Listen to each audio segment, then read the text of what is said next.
Chapter 1. The lot behind the Midoriya apartment complex was not a place most children wanted to be. It was a stretch of cracked concrete and weeds, hemmed in by a rusted fence and the backs of buildings that never quite got sunlight, and on a warm afternoon in early spring it was, as usual, empty of everyone except Izuku Midoriya. He liked it there.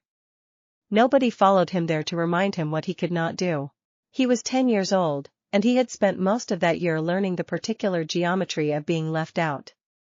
Bakugo and the others played their games at the front of the building, where their quirks could be shown off to any adult who happened to walk by, and Izuku had learned that the safest place to be was somewhere his own emptiness could not be used against him. He sat cross-legged near the fence with a notebook open on his knee, sketching the silhouette of a hero he had seen on television that morning, trying to work out the mechanics of how the man's wind-based quirk might actually function if you thought about air pressure honestly instead of just cinematically. He did not notice the sky changing until the light around him turned the color of a bruise. It happened without warning, the way lightning happens without warning even though the thunderheads had been building for an hour.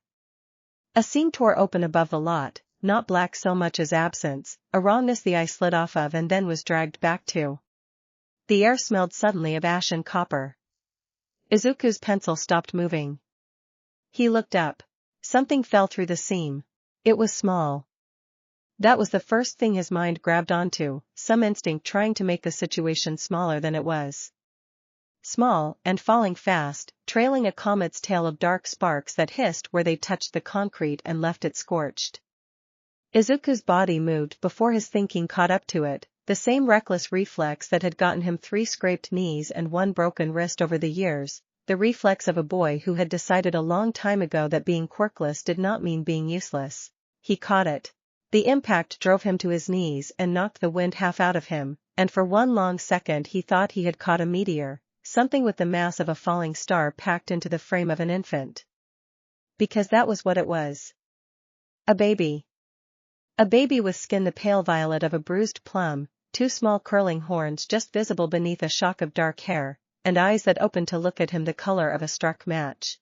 The baby began to cry. Izuku would spend the rest of his life trying to describe that sound accurately and never quite managing it. It was not loud in the way a normal child's crying is loud. It was loud the way a landslide is loud, a sound that did not seem to come from a throat so much as from the air itself giving way. The fence buckled. A crack raced up the side of the nearest building. Windows 2 streets over would later be found shattered, and no one would ever be able to explain why. Izuku held on. He did not know why he held on instead of running, except that some part of him understood, with the clean simple logic that only children and saints possess, that whatever this was, it was afraid, and the fear was the thing making the noise, not malice. He pulled the small violet body against his chest the way he had once seen his mother hold him during a thunderstorm, and he started, badly, off-key, terrified, to hum the only lullaby he knew. The crying did not stop all at once. It stumbled down in stages, hiccups breaking through the wailing, until at last the baby's small clawed hand closed around a fistful of Izuku's shirt and the sound cut off entirely, replaced by something that might, astonishingly, have been the beginning of a laugh. The silence afterward felt enormous. It was into that silence that the second impossible thing arrived. A shadow folded itself out of the broken seam in the sky, resolving on the cracked concrete into the shape of a tall, gaunt man in an old-fashioned black coat, skin the color of ash, and a pair of neat, curling horns that matched the baby's in miniature. He carried himself with the exhausted precision of someone who had run a very long way to arrive exactly on time.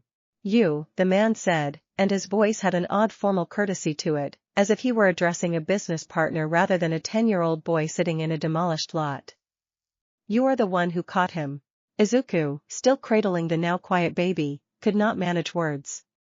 He nodded. The man crossed the distance between them in 3 long strides and crouched, studying Izuku's face with an intensity that made him want to shrink. Then he looked at the baby, whose match-colored eyes had drifted half shut against Izuku's collarbone, and something in the man's rigid shoulders loosened, just slightly. "My name is Calendar," the man said. "I am Chamberlain and steward to the House of the Abyssal Throne. The child you are holding is Vortex, 3rd scion of that house, heir apparent as of 11 days ago, and until this moment, the single most hunted infant in every realm that borders your own. Hunted, Izuku repeated faintly.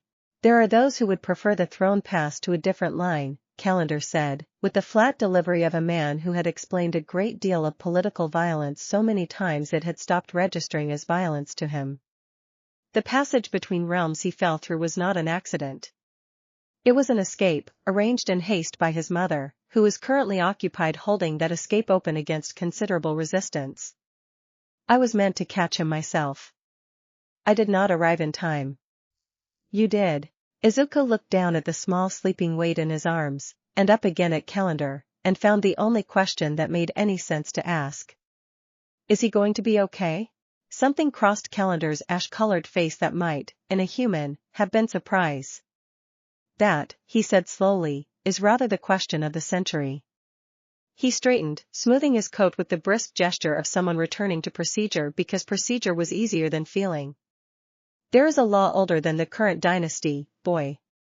When an heir of the abyssal line cries in fear and cannot be soothed by kin, and a stranger of any world calms that fear where blood could not, that stranger is bound to the child as sworn protector and ward father until the child comes of age or the bond is broken by the child's own hand. It is not a metaphor. It is not a title you may decline. It has already happened. Look at your hand. Izuku looked. Across the back of his right hand, where a moment before there had been nothing, a mark had risen into the skin, a spiral shape like the eye of a small storm, dark violet, faintly warm to the touch. That is not an injury, Calendar said, before Izuku could ask. It will not fade, and it will not wash off, and it means that you are, as of this afternoon, father ward to the heir of the abyssal throne, whether either of us finds that convenient or not. I'm 10, Izuku said, which was the only defense he could think to offer. Yes, Calendar agreed. This is, historically, not unheard of. It is, however, inconvenient, given that we are currently in a human city with no infrastructure to protect a scion of the abyssal line from the several parties who would very much like him dead before he can grow old enough to rule. I will need to remain nearby. I will need your discretion. And you, young Father Ward, will need to learn, very quickly, how to keep a child alive whose tears can level a building.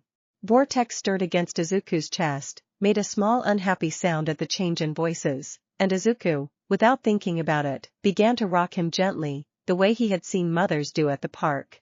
The crying did not return. Calendar watched this with an expression Izuku could not read. He likes you, the Chamberlain said, and there was something almost gentle buried under the formality of it. That, boy, may be the single most valuable fact in every realm right now. Izuku thought about his mother, waiting for him upstairs with dinner probably already on the stove, and about Bakugo's easy contempt, and about the notebook full of hero sketches lying forgotten on the cracked concrete beside him, and he thought that his life, which an hour ago had been a fairly ordinary story about a quirkless boy who wanted to be a hero anyway, had just become something considerably stranger. Okay, he said out loud, mostly to the baby, who blinked open one match-bright eye at the sound of his voice. Okay. I've got you. He did not know yet what that promise would cost him, or what it would give him in return. He only knew, holding the small violet weight of a hunted prince against his chest in a ruined lot at the edge of dusk, that he had already meant it. Chapter 2. Explaining a baby to his mother turned out to be, in its own way, harder than catching one out of the sky. Izuku had rehearsed several versions of the story on the walk up the stairwell, none of which survived contact with Inko Midoriya's face when he opened the apartment door with an infant on his hip. She dropped the spoon she was holding. She asked, in the strangled voice of a woman doing rapid arithmetic on a situation that refused to add up, whose baby that was, and Izuku, remembering Calendar's flat instruction that discretion was not optional, told her the truth wrapped in as ordinary a shape as he could manage. He was watching him for a relative, he said. A cousin of a cousin, someone from his father's side that Inko did not know well, who needed help for a while because of a family emergency. It was not, strictly, a lie.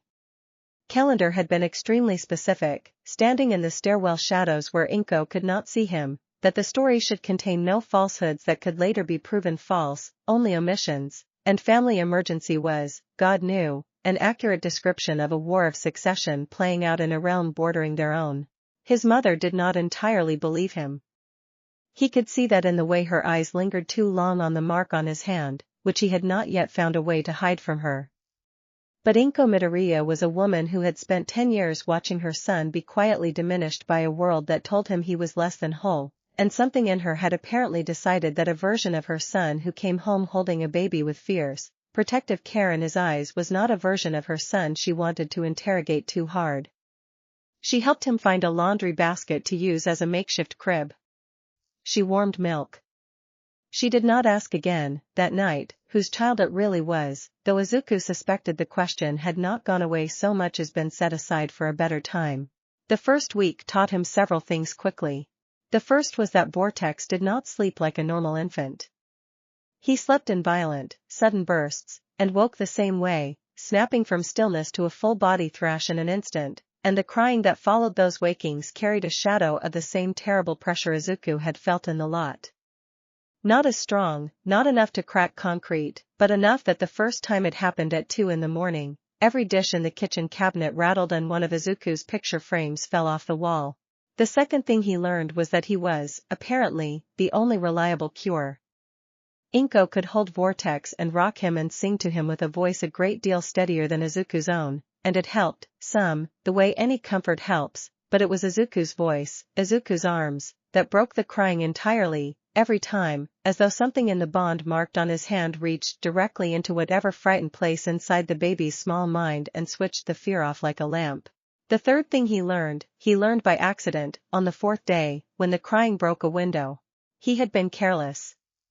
He had let Vortex nap alone in the laundry basket while he went to answer the door, thinking 5 minutes could not possibly matter, and it was Ochako Uraraka standing on the other side of that door, a moving box balanced on her hip and an easy, curious grin already halfway to her face, when the pressure wave rolled through the apartment behind him and the front window cracked top to bottom.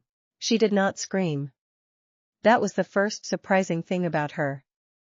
She flinched, sure, everyone would have flinched, but her first reaction, once the shock passed, was not fear.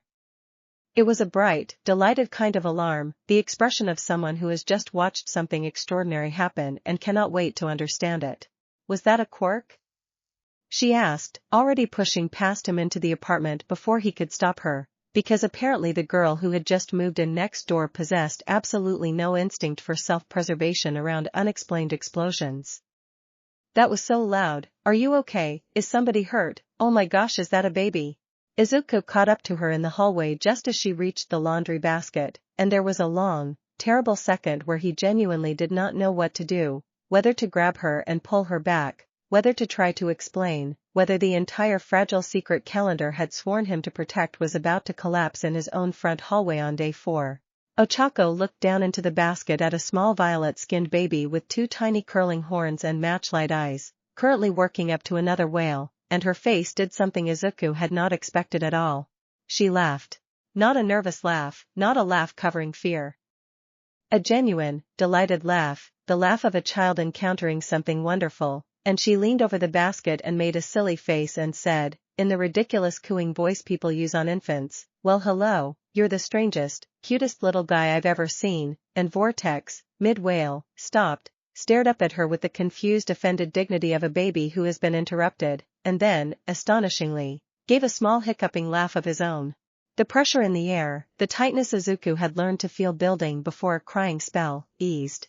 "He likes you," Izuku said, a little dazed, echoing calendar without meaning to.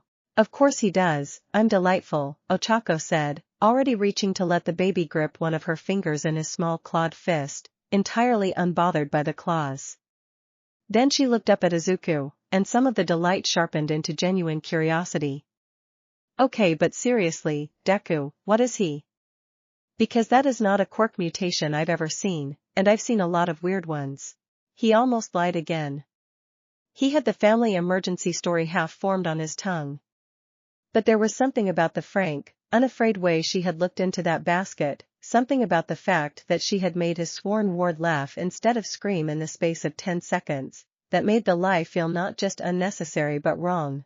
"You can't tell anyone," he said instead. "Not your parents, not anyone. I mean it, Uraraka. It's actually really dangerous if you do." She studied his face for a long moment, and whatever she found there, whatever mix of fear and fierce protectiveness was showing through, seemed to satisfy her, because she nodded, slow and serious, all the earlier giddiness folding itself down into something steadier. Okay, she said. I won't.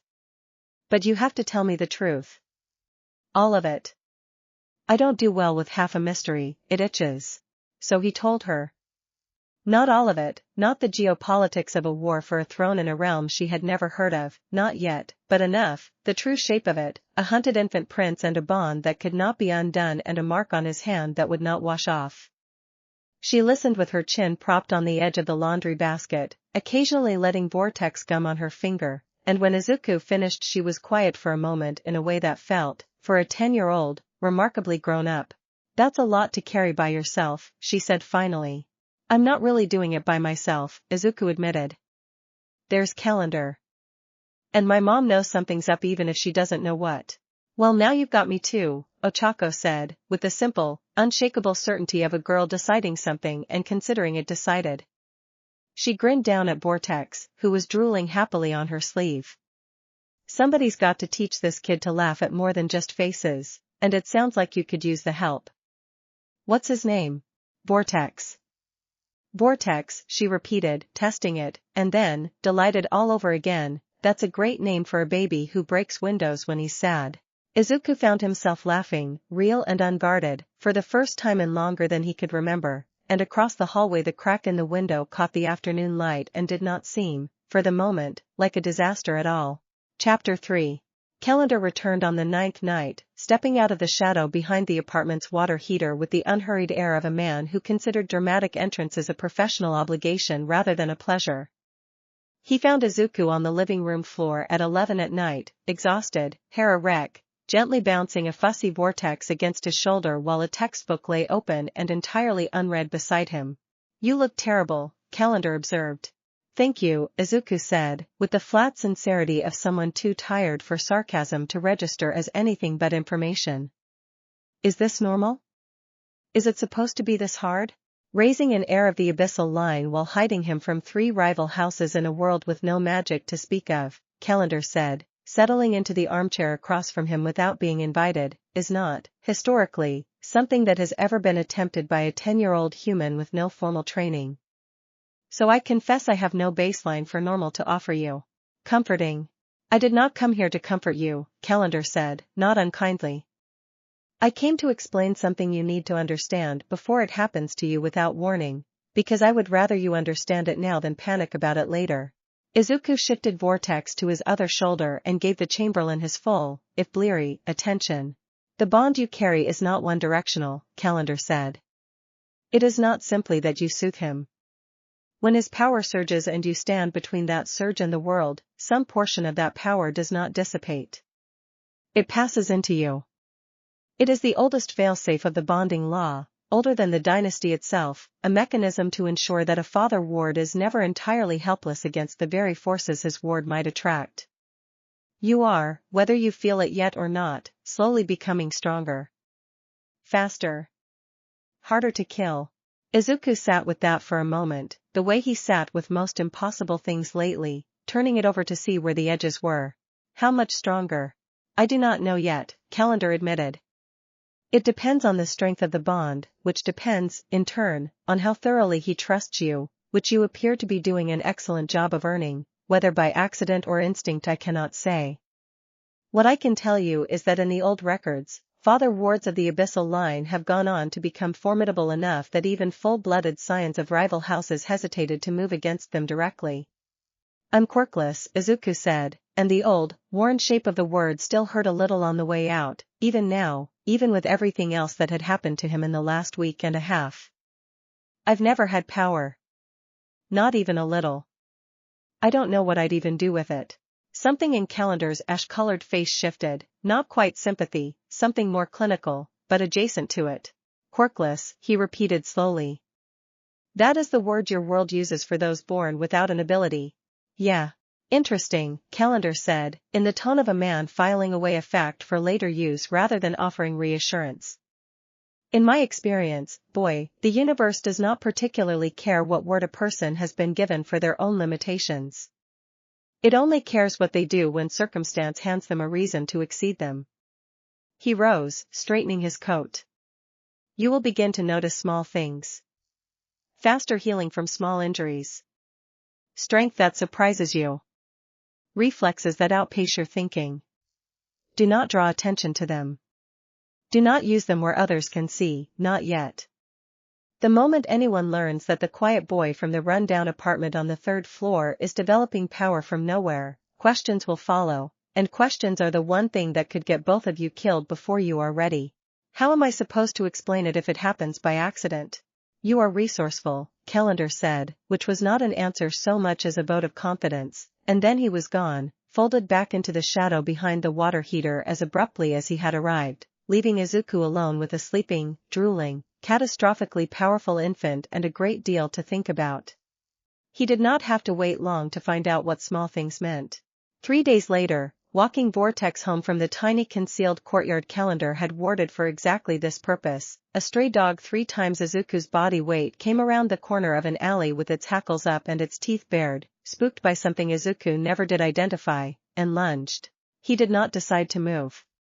His body simply did, faster than thought, one arm curling protectively around Vortex while the other came up and caught the dog's charging weight square in the chest, absorbing the impact with a strength that should have broken his arm and instead barely staggered him. The dog yelped, more startled than hurt, and fled. Izuku stood in the alley shaking, Vortex crowing with delighted, oblivious laughter at his shoulder as though the entire thing had been a game performed for his benefit, and stared down at his own arm like it belonged to a stranger.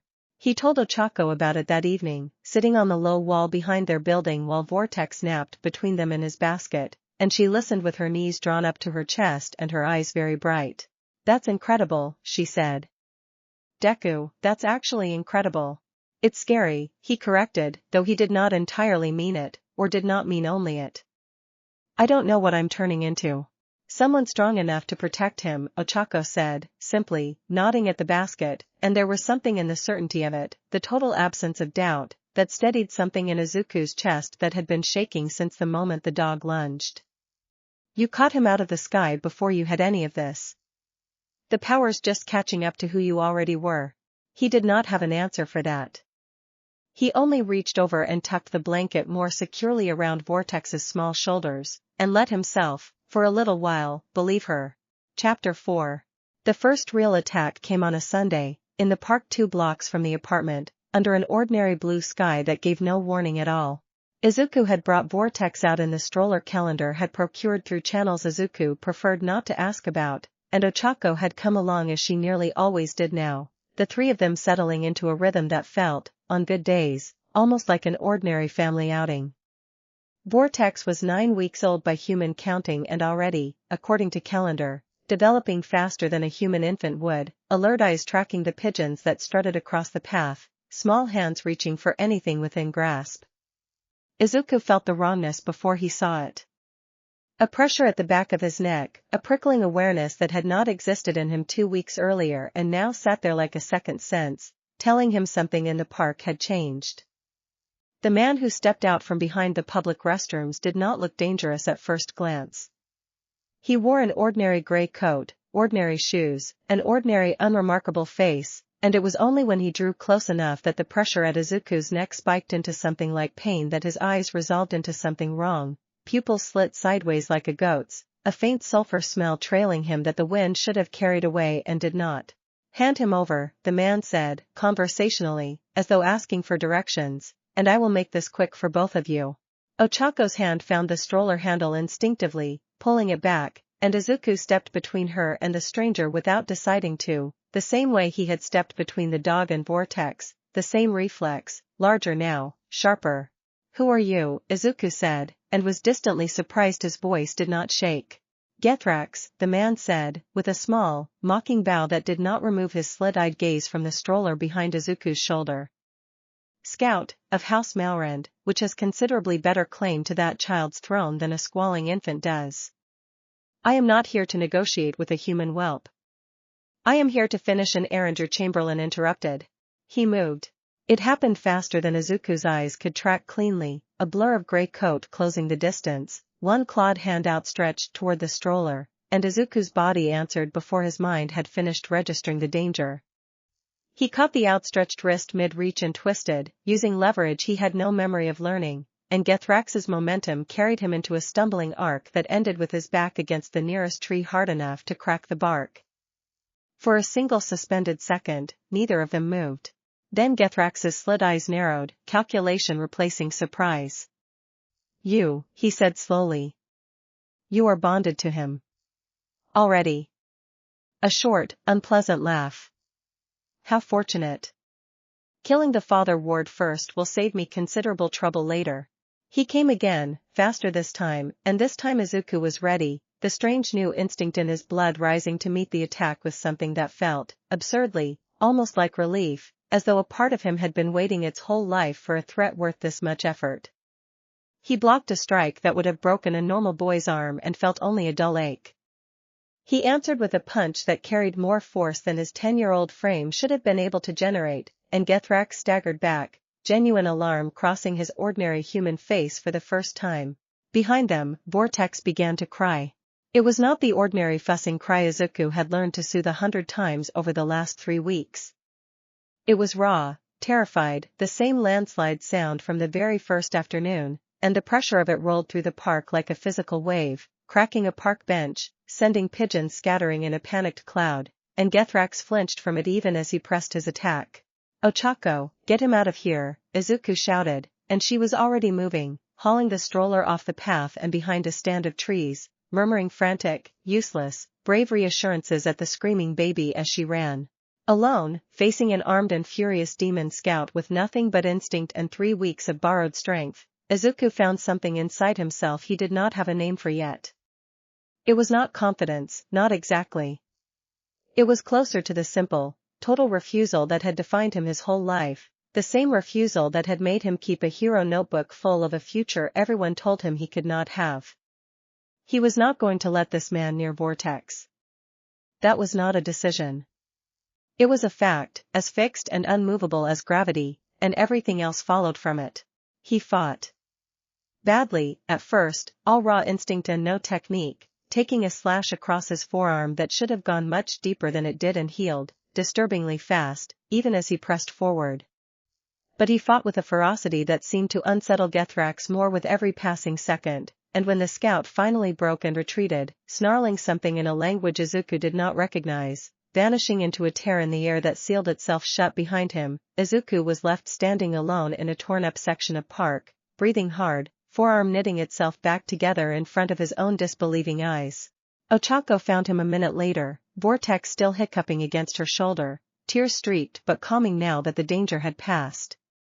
She took one look at Izuku's face, pale and shaking with adrenaline, and did not ask if he was okay. She simply set the stroller's brake, walked over, and hugged him. Vortex squashed carefully between them, and held on until his breathing slowed. "That happened," she said finally into his shoulder, half question, half statement. "That happened," Izuku agreed. Calendar arrived 20 minutes later, alerted by some mechanism Izuku did not understand, and surveyed the cracked bench, the scorched grass, and Izuku's blood-stained sleeve with an expression that mixed alarm and, underneath it, something almost like approval. "Gethrax," he said, once Izuku had described the encounter. "A scout, not a true soldier. House Malrand is testing the water, seeing whether the child can still be taken cheaply. They now know the answer is no." He crouched to look Izuku directly in the eye, formal courtesy dropping away for a moment into something plainer. "You held against a trained scout, 3 weeks into the bond, with no training of your own. That is not nothing, boy. That is, in fact, considerably more than I expected." "It doesn't feel like a victory," Izuku admitted, looking down at his healing arm. "It rarely does, the first time," Calendar said. "It will start to, eventually. For now, understand this. They will not stop testing. And every time they come, you will grow harder to kill. There are worse trades in this world than that one." Izuku looked at Vortex, quiet now, thumb in his mouth, matchlight eyes drooping toward sleep against Ochako's shoulder, and thought that whatever the trade cost him, he had already decided, weeks ago, without quite realizing it, that he would pay it. Chapter 5. For years passed the way years do when a person is too busy surviving them to notice, in a blur of small routines that gradually became a life. Vortex grew from an infant who broke windows with his crying into a toddler who broke windows, occasionally, with his laughter instead, which Calendar assured Izuku was progress, actual measurable progress, the kind that meant the bond was doing exactly what it was meant to do. The mark on Izuku's hand had not faded. If anything, it had sharpened, the spiral lines growing more defined, and some mornings, in a certain light, it seemed to catch a faint violet glow before settling back into ordinary skin. He was 14 now, in his last year of middle school, and to anyone who did not know the truth, he still looked like exactly what he had always been. Quirkless Izuku Midoriya, the boy who filled notebooks with hero analysis nobody asked for, who Bakugo Katsuki still called Deku in the tone of a slur rather than a name, who kept his head down in class and did not raise his hand and generally gave the impression of a boy waiting quietly for a life to begin that other people had already decided would never come. It was, Izuku had come to understand, an excellent disguise, and he had gotten very good at wearing it. Underneath it, in the hours nobody watched, he trained.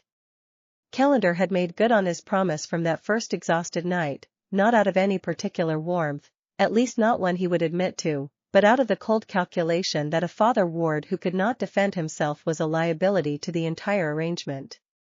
Twice a week, sometimes more, in the warded courtyard where Vortex played under careful watch, Calendar drilled him in the kind of close combat that had nothing to do with quirks and everything to do with leverage, timing, and the ruthless efficient use of whatever strength the bond had given him. "You are still thinking like a human boy who has been handed a gift," Calendar told him one evening, watching Izuku pick himself up off the ground for the 4th time in an hour. "A gift can be taken away.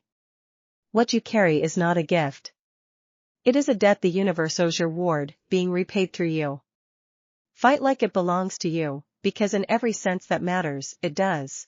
Izuku did not entirely believe that, not yet, some scar tissue from 10 years of quirklessness too old to heal on schedule, but he fought like it anyway, because Vortex was watching from the courtyard's edge with the fierce, uncomplicated devotion of a small child for the person who had never once let him down, and that, more than any philosophy Calendar offered, was reason enough to get back up every time. The strength kept growing. He could sprint now faster than any of his classmates without breathing hard. He had broken a punching bag Calendar procured for him within the first month of real training, and cracked the replacement within 2. His reflexes had reached a point where he sometimes caught things falling before his conscious mind registered them falling at all, a plate slipping from his mother's hand, a ball thrown wild by a stranger's careless toss on the street. He kept it all carefully, painfully hidden, wearing his old awkward, apologetic posture like a second disguise layered over the first, letting Bakugo's contempt roll off him in class while every instinct in his newly capable body itched to simply end the confrontations Bakugo kept starting. He never did. Calendar's warning stayed lodged in him like a splinter. Discretion, always discretion, because House Malrand had sent 2 more scouts in 4 years, both turned back, both quieter and more careful than Gethrax had been, testing rather than committing, and Izuku understood without needing it explained twice that the day his classmates learned what he had become was the day the war for Vortex's throne stopped being something he could fight in the shadows and became something that could reach into his ordinary life and burn it down. Ochako was the one exception to every rule of discretion he kept, had been from that first afternoon with her chin on the edge of a laundry basket, and over 4 years that exception had deepened into something neither of them had a tidy name for yet. She came to the warded courtyard on weekends and taught Vortex to count using pebbles, delighted every single time by his stubborn insistence on counting to 4 and then declaring himself finished. She sat with Izuku on the low wall behind the apartments on evenings when training left him too wrung out to do much more than breathe, and somewhere in those quiet hours, without either of them making any grand declaration of it, holding hands had become an unremarkable, natural thing, the kind of gesture that needed no explanation because it had simply grown out of years of showing up for each other. "You're doing it again," she told him one such evening, nudging his shoulder with hers. "Doing what?" "That thing where you get quiet and stare at your hand like it's going to give you the answer to something." Izuku glanced down at the mark, faintly warm as always. "I keep thinking about next year," he admitted. "High school. Everyone's deciding which course to apply for, And Bakugo's already telling anyone who'll listen he's going to UA to be the #1 hero, and I just... He stopped, searching for the shape of the thing bothering him. I still want it. I've wanted it my whole life. But I don't know how I'm supposed to be a hero in training and Vortex's whole protection at the same time. Calendar can't be everywhere. Ochako was quiet for a moment, thoughtful in the particular way she got when she was working through something honestly instead of just offering comfort for its own sake. Then don't do it separately, she said finally. You've spent 4 years getting strong specifically because of him. Being a hero and protecting him were never actually two different jobs, Deku. They're the same job. You just haven't let yourself say that out loud yet. He turned that over in the quiet evening air, the mark on his hand catching the last of the sunset light, and for the first time in longer than he could remember, the future did not look like a puzzle with two pieces that refused to fit together. It looked, instead, like a single clear path, difficult and dangerous and entirely his own, and he found himself smiling at the thought of walking it. You're annoyingly good at that, he said. I know, Ochako said, grinning, and squeezed his hand. It's part of my charm.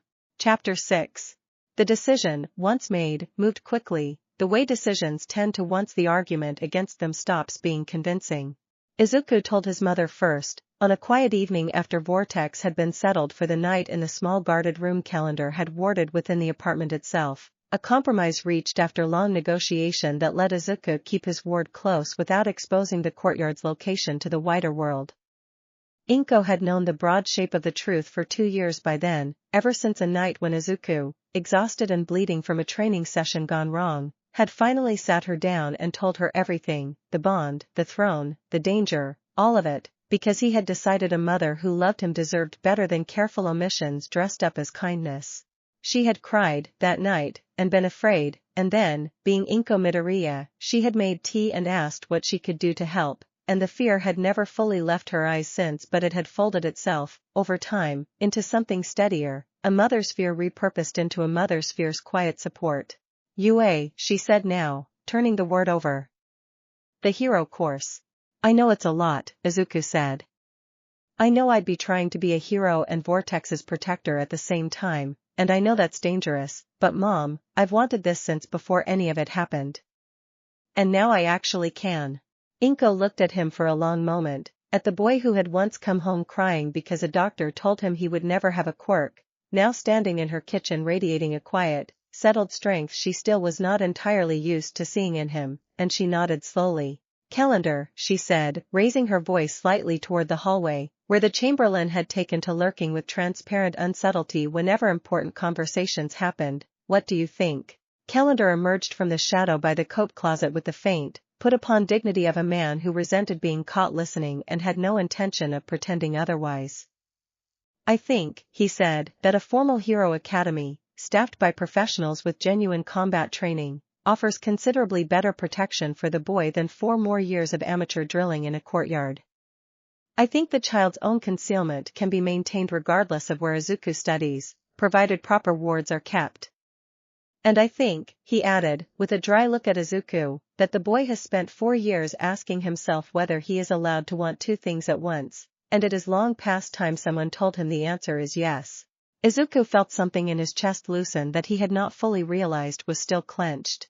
Ochako made her own decision the following week, arriving at Izuku's door with the particular restless energy she got when she had been turning something over in her head for days and finally landed on it. I'm applying too, she announced, before he had even finished opening the door.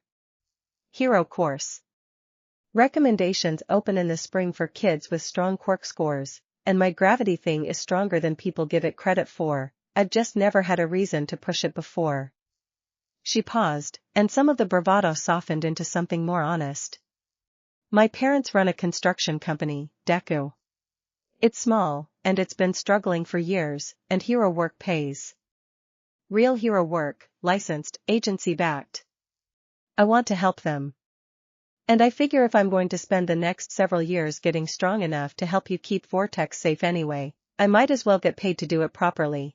You don't have to do this because of us, Izuku said, though something warm and grateful was already spreading through his chest at the thought of not doing any of it alone. I'm not doing it because of you, Ochako said, with the blunt honesty that was one of the things he loved most about her. I'm doing it because I want to be a hero and I want to help my family, and it happens to also mean we get to do all of this together. Those aren't the same reason, Deku, but they're not opposites either. I get to want more than one thing too.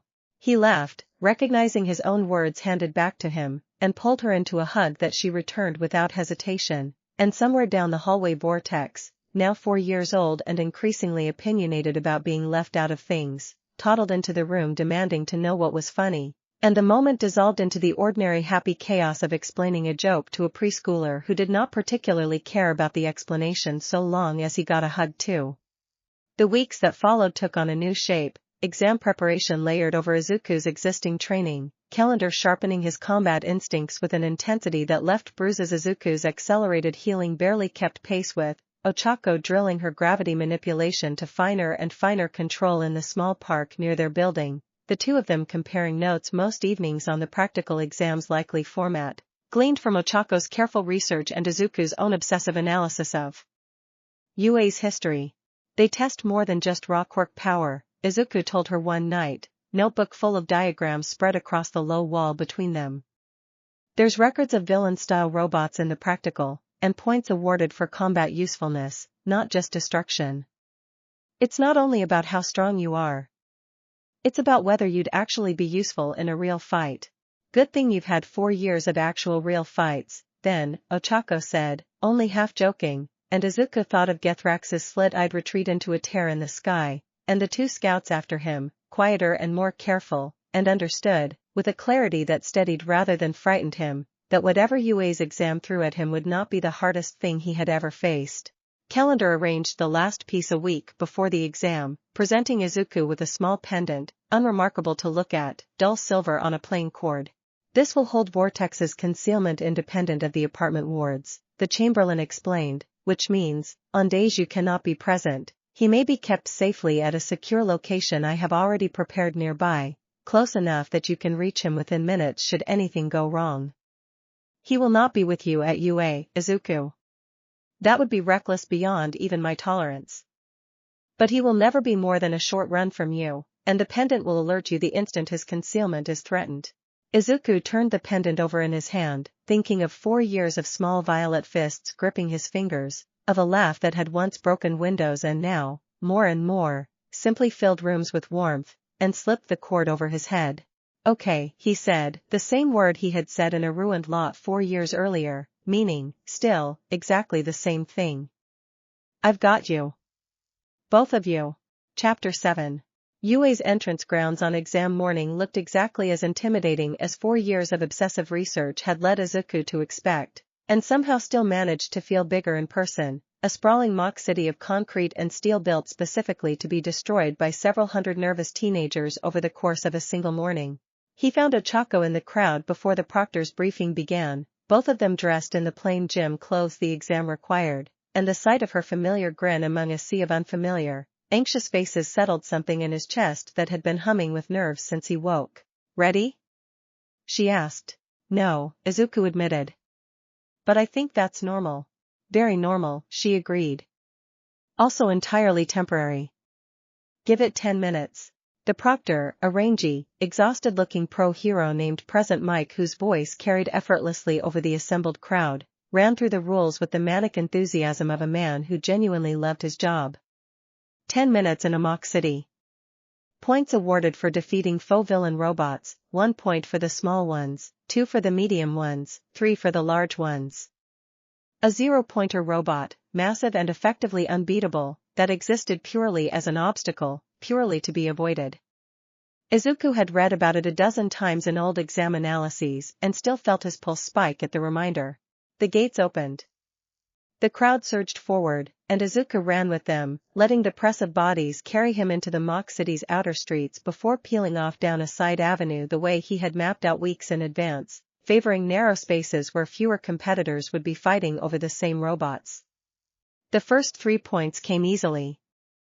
A small robot rounded a corner ahead of him, mechanical and clumsy, and 4 years of Calendar's brutal, efficient drilling turned what should have been a nervous scramble into a clean, decisive strike that crumpled its chassis in a single blow. He did not stop to admire the wreckage. He kept moving, the way calendar had drummed into him relentlessly, momentum as safety, stillness as a target, and found 2 more small robots within the next 90 seconds, each one falling in a handful of efficient movements. He was 7 points in, breathing hard but steady, rounding a corner toward the sound of a larger robot's mechanical footsteps, when he heard the scream. It cut through the general chaos of the exam with the particular sharpness that meant real fear rather than performance, and Izuku's newly honed instincts, the same instincts that had once turned him bodily between a stray dog and a laundry basket, carried him toward the sound before his conscious mind had finished deciding to go. He found a boy pinned beneath a chunk of fallen debris, leg-trapped, a medium-sized robot bearing down on him with slow, mechanical inevitability, too close for the boy to free himself in time, too far from any other examinee to expect rescue. The boy's quirk, whatever it was, had apparently done nothing to prevent this, and his face had the particular blank white terror of someone watching the shape of their own injury approach in real time. Izuku did not calculate the cost of the seconds this would take him. He simply moved, the way he had moved in a ruined lot 4 years earlier, the way he had moved between a slit-eyed scout and a screaming infant, closing the distance in a sprint that left after images, and put himself between the falling robotic limb and the trapped boy with his arms raised to catch the blow. The impact staggered him back a full step, more force behind it than the small robots he had faced so far, and for one disorienting second he felt the old 10-year-old fear flicker at the edges of his mind, the fear of a boy who had once been told, flatly and by professionals, that he was not built for this. Then the bond on his hand pulsed, warm and steady, for years of borrowed strength answering the moment it was needed most, and Izuku planted his feet and drove the robot's limb aside with a force that sent it staggering, off balance, exposed.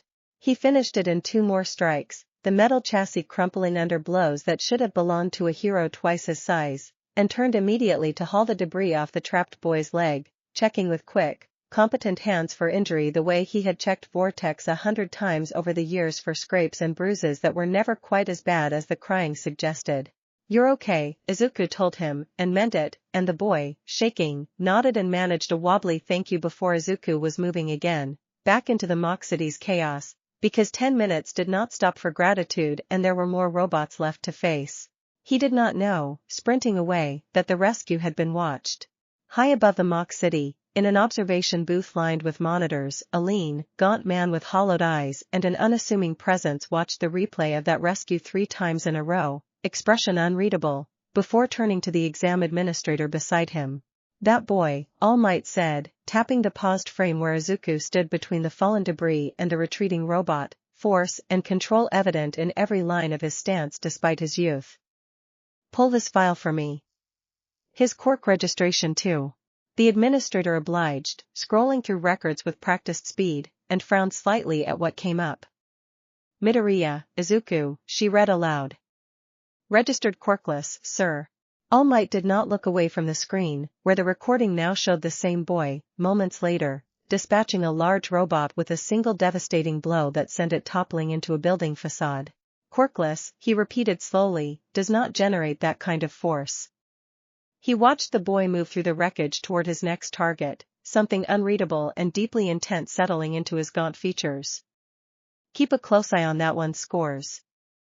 I want to know everything about him by the time the results are posted."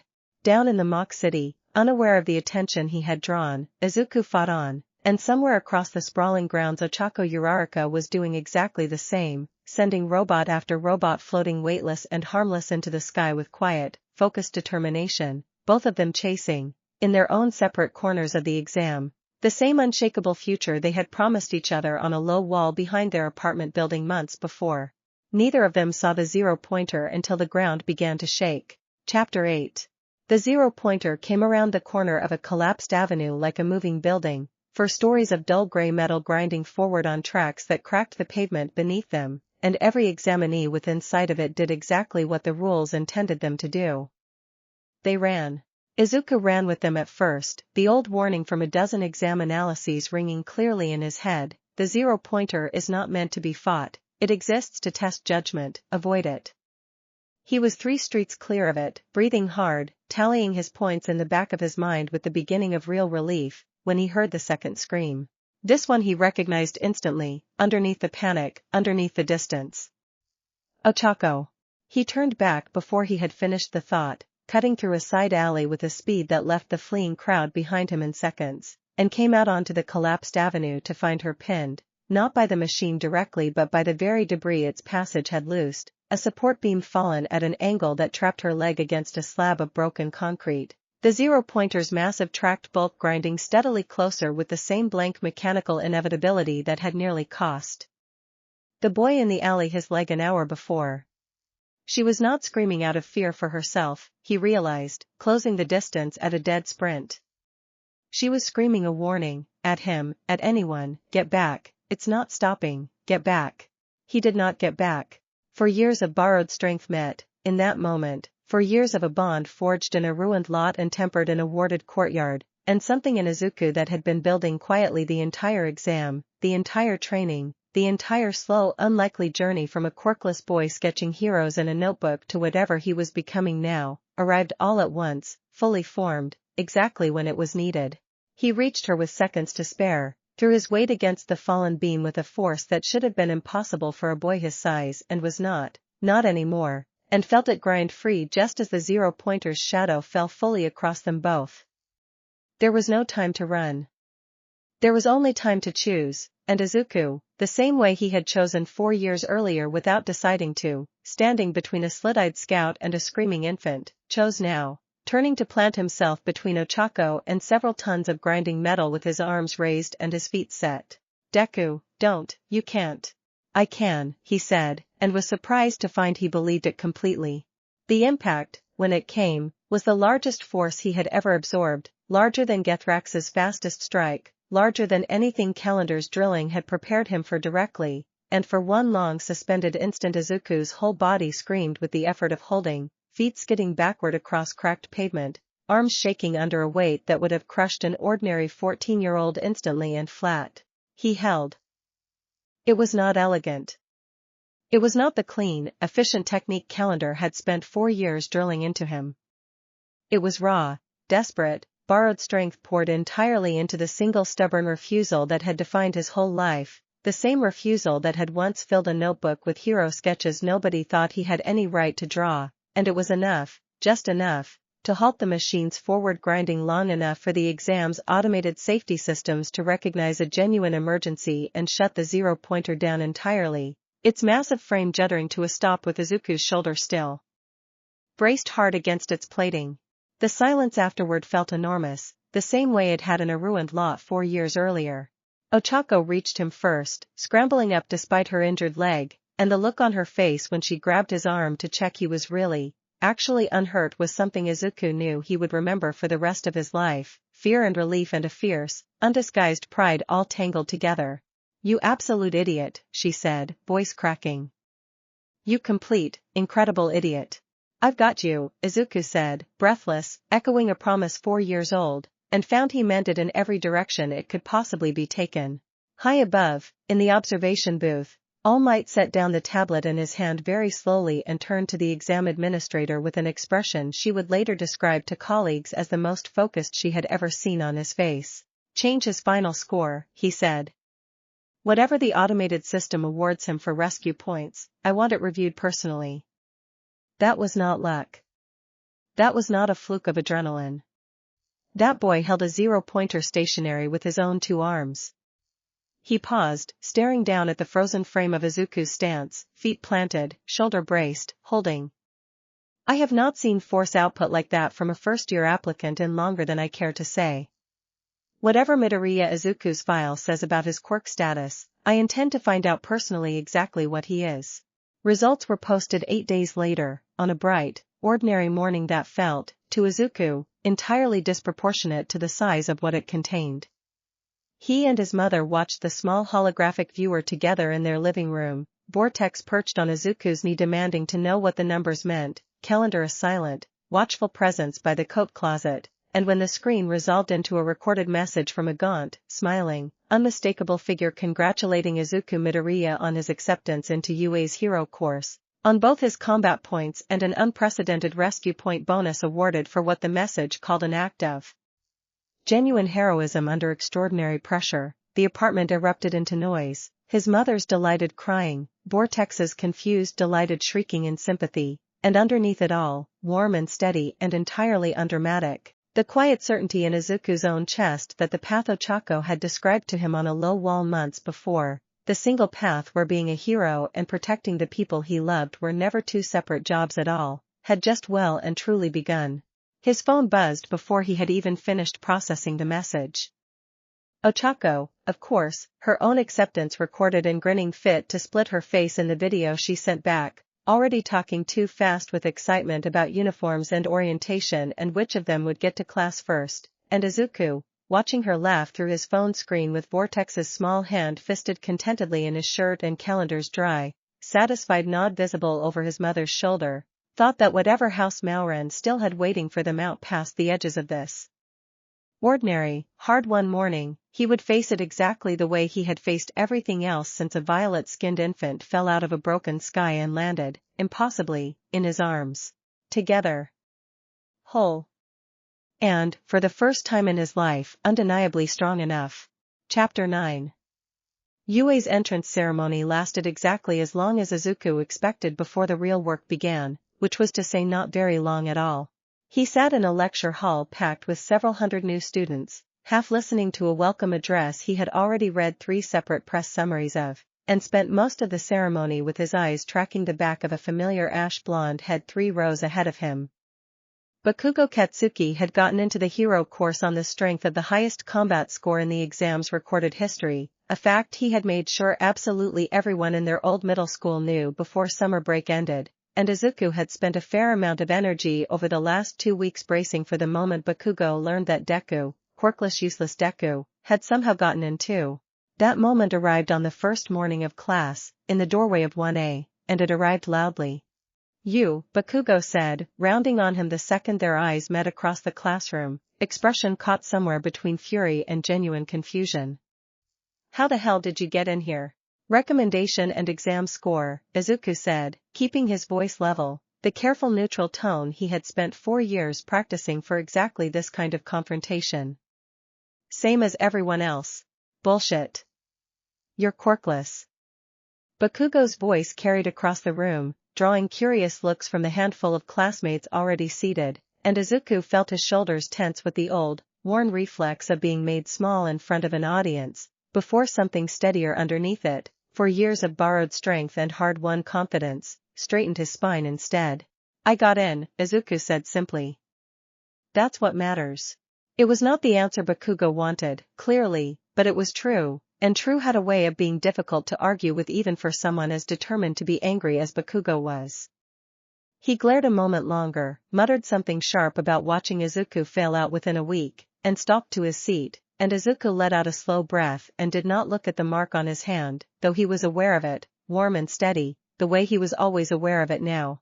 Their homeroom teacher arrived without ceremony, a tall, perpetually exhausted-looking man introduced simply as Aizawa, wrapped in a sleeping bag he produced from nowhere and wearing an expression that suggested he found the entire concept of a welcoming first day faintly ridiculous. "Forget the ceremony," Aizawa said, without preamble. "We're doing a quirk apprehension test. Gym clothes, outside, now."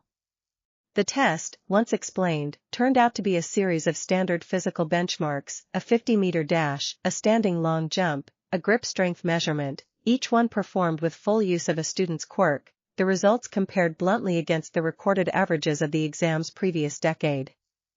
It was designed, Izuku understood immediately, to establish a baseline, and to weed out anyone who had coasted into UA on reputation rather than genuine capability. Aizawa had made it very clear, with a flat threat about expulsion for whoever scored lowest, that this was not a test anyone should treat casually. Izuku's problem, standing in the grass with 19 classmates and a teacher who had every reason to expect the boy on the exam's official quirkless registry to embarrass himself, was that he could not simply cut loose the way he wanted to.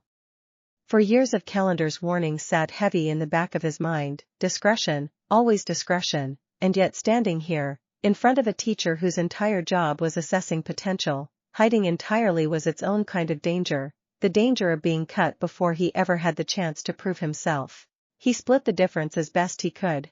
On the 50-meter dash he ran fast, faster than any recorded quirkless time by a wide margin, but held himself a hair short of the full explosive burst he knew he was capable of, enough to impress without inviting the kind of scrutiny a genuinely inhuman sprint would draw. On the grip strength test he let the numbers climb higher than any human baseline should allow, because there was no elegant way to disguise raw strength when a machine was measuring it directly, and he watched Aizawa's exhausted eyes sharpen, just slightly, at the readout. By the ball throw, the last event, half the class had noticed something was strange about the quiet, apologetic-looking boy who kept posting numbers that did not belong to someone registered quirkless, and Izuku, standing at the throwing line with a small rubber ball in his hand and Aizawa's flat, assessing stare fixed directly on him, made a decision he had been circling all morning. He threw it honestly. Not the full unrestrained force Calendar's training had built into him, that would have been reckless in front of this many witnesses, but honest, unguarded, the kind of throw that came from someone who had spent 4 years learning exactly how much strength his own body could produce and had finally, briefly, stopped being ashamed of the number. The ball's trajectory display blinked, recalculated, and settled on a distance that drew an audible gasp from several classmates and one low, considering whistle from a spiky red-haired boy standing nearby. Aizawa did not gasp. He simply studied the readout, then studied Izuku, with the particular flat scrutiny of a man recalculating an entire set of assumptions in real time. Midoriya, he said, once the test had concluded and the class had scattered to change, catching Izuku before he could follow. Your registration says quirkless. It does, Izuku agreed carefully. Your test results say otherwise.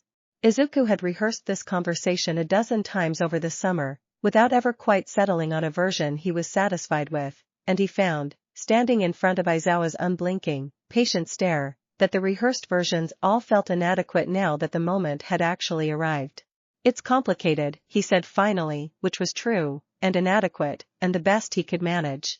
Aizawa studied him a moment longer, and something in his exhausted expression shifted, not quite satisfaction, closer to a teacher filing away a puzzle he intended to solve eventually rather than one he intended to force open immediately.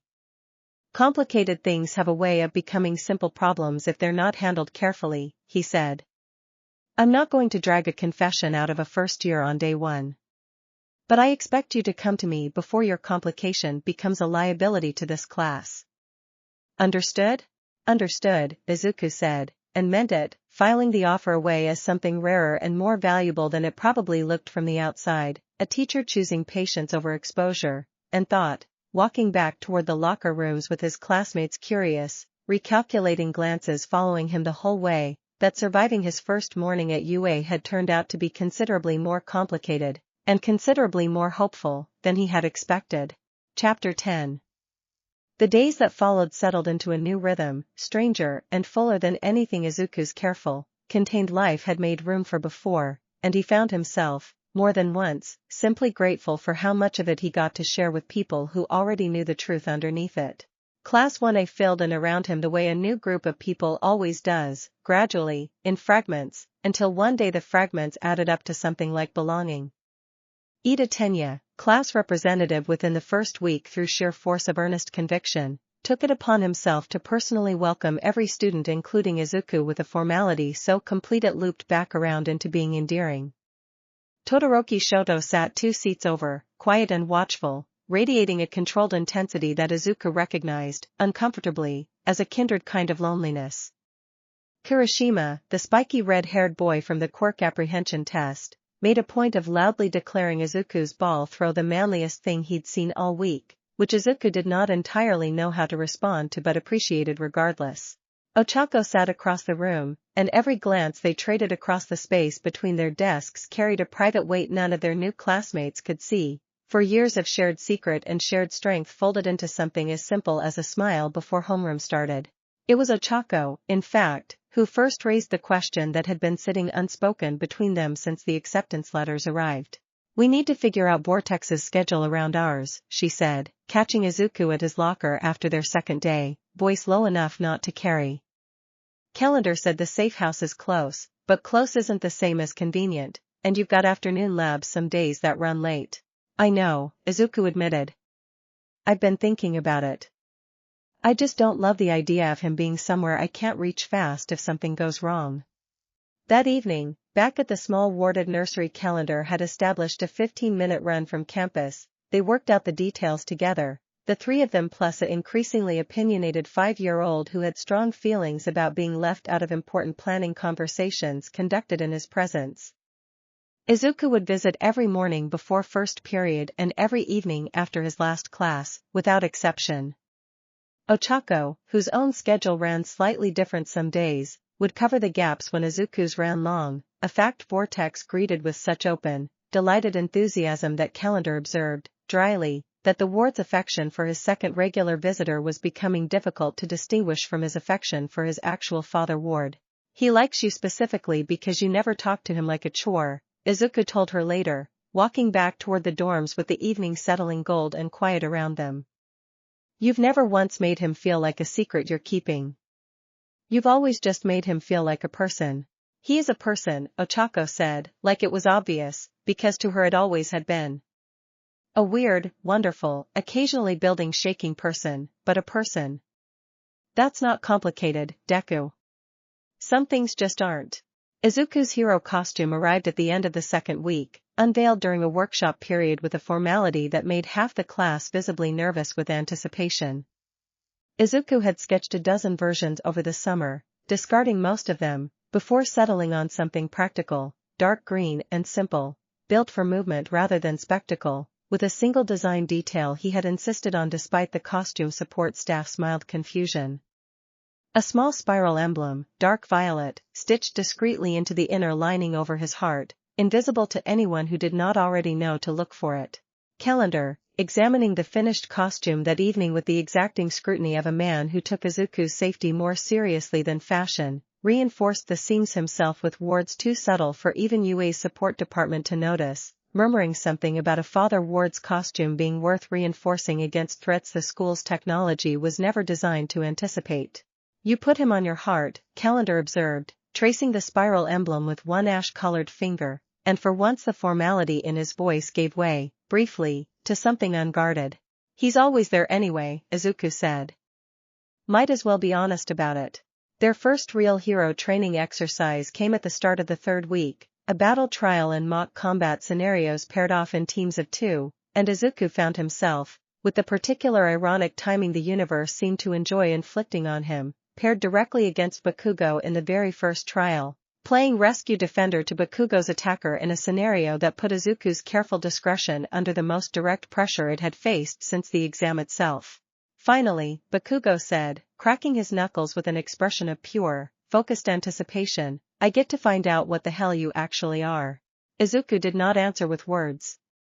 He answered, when the trial began and Bakugo came at him with an explosive quirk that had leveled sturdier obstacles than the mock building they were fighting in, by holding his ground, blocking a blast that should have sent him sprawling with a forearm brace that barely rocked him, and Bakugo's eyes went wide with a fury that had genuine surprise buried underneath it. You've been holding out, Bakugo snarled, pressing harder, and Izuku, matching him step for step, block for block, letting just enough of 4 years of careful strength show through to hold the line without revealing its full extent, found himself grinning despite the tension of the moment, an old-worn confrontation finally being met on something closer to equal footing. I've been surviving, Izuku said. There's a difference. He won the trial, narrowly, by keeping Bakugo contained long enough for the scenario's rescue target to be extracted safely, and Bakugo's fury afterward, standing in the observation room while Aizawa reviewed the footage with his usual flat, unreadable expression, had a new note underneath it that Izuku had never heard from him before, something that might, grudgingly, have been the beginning of respect. This isn't over, Bakugo told him, jabbing a finger at his chest, and for once it did not sound entirely like a threat. I know, Izuku said, and meant it as a promise rather than a warning, because whatever else Bakugo was, he had never once been someone Izuku wanted to lose the chance to actually earn his respect from, and something about the fierce, competitive light in Bakugo's eyes now suggested that door, closed for years, had finally cracked open again. Aizawa, watching the exchange from across the room with his exhausted, unreadable eyes, made a small note on his tablet that neither boy saw, and said nothing at all, for now. Chapter 11. Nixera had been watching the boy for 11 days before she reported back to House Malrand, and she had spent every one of those days growing more convinced that her employers had badly underestimated the problem in front of them. She did not look dangerous, which was the entire point of her particular skill. She wore the shape of an ordinary graduate student, unremarkable dark hair, unremarkable clothes, a face built to be forgotten 5 minutes after anyone looked away from it, and she had spent those 11 days on the edges of UA's campus, in coffee shops and public parks, cataloging the movement patterns of a quirkless boy who was, according to every scrap of intelligence House Malrand had gathered, considerably more than his official registration claimed. She reported what she had found to a private chamber deep within House Malrand's territory, kneeling before a throne carved from black stone in front of a figure whose presence made the air itself feel thinner. "The Father Ward is stronger than our last assessment," she said. "He moves like a trained soldier now, not a frightened boy. He fought Gethrax to a standstill 4 years ago as a child with no training at all. Whatever the bond has done to him since, it has not slowed." And the child, the figure on the throne said, voice like stone grinding on stone, "Concealed. Well concealed, better than anything our scouts have breached in 4 attempts. But not unreachable." Nixera allowed herself the ghost of a smile. "The Father Ward has a weakness House Malrand has not yet tested directly. He splits his attention. The academy he now attends houses hundreds of young quirk users, all of them potential leverage, all of them entirely unprotected against a threat from outside their own world's understanding. If we cannot reach the child directly, we reach him through the boy's new life instead. Create enough chaos in the right place at the right moment, and even the strongest Father Ward cannot be everywhere at once." The figure on the throne was silent for a long moment, considering. "There is already chaos brewing in that world," it said finally. "Human criminals, gathering under a banner of their own grievances, planning something ambitious against that same academy. I have had it monitored for weeks, out of simple caution. If their timing aligns with our own opportunity, we need not even bear the cost of the chaos ourselves. Let the humans burn their own house down around the boy. We need only be ready to strike the moment his attention is divided beyond his capacity to hold it. And if he holds it anyway, then we will have learned something valuable about exactly how strong 4 years has made him," the figure said, "and we will plan accordingly for the next attempt. Go. Watch. Report the moment the humans move."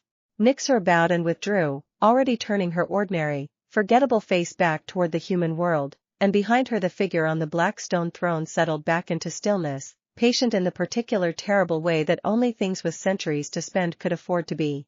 Calendar felt the shift in the world's currents 3 days later, a subtle wrongness in the boundary wards he maintained around both the nursery and, more loosely, around Izuku himself, and arrived at UA's gates that evening with an urgency that cut straight through his usual formal courtesy. "Something is watching you," he told Izuku, finding him in the quiet courtyard outside his dormitory. "Not directly threatening, not yet. Reconnaissance.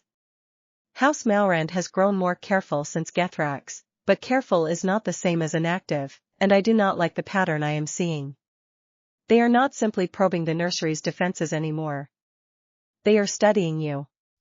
Your routines. Your surroundings." "How worried should I be?" Izuku asked, though something in his chest had already answered the question before Calendar spoke again. "Worried enough to stay alert," Calendar said, "and not so worried that you stop functioning. I do not yet know their plan. I only know they have started forming one, and House Malrand does not form plans it does not intend to use." He glanced around the campus, at the ordinary evening bustle of students crossing the quad, entirely unaware of the currents moving beneath their world. "This academy holds hundreds of young people your enemies would consider expendable leverage. I would ask you to be careful, Izuku, but I suspect by now you already understand exactly what that means." Izuku thought of Ida's earnest formality, of Kurishima's easy warmth, of Todoroki's careful, guarded loneliness slowly softening at the edges since classes began, of an entire classroom full of people who had, in 3 short weeks, become something he had not expected to find so quickly, and felt the old, familiar weight of the mark on his hand settle into something heavier, and steadier, all at once. "I understand," he said.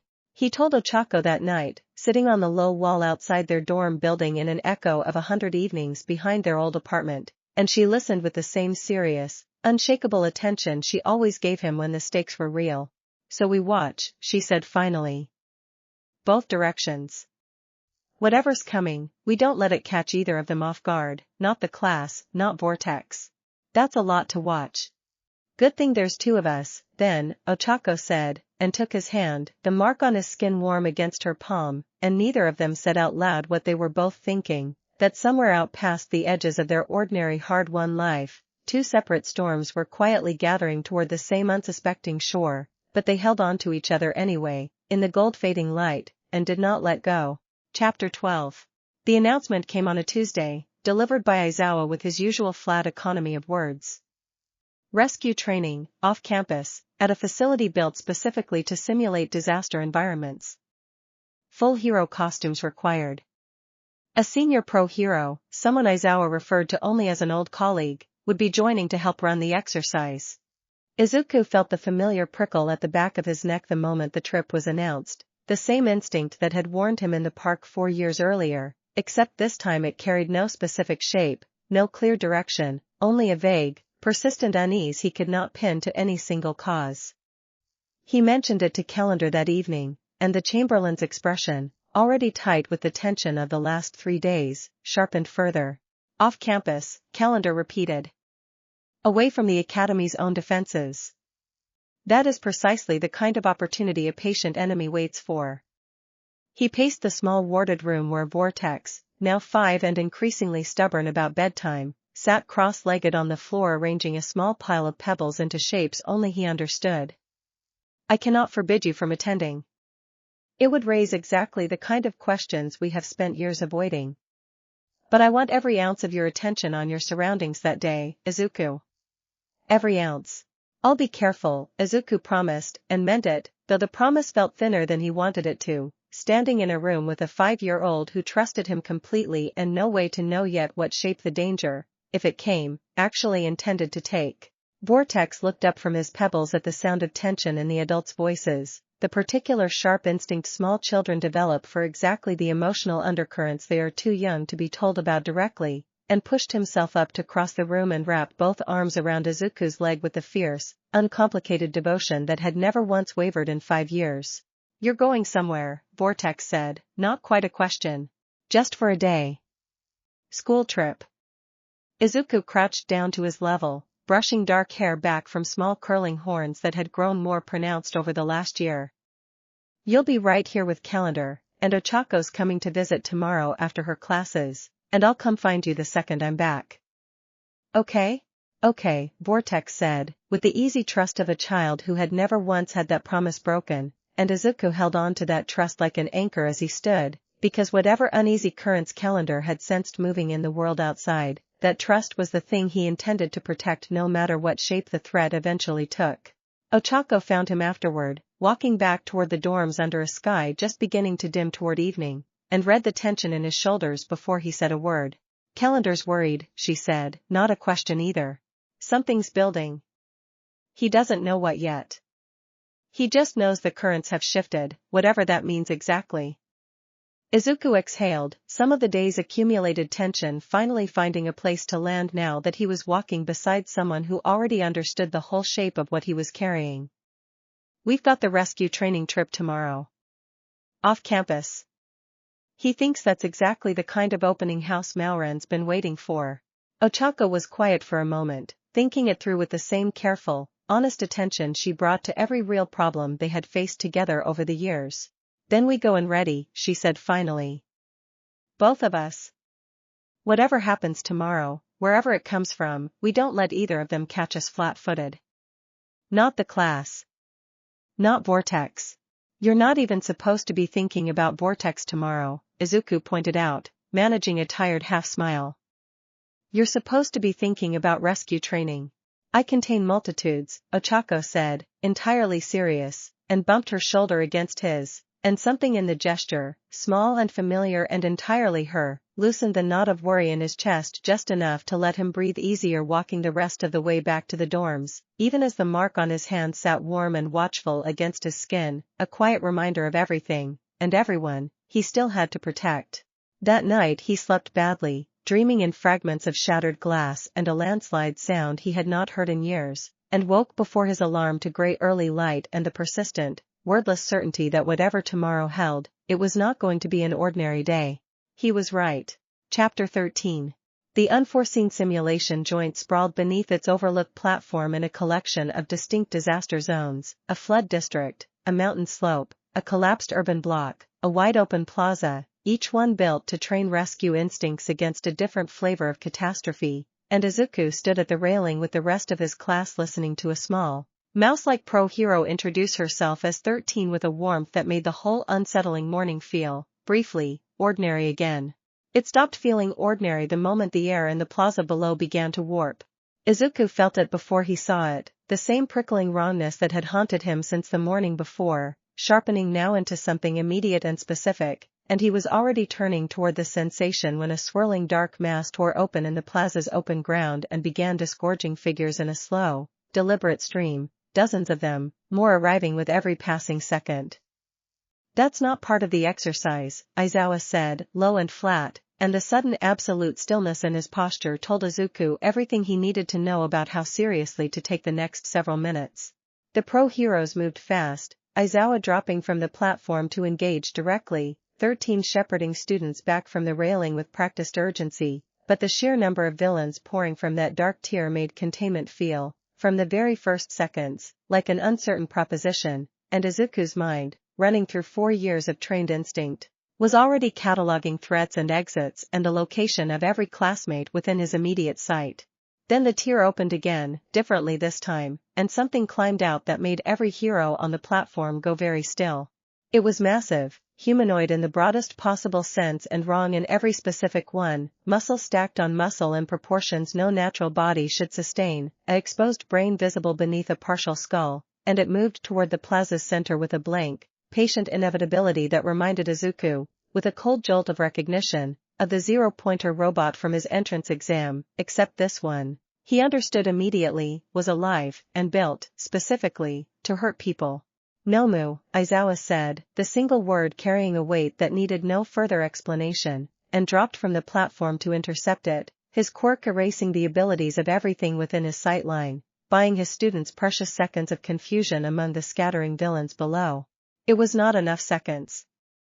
The battle that followed fractured across the facility's various zones almost immediately, students separated by the chaos, and Izuku found himself, in the scramble to protect the classmates nearest him, cut off entirely from Ochako, who had been swept toward the flood zone in the initial confusion with 3 other students, and the sudden, sharp absence of her at his side felt like its own kind of alarm bell. A villain came at him directly, a lean, twitchy figure with pale hands covered in strange scarring, muttering something under his breath about disintegration and kill counts, and Izuku's body answered the threat with 4 years of trained reflex before his mind had finished parsing the danger, catching the man's reaching hand before it made contact and driving him back with a controlled burst of force that sent him sprawling clear of the nearest cluster of first years. "Get back," Izuku shouted to the classmates nearest him, voice carrying with an authority that surprised even himself. "Toward the exit stairs, now, I'll hold here." He did not have time to wonder whether the display of strength had given away more than he intended.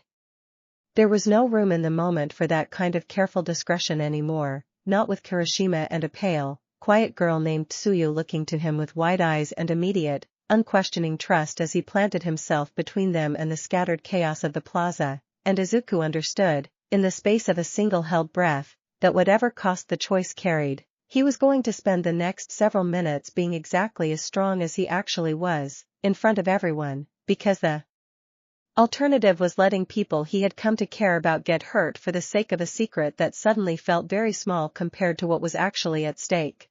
The mark on his hand pulsed warm and steady, and Izuku planted his feet, and did not retreat.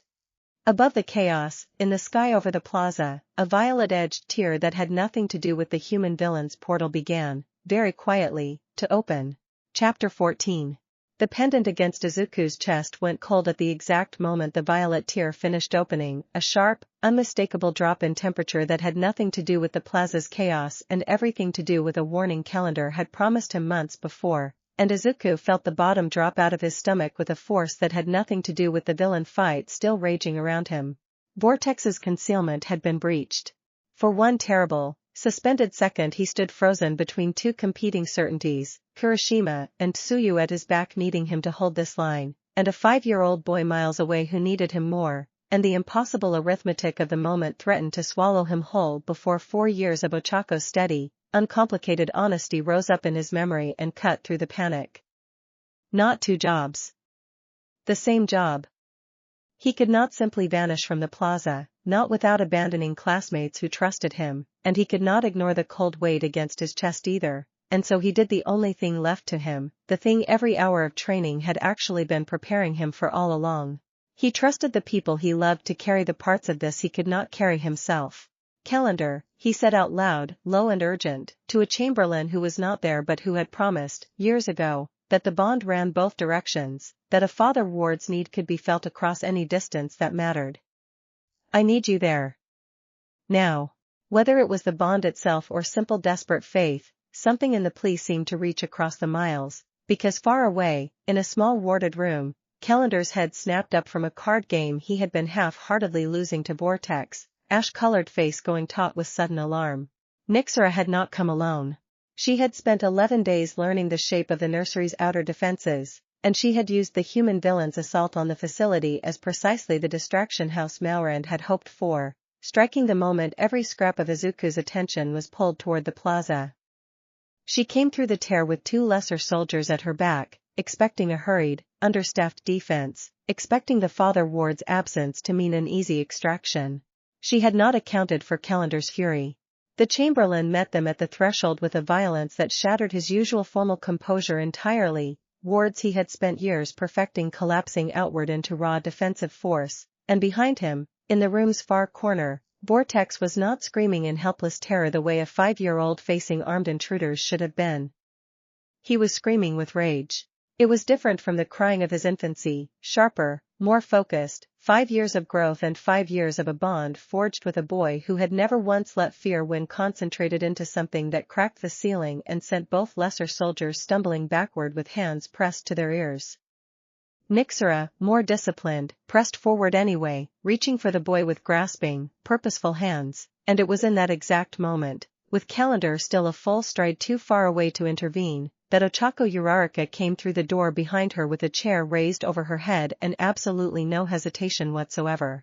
She had left the plaza the moment the first villains fell back and Aizawa's shouted orders freed her to move, some instinct honed by years of watching Izuku's careful vigilance telling her exactly where the real danger might actually be, and she brought that chair down across Nixera's shoulders with the full weight of her gravity manipulation behind it, sending the scout crashing sideways into an overturned table. Get away from him, Ochako said, breathing hard, already moving to plant herself between Nixera and the boy in the corner, and there was nothing uncertain in her voice at all.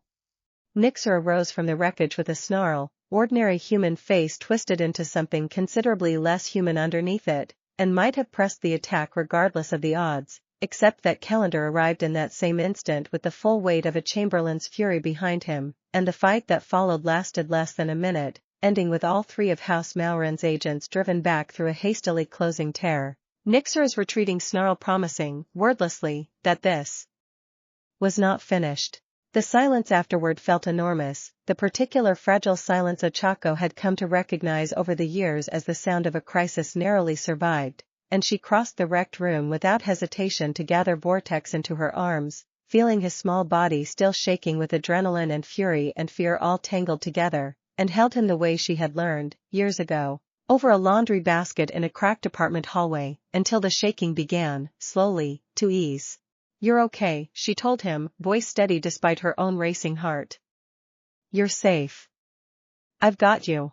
Miles away, in a plaza still ringing with the aftermath of a different battle entirely, the pendant against Izuku's chest warmed again, faint and distant but unmistakable, and something in his chest that had been locked rigid with dread finally, carefully, began to loosen. Chapter 15. The pendant's warmth steadied something in Izuku that fear had strung tight enough to snap, and the relief of it, arriving in the middle of an ongoing crisis, did not slow him down so much as sharpen him, for years of borrowed strength suddenly given permission to stop holding anything back at all.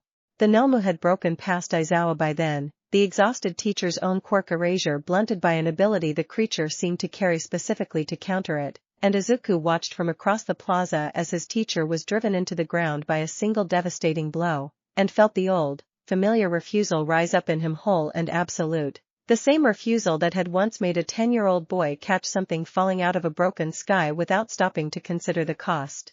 He moved. Kirishima shouted something behind him, a warning or an offer of help, and Izuku did not have time to answer either, crossing the shattered plaza at a speed that left after images, placing himself between the fallen Aizawa and the Nomu's next advancing step with his arms already raised. The creature's fist came down with a force that had cratered concrete moments before, and Izuku caught it, both hands wrapped around a wrist thicker than his own torso, feet skidding backward across broken ground under a weight that should have crushed him instantly and did not. He held. It was, distantly, the same sensation as the 0-pointer months before, except sharper, more dangerous, and this time there was no automated safety system waiting to shut the threat down the moment he proved his point. There was only the Nomu's blank, patient strength pressing down against his own, and the mark on his hand blazing hot beneath his glove, and the absolute, unshakable knowledge that letting go was not a possibility his body was willing to consider. Move him, Izuku gritted out, to Kirishima, to anyone still close enough to hear, meaning Aizawa, meaning get our teacher clear of this, and somewhere behind him he heard scrambling, urgent motion, and held the line a few seconds longer than his body should reasonably have allowed, until a new presence arrived on the battlefield with a force that changed the entire shape of the fight. All Might came through the plaza's ruined entrance like something out of the old broadcasts Izuku had grown up watching, a blur of motion and impact that met the Nomu's next strike with a force that finally, genuinely staggered it, and Izuku, released from the immediate press of the creature's attention, stumbled back to catch his breath and found the number one hero's gaunt, intense eyes flicking briefly toward him even in the middle of the fight, a look that carried unmistakable recognition. You held a Nomu, All Might said afterward, once the creature had finally been driven off and the surviving villains had scattered or surrendered in the wake of his arrival, once Aizawa had been carried clear to the medics and the plaza had settled into the ragged, exhausted quiet of an aftermath. He crouched in front of Izuku, who sat catching his breath against a chunk of broken concrete, and studied him with an intensity that made the boy feel, for the first time in months, genuinely seen. A quirkless student, holding a Noma built specifically to counter pro heroes, barehanded, long enough for your teacher to be pulled clear. I have questions, young man. A great many of them. Izuku, exhausted and adrenaline shaken and abruptly aware that the last hour had almost certainly demolished 4 years of careful discretion beyond any hope of repair, found himself, despite everything, smiling faintly. I've got a lot of answers, he admitted. Just maybe not here. All Might studied him a moment longer, something calculating and not unkind moving behind his gaunt features, and nodded slowly, the particular nod of a man deciding to extend trust to someone who had just earned a considerable amount of it in the span of one impossible afternoon. Fair enough, he said. My office. Tomorrow, after classes. I think you and I have a great deal to discuss. Across the plaza, Ochako's voice cut through the settling chaos, calling his name, and Izuku turned to find her running toward him, having made it back from the flood zone through the tail end of the fighting, and the sight of her whole and unhurt loosened something in his chest that had been holding on by sheer will for the better part of an hour. He did not yet know, standing amid the wreckage with All Might's promise of tomorrow's conversation settling over him like the first cold edge of a new season, that the version of his life built on careful secrets was drawing, very quickly, to its end. He only knew, watching Ochako close the last of the distance between them, her face a mixture of relief and fierce, undimmed pride, that whatever came next, he was not going to face it alone. Chapter 16.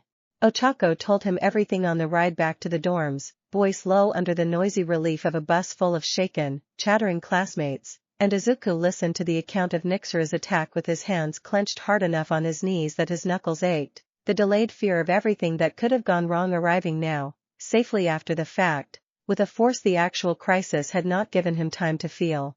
He's okay, Ochako said, for the third time, watching his face carefully. Deku. He's okay. Calendar's with him right now, and I stayed until he'd calmed all the way down before I left to find you. He's okay. I wasn't there, Izuku said, low, the old guilt of it sitting heavy and immediate in his chest despite every rational piece of him understanding there had been no way to be in two places at once. You were the one who actually got there in time. Not me. Because that's how this works, Ochako said, firm, catching his hand and holding it until he looked at her properly. You said it yourself, months ago, on the wall behind the old apartment. This was never something you could carry alone, and today proved exactly why. I got there because you trusted me enough, years ago, to let me be part of this. That's not you failing him, Deku.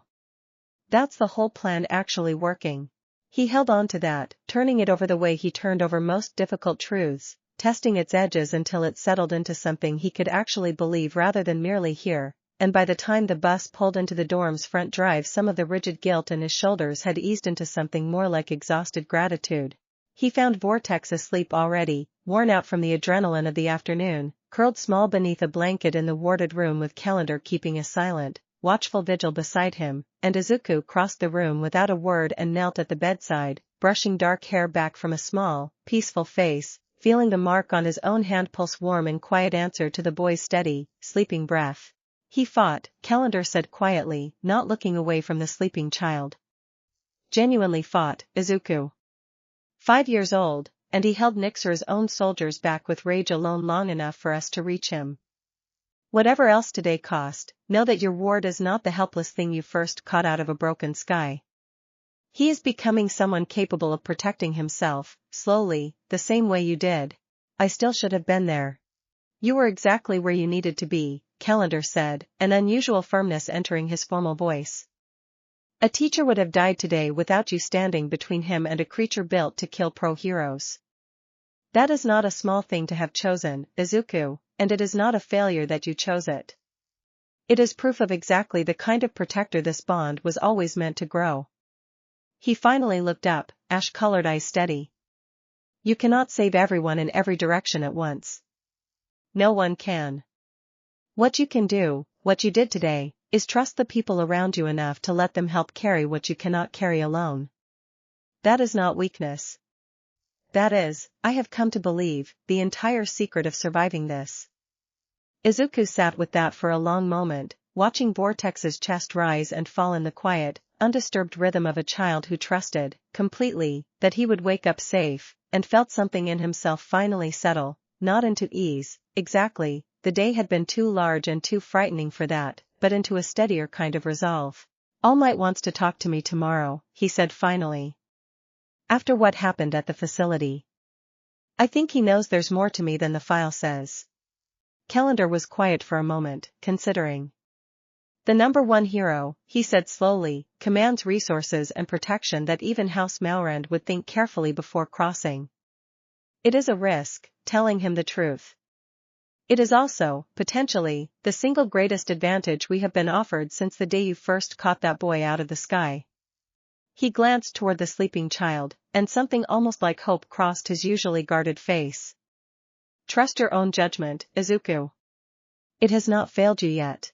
Izuku looked down at the mark on his hand, warm and steady in the quiet room, and thought of a dozen years of careful secrets finally reaching the edge of a decision he could not delay any longer, and found, beneath the exhaustion and the fear, a current of something that felt almost like relief. Tomorrow, he would tell the truth, to the one hero in the world with the power to actually help him carry it. Tonight, he stayed at Vortex's bedside until the boy's breathing settled fully into sleep, and let Ochako's hand find his own in the quiet dark, and allowed himself, for a little while, simply to rest. Chapter 17. All Might's office was smaller than Izuku had expected, cluttered with old case files and framed photographs from a decades-long career, and the man himself, out of costume, looked thinner and more tired than his broadcast persona ever let on, a fact Izuku filed away without comment as he took the offered seat across the cramped desk. I will not waste your time pretending I do not have questions, All Might said, without preamble, folding his hands in front of him. You are registered quirkless. You held a Nomu. Those two facts cannot both be true in any world I understand, and I have spent 30 years understanding quite a lot about quirks. So. I am listening, young man, for however long an explanation takes. Izuku had rehearsed 100 versions of this conversation over 4 years and found, faced with the actual moment, that none of them mattered anymore. He simply told the truth, start to finish, a ruined lot and a broken sky, a bond marked into his hand that would not wash off, a 5-year-old boy hidden a 15-minute run from campus, a chamberlain named Calendar who had spent years teaching him to fight, a rival house that had, only the day before, tried to take that boy by force while Izuku's attention was pulled elsewhere. All Might listened without interrupting, his expression shifting through disbelief and then, gradually, something closer to grave, focused attention. And when Izuku finally finished, the office fell into a long, considering silence. A father ward, All Might said finally, testing the phrase. To an heir of another realm entirely. That is, I will admit, not a story I expected to hear when I called you in here. He studied Izuku for a long moment, something unreadable moving behind his tired eyes. I believe you. For what it is worth, young man, I have seen enough strange things in 30 years to recognize honesty when it is sitting in front of me, and you have just handed me a secret capable of ending your entire life here if it reached the wrong ears. That is not something a liar does. I couldn't keep hiding it, Izuku said. Not after yesterday. Not when it means the people around me could get hurt because of something they don't even know exists. No, All Might agreed.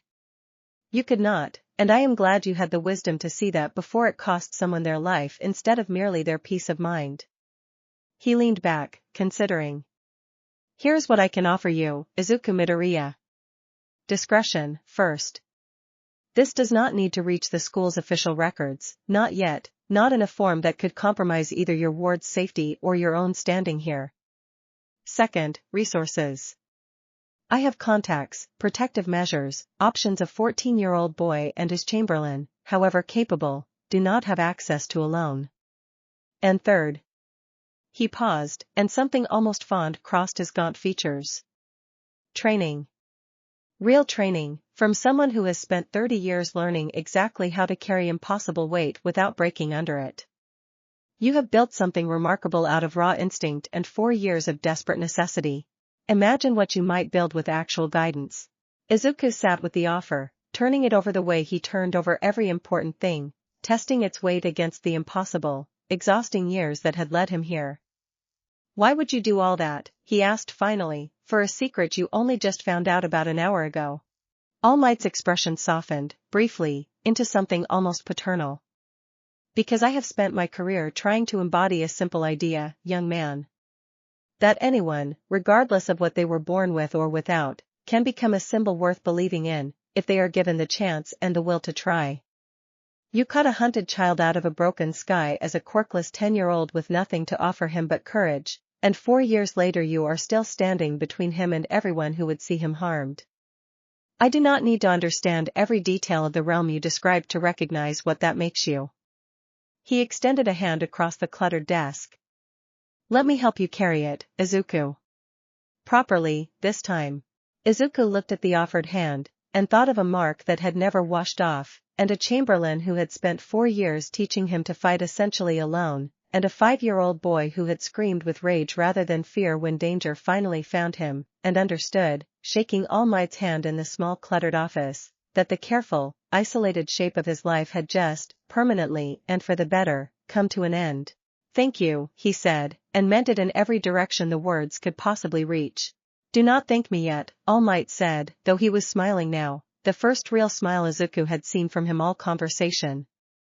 You have a great deal of training ahead of you, young man, and I do not intend to go easy simply because you have already survived more than most heroes twice your age. Go home. Tell your chamberlain he will be hearing from me. And get some rest. Something tells me the road ahead of both of you is only going to get more interesting from here. Chapter 18. Calendar's reaction to the news, delivered that evening in the warded nursery with Vortex already deep in the particular boneless sleep of a child worn thin by an eventful week, was not what Izuku had expected. The number one hero, the chamberlain repeated slowly, and something in his careful, formal composure cracked open into an expression Izuku had genuinely never seen on him before, a kind of stunned, cautious relief. You told him everything, and he offered protection rather than exposure. He said he'd seen enough strange things in 30 years to know honesty when he heard it, Izuku said. He wants to meet you. Officially. He thinks his resources could actually help against House Malrand in ways we couldn't manage alone. Calendar was quiet for a long moment, looking down at the sleeping child between them, and when he spoke again his voice had lost some of its usual careful distance. I have spent 5 years bracing for every possible way this could go wrong, he admitted. I confess I did not brace myself adequately for it going, for once, unexpectedly right. He looked up, something almost like gratitude in his ash-colored eyes. You made a good choice, Izuku. A brave one. I am, for what it is worth, proud of the boy who made it. It was, Izuku thought, possibly the warmest thing Calendar had ever said to him directly, and he found himself oddly moved by it, for years of a partnership built more on shared duty than open affection quietly revealing, in this exhausted, hopeful moment, exactly how much genuine care had grown up underneath the formality all along. Ochako arrived not long after, letting herself into the warded room with the easy familiarity of someone who had long since stopped needing to knock, and settled onto the floor beside Vortex's small sleeping form, brushing a stray curl of dark hair back from his forehead with the same gentle, practiced tenderness she had shown him since he was small enough to fit in a laundry basket. So, she said, glancing up at Izuku with a small, tired smile, no more hiding. No more hiding, Izuku agreed, settling onto the floor beside her, close enough that their shoulders touched. It's strange. I spent 4 years terrified of exactly this moment, and now that it's actually happened, I mostly just feel lighter. That's what happens when you stop carrying something alone, Ochako said, echoing, without meaning to, almost exactly what Calendar had told him the night before. I could have told you that years ago. You did tell me that years ago, Izuku pointed out, smiling. Repeatedly. And yet here we are, you only really believing it after the #1 hero says it back to you in a fancier office, Ochako said, with the fond, exasperated affection of someone who had clearly made peace, long ago, with exactly how stubborn he could be about accepting help. She leaned her head against his shoulder, watching Vortex's steady, peaceful breathing in the quiet room. For what it's worth, Deku, I think you handled all of it, yesterday, today, all of it, about as well as anyone possibly could have. Better, probably. Izuku let the words settle, let himself, for once, simply accept them rather than immediately arguing the point out of old habit, and found the quiet warmth of the room, the sleeping child, the steady presence of the girl beside him, and Calendar's watchful, grateful silence nearby, adding up to something that felt, despite everything the last 2 days had cost, remarkably like peace. House Malrand was still out there, patient and dangerous, and now, Izuku suspected, considerably more cautious after Nixera's failed strike and the unmistakable proof that the Father Ward's strength had grown well beyond what their scouts had reported. All Might's protection was a new and considerable asset, but not, Izuku understood clearly, a solution that made the danger disappear entirely. There would be more attempts. There would be harder fights ahead, for Vortex's throne and for whatever future Izuku himself was quietly building at UA, one careful, hard-won step at a time. But sitting in the warm, quiet dark with the people he had chosen, over and over, across 5 years of impossible circumstance, to build his life around, Izuku found he was not afraid of what came next. He reached over and took Ochako's hand, the mark on his skin warm against her palm the way it always was, and watched Vortex's small chest rise and fall in the steady, trusting rhythm of a child who had, for one more night at least, been kept entirely safe, and thought that whatever storms were still gathering out past the edges of this hard-won peace, he had exactly what he needed to meet them. He had people worth fighting for. And, for the first time in his life, he had every reason to believe that would be enough. Chapter 19. News of the incident at the training facility spread through UA in the particular fast, fractured way news always seems to travel among teenagers, half rumor and half second-hand account, and by the time Izuku walked into homeroom 2 days later the story of the quirkless boy who had held a Nomu had already taken on a life considerably larger than the truth. He did not correct most of it. All Might's promise of discretion meant the full shape of the truth, the bond, the throne, the boy waiting for him each evening in a warded room across campus, stayed exactly as private as it had always been, but the smaller truth, that Izuku Midoriya was nowhere near as powerless as his official file claimed, was now simply, openly, a fact his classmates had watched with their own eyes. Kirishima found him at lunch, sliding into the seat across from him with the easy, unguarded enthusiasm that had made him one of the first people in class Izuku genuinely liked. "Dude," he said, without preamble, "you held that thing off Aizawa-sensei with your bare hands. That was the manliest thing I have ever personally witnessed. I need to know everything." "It's complicated," Izuku said, which had become, over the last several months, something close to a reflexive answer. "Everything worth knowing usually is," Kirishima said, entirely unbothered, and did not press further, which Izuku appreciated more than he knew how to say. Bakugo's reaction took longer to surface, and arrived, eventually, in a form Izuku had not expected. He caught Izuku alone in the training gym after hours, several days later, standing in the doorway with none of his usual explosive posturing, arms crossed, expression caught somewhere between grudging and genuinely unsettled. "You held a Nomu," Bakugo said, without preamble. "I did. That's not normal strength. That's not a quirk that just showed up out of nowhere either. I've watched you train, you move like someone who's been fighting for years." Bakugo's jaw worked, some old, complicated tangle of pride and confusion visibly fighting for control of his expression. "I spent years calling you Deku like it meant something. Like being quirkless made you nothing. And you just stood there and took it every single time, and I never once wondered what you were actually capable of underneath all that, because I didn't think there was anything underneath it worth wondering about." Izuku said nothing, letting the silence hold space for whatever Bakugo needed to work through on his own. "I'm not apologizing," Bakugo said finally, sharp, defensive, and then, quieter, in a tone Izuku had genuinely never heard from him before, "but I got it wrong. About you. I'm not going to pretend I didn't." It was not an apology, not quite, but it was, Izuku understood, as close as Bakugo Katsuki was currently capable of coming to one, and he found, standing in the empty gym with an old rival finally, grudgingly, extending something like respect, that he did not need the fuller apology nearly as much as he might have expected to 5 years earlier. "We're even," Izuku said simply. "Doesn't mean I'm going easy on you next time we're paired up."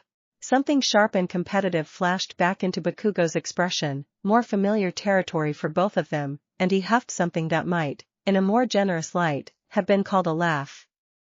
"Good," he said. "Wouldn't want you to." Ochako heard the whole story that evening, sitting cross-legged on the floor of the warded nursery while Vortex, fully recovered from the previous week's ordeal and characteristically unable to sit still for longer than a few minutes at a time, stacked wooden blocks into towers specifically designed, it seemed, to be knocked down again with maximum enthusiasm. "Bakugo Katsuki, extending an actual olive branch," she said, delighted. "I did not have that on my list of things I expected to happen this semester." "Neither did I," Izuku admitted, watching Vortex send another tower crashing to the floor with a triumphant shriek of laughter. "It's strange. Half my life used to be built around hiding what I actually was, from him, from everyone.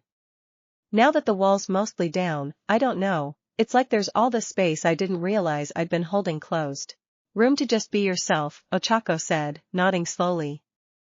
"That's not a small thing, Deku. You've spent a long time not having that." "I had it with you," he said, and meant it plainly, without any particular flourish, because it was simply, unadorned, true. "And with him." He nodded toward Vortex, currently attempting to balance a block on his own head with fierce, wobbling concentration. "You were always the room I got to just be myself in. Everyone else was the wall." Ochako's expression softened into something warm and unguarded, and she reached over to take his hand, the mark on his skin steady and familiar beneath her palm. "Well," she said, "the wall's coming down a little more every week now. Bakugo. All might. Half the class already half suspecting there's more to your story than you've told them." She glanced at him, something gently teasing entering her voice. "Pretty soon there won't be much wall left at all." Terrifying thought, Izuku said, though he found, turning the idea over, that it did not actually terrify him the way it would have a year earlier. It felt, instead, like the slow, overdue exhale of a boy who had spent 5 years holding his breath, finally, cautiously, beginning to breathe out. Vortex's block tower toppled again, spectacularly this time, sending pieces skittering across the floor in every direction, and his delighted, unrestrained laughter filled the small warded room entirely, and Izuku, watching him scramble after the scattered blocks with the boundless energy of a child utterly, blessedly unburdened by the weight the adults around him carried on his behalf, thought that whatever walls still remained, whatever fight still waited somewhere out past the horizon, this, right here, was worth every single one of them. Chapter 20.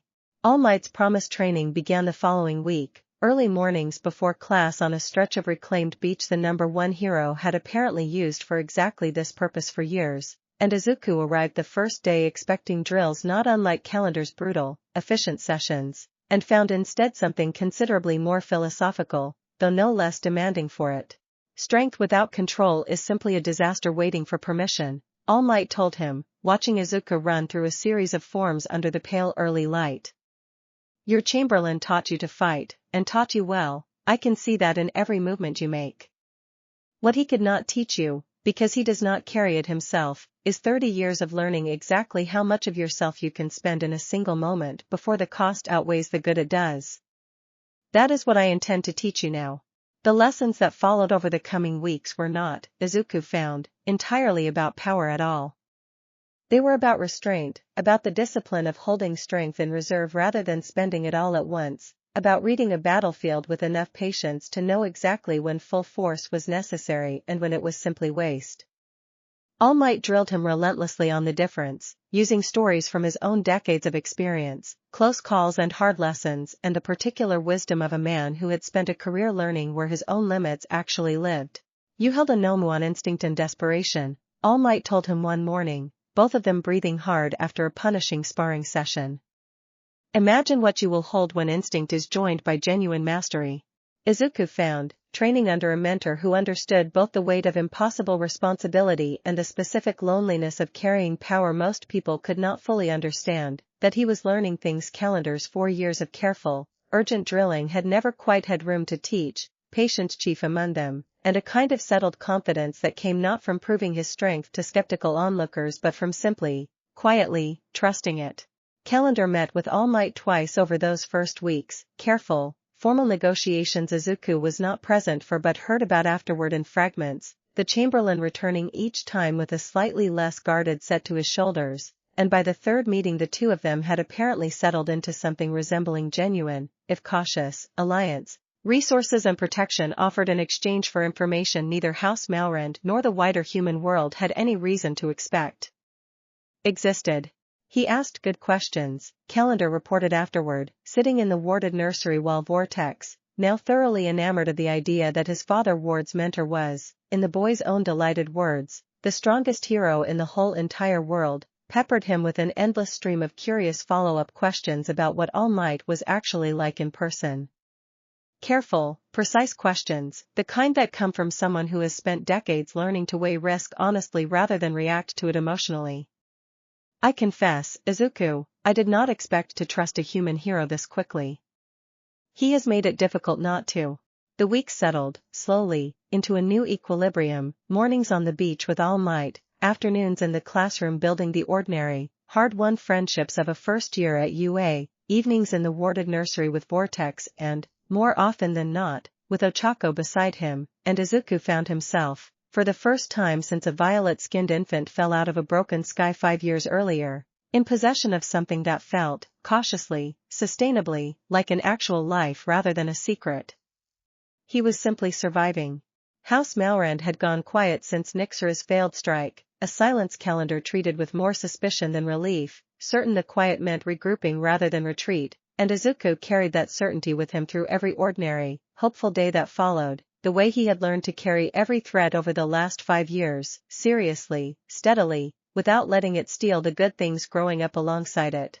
On a quiet evening near the end of the month, sitting on the low wall outside the dorms with Ochako's head resting against his shoulder and the last light of sunset catching gold across the campus grounds, she asked him, half teasing, half genuinely curious, what he thought came next. Sports festival, first, Izuku said, thinking of the enormous, nationally televised tournament every first year at UA would face within weeks, the kind of exposure that would put every one of them, and everything they carried, on a stage larger than anything he had faced before. Then, I don't know. Whatever House Malrand's been planning during all this quiet. Whatever All Might still has to teach me. Whatever comes after that. Sounds terrifying, Ochako said, entirely unbothered, tilting her head up to grin at him. It is, Izuku agreed, and found, saying it out loud, that the fear sat easier than it once had, worn smooth by 5 years of facing it down anyway, hand in hand with the people who had never once let him face it alone. But I've got you. And him. He nodded toward the warded building across the quad where Vortex slept, safe, growing, fiercely loved. And now All Might too.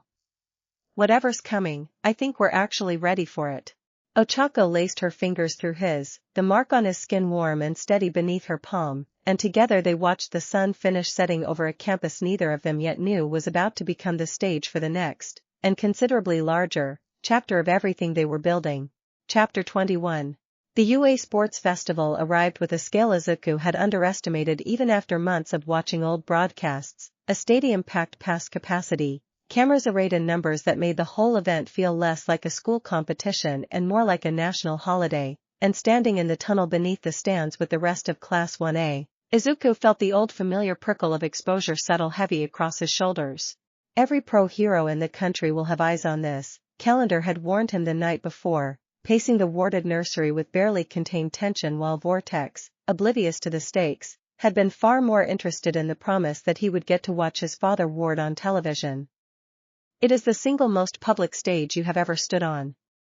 House Malrand will be watching too, Izuku, make no mistake, and a nationally televised event is exactly the kind of chaos a patient enemy could exploit if they chose their moment carelessly enough to risk it.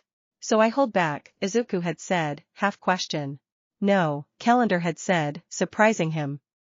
All Might and I discussed this at length. Holding back on a stage like this, after everything already witnessed at the training facility, would only draw more suspicion, not less. Half the country will be watching for exactly the kind of restraint that reads as a boy with something to hide. You compete honestly, Izuku. Fully. It is, paradoxically, the safest option left to us now. He carried that advice with him into the tunnel, watching present mixmatic commentary echo down from the stadium above as the students filed toward the field, and found Ochako beside him, her own nervous energy channeled into a fierce, focused determination he had come to recognize as her competition face. You ready? She asked. No, Izuku admitted, an old, familiar answer between them by now. But I think I'm ready enough. Same, Ochako said, and bumped his shoulder with hers, the small, grounding gesture that had steadied him through worse moments than this one. Whatever happens out there, we've survived scarier things than a stadium full of cameras. She was not wrong, and Izuku held on to that thought as the class emerged onto the field into a wall of sound, the roar of a packed stadium washing over him in a physical wave, and somewhere high above, in a private box arranged through channels Izuku still did not fully understand, he knew Calendar sat with his mother and, disguised beneath a concealment charm sturdy enough to withstand even this level of scrutiny, a 5-year-old boy bouncing with excitement at the prospect of watching his father ward compete on the biggest stage either of them had ever faced. Midnight, the pro hero assigned to oversee the festival's opening events, explained the first challenge with theatrical relish, an obstacle course spanning the length of the stadium's outer track, elimination based purely on finishing position. No restrictions on quirk use so long as no student was permanently harmed. Izuku lined up at the starting gate alongside hundreds of competitors, felt the mark on his hand warm faintly with anticipation, and when the starting signal fired, let 4 years of careful restraint fall away, at last, into something closer to simple, honest speed. Chapter 22. The obstacle course's first stretch funneled the entire field through a narrow tunnel guarded by a line of massive robotic sentinels, the same make Izuku recognized distantly from his entrance exam years before, scaled up considerably for an audience that expected spectacle, and the crowd of competitors ahead of him slowed immediately into a cautious, congested knot of hesitation. Izuku did not slow down. He had spent 4 years learning exactly how much force his body could produce and exactly how to spend it efficiently, and the sentinels, however imposing, were built from the same principles as every training robot Calendar had ever thrown at him in the warded courtyard. He closed the distance at a dead sprint, planted a foot against the nearest sentinel's extended limb, and used the resulting spring to vault clear over its shoulder entirely, landing in a controlled roll that carried him past the bottleneck while a dozen more cautious competitors were still working out how to get through it on the ground. The crowd's roar spiked audibly at the maneuver, present Mick's voice cracking with genuine astonishment overhead, and Izuku, breathing steady, kept running. Todoroki passed him 20 meters later in a controlled sheet of ice that carried half the field skidding and stumbling in his wake, and Izuku, refusing to be left behind, dug deeper into the reserve of strength he had spent months learning to spend wisely rather than desperately, closing the gap with a burst of speed that drew another audible gasp from the stands. The course's second obstacle, a wide chasm spanned only by a scattering of narrow, unstable platforms, thinned the field considerably, several competitors miscalculating jumps and tumbling into the safety netting below, and Izuku cleared it in 3 long, precise strides across platforms most competitors were treating with far more caution than the moment actually required. By the time the course opened into its final stretch, a wide, open field littered with landmines present Mike cheerfully explained were entirely real if considerably less lethal than advertised. Izuku found himself running in the leading pack, Bakugo's ash-blonde head visible just ahead, Todoroki close behind, and the old, familiar competitive fire that had defined so much of his childhood rose up in him now, sharpened rather than dulled by everything the intervening years had cost him. He crossed the mine field with the same careful precision he had learned catching a falling child out of a broken sky, reading the disturbed patches of earth with an instinct 4 years of danger had honed sharper than most competitors' twice his experience, and broke into the final stretch neck and neck with Bakugo, both of them pouring everything they had into the last 100 meters while the crowd's roar built to a deafening crescendo overhead. Bakugo crossed the line first, by a margin so narrow the stadium's display needed several tense seconds to confirm it, and Izuku crossed a heartbeat behind him, chest heaving, grinning despite the loss with the particular satisfaction of a race genuinely, fairly run. Not bad, Deku, Bakugo said, between ragged breaths, and there was no mockery left in the old nickname at all anymore, only the rough, competitive respect of a rival who had, finally, stopped underestimating him. You either, Izuku managed, and found, standing bent over with his hands on his knees in the roaring aftermath of the race, that losing to Bakugo by a single stride felt, somehow, better than most victories he could remember. High in the private box above the field, Calendar watched the replay of Izuku's vault over the sentinel line with a small, satisfied nod, and beside him a 5-year-old boy bounced in his seat with delighted, uncontainable pride, shouting his father Ward's name loud enough that several nearby spectators turned to smile indulgently at the enthusiastic small child, entirely unaware of exactly how much that pride actually meant. Chapter 23.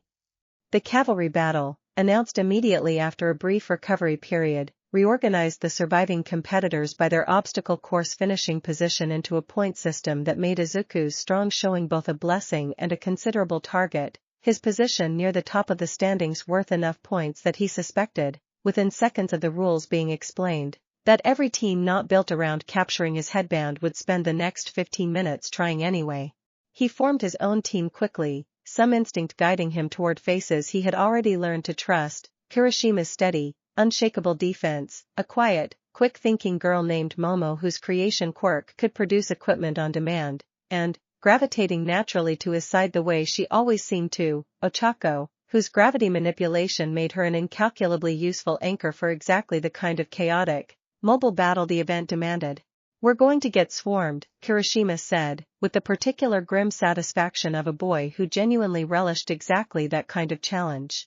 Then we don't stay still long enough to be caught, Izuku said, already sketching a rough strategy in his head, for years of Calendar's tactical drilling finally finding a use considerably less dire than the circumstances that had originally demanded it.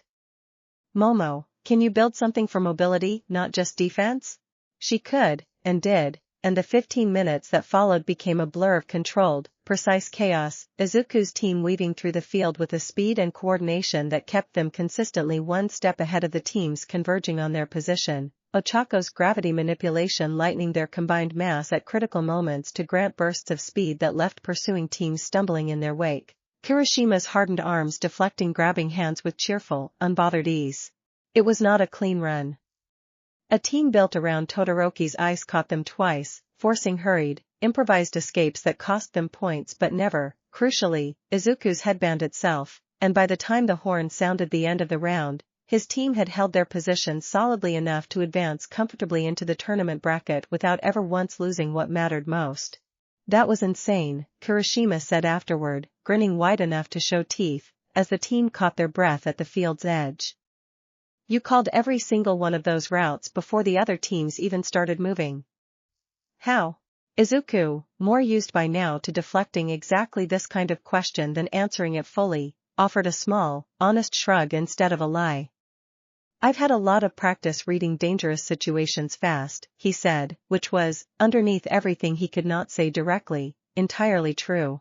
Ochako caught his eye across the small huddle, a private, knowing warmth passing between them that had nothing to do with the festival at all, and Izuku found himself, in the exhausted, adrenaline-flushed aftermath of a battle fought honestly and well, simply grateful, again, for exactly how much of his hardest-won skill had come from years spent protecting something the crowd around him could never guess existed. High above, in the private box, Calendar's satisfaction had sharpened into something more watchful, his careful eyes tracking not the battle itself but the stadium's crowd, scanning row after row of unfamiliar faces with the particular practiced vigilance of a man who understood, better than almost anyone present, exactly how much danger a stage this large and this public could still, quietly, invite. Chapter 24. Calendar found the wrongness during the lunch recess between the cavalry battle and the start of the one-on-one tournament, a faint, familiar prickle along the edges of his senses that had nothing to do with the ordinary chaos of a crowded stadium and everything to do with 5 years of learning exactly what House Malran's particular flavor of danger felt like approaching. He excused himself from the private box with a murmured apology to Inko, who had grown practiced enough over the years at reading his careful urgency to simply nod and gather Vortex a little closer without asking questions the answer to which she would rather not know mid-event, and moved through the stadium's crowded concourse with a controlled, purposeful speed that drew no particular attention from the thousands of ordinary spectators around him. He found the source 3 levels down, in a maintenance corridor that should have been empty and was not, a figure in an ordinary-looking staff uniform standing motionless before a service door, posture too still, too patient, for someone genuinely engaged in the mundane task their disguise implied. You are further from home than is wise, Calendar said, and the figure turned, revealing a face that shifted, briefly, beneath his scrutiny, from unremarkable human features to something with a faint sulphurous cast beneath the skin. Scouting only, Chamberlain, the figure said, unbothered by discovery. House Malran grows curious about the crowd this event has drawn. So many humans, gathered so publicly, celebrating strength. It seemed worth understanding before deciding whether the gathering represents opportunity or simply spectacle. And your conclusion? The figure's mouth curved into something that was not quite a smile. Opportunity, Chamberlain, though perhaps not the one you are already bracing to defend against. The boy fights honestly here, openly, in front of every camera in the nation. House Malran has spent years wondering exactly how strong the Father Ward has become. Today, it seems, we will simply be told, freely, without needing to risk another failed strike to find out. Then you have your answer already, Calendar said, low and dangerous.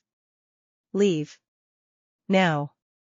Before I decide scouting and trespassing carry the same consequence today. The figure studied him a moment longer, weighing something, and then, with a small, mocking bow not unlike Gethrax's from years before, stepped backward into a shadow that folded shut behind him and left the corridor, once again, entirely, deceptively empty. Calendar returned to the private box with his expression schooled back into careful neutrality, but the tension in his shoulders had not fully eased, and Inko, glancing up from settling Vortex with a snack, read it immediately despite his effort. Something happened, she said, quiet, not quite a question. A scout, Calendar admitted, low enough that Vortex, absorbed in his snack, did not catch the words. Gathering information, not attacking. For now, that is all it was. He glanced down at the field below, where the tournament bracket was already being posted, Izuku's name appearing near the top beside an opponent's Calendar did not recognize. But House Malran now understands, more clearly than ever, exactly how much strength their enemy has grown to command. That knowledge cuts in more than one direction, Inko. It may make them more cautious. It may, instead, make them considerably more desperate. Inko's hand found Vortex's shoulder, an instinctive, protective gesture that had grown as natural to her over the years as it had to Izuku himself, and she watched the tournament bracket resolve into its first matchup with a steadiness that belied the fear Calendar knew she was carrying underneath it. "Then we watch," she said simply, echoing, without knowing it, almost exactly what Ochako had once told Izuku on a low wall behind their old apartment. "All of us. However this festival ends, we make sure nothing gets past us today." Calendar looked at her, at the boy beside her contentedly unaware of the currents moving around him, and nodded once, settling back into his seat with his careful vigilance sharpened rather than eased, as the stadium below roared its approval for the tournament's opening match. Chapter 25. Izuku's first tournament match came against a broad-shouldered boy from the General Studies Department whose quirk let him generate short bursts of compressed air from his palms, a genuinely useful ability that had carried him, on raw creativity, further through the preliminary rounds than his official ranking suggested he should have reached. It was not, in the end, a long fight. Izuku had spent the recess turning Calendar's veiled warning over in his mind without knowing its full shape yet, and the tension of it sharpened his focus rather than dulling it, and when the match began he closed the distance fast, absorbed a burst of compressed air with a raised forearm that barely staggered him, and ended the fight with a single, carefully restrained strike that sent his opponent out of the ring without doing any harm beyond a startled, respectful defeat. "You're stronger than the rumors said," his opponent admitted afterward, shaking Izuku's offered hand with genuine, ungrudging good humor. "Wasn't even close.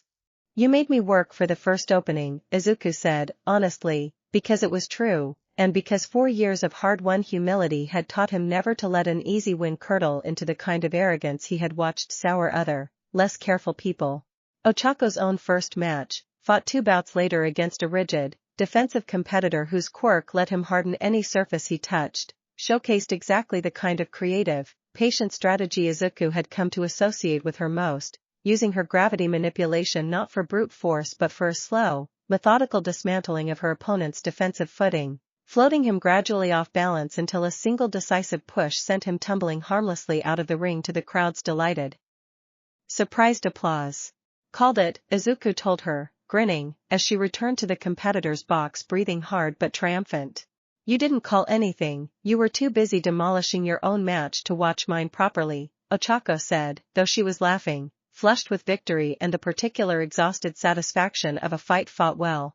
The afternoon wore on in a blur of matches, Kurashima falling in a hard-fought bout against Tetsu that both boys seemed, despite the loss, to genuinely enjoy immensely, Ida advancing with crisp, disciplined efficiency, Todoroki dispatching his own opponents with a controlled, almost clinical use of ice that left the crowd murmuring about exactly how far the young prodigy's ceiling actually extended, and Izuku, watching from the competitor's box between his own matches, felt the old, familiar anticipation building toward a confrontation the tournament bracket had all but promised him from the moment the pairings were posted.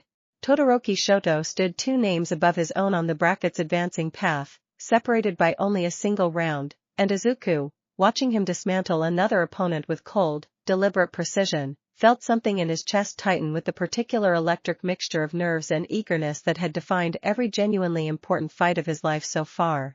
"You're going to fight him next round," Ochako said, following his gaze, not really a question. "If we both win our next matches," Izuku agreed.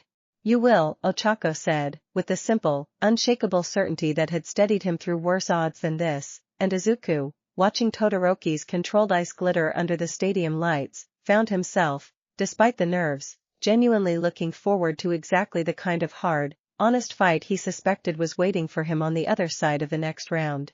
Chapter 26. Todoroki Shoto stood across the ring with half his body sheathed in frost that had not melted since his last match, and studied Izuku with an expression that carried none of Bakugo's old open hostility, only a careful, guarded assessment that Izuku had come to recognize, over months of quiet classroom proximity, as the boy's version of genuine respect. "I'm going to use everything," Todoroki said, without preamble, as the referee called them to their marks. "Ice, fully. I've decided that. But I want you to know it's not personal. I'm not fighting you because of who you are. I'm fighting because I've finally decided to actually try, and you're the opponent standing in front of me when I made that decision." I wouldn't want you holding back, Izuku said, honestly, and meant it in every direction the words could reach, because he understood, in ways Todoroki likely did not yet realize he understood, exactly how much it could cost a person to spend years deliberately not becoming everything they were capable of. The match began, and Todoroki did not hesitate, a wall of ice erupting across the ring's surface with a speed that would have caught most competitors flat-footed, and Izuku, for years of trained instinct answering before conscious thought had finished catching up, was already moving, vaulting clear of the advancing frost with a burst of speed that carried him across the ring's open ground before the ice could close around him. He closed the distance fast, and Todoroki met him with a defensive wall of ice raised at the last possible second, and the impact of Izuku's restrained strike against it sent a spiderweb of cracks racing across the barrier's surface without quite shattering it entirely. The two of them locked, for a suspended moment, in a contest of raw, honest force that drew a rising, astonished roar from the crowd above. You're not using everything either, Todoroki observed, breathing hard, ice reforming rapidly around them both. Not yet, Izuku admitted, and found, saying it out loud in the middle of a fight watched by half the country, that the old fear of exposure had finally, quietly, stopped mattering nearly as much as it once had. All Might's patient training rose up in him now, months of careful lessons about spending strength wisely rather than desperately, and Izuku, planting his feet against Todoroki's next advancing wall of frost, let himself, deliberately, spend more.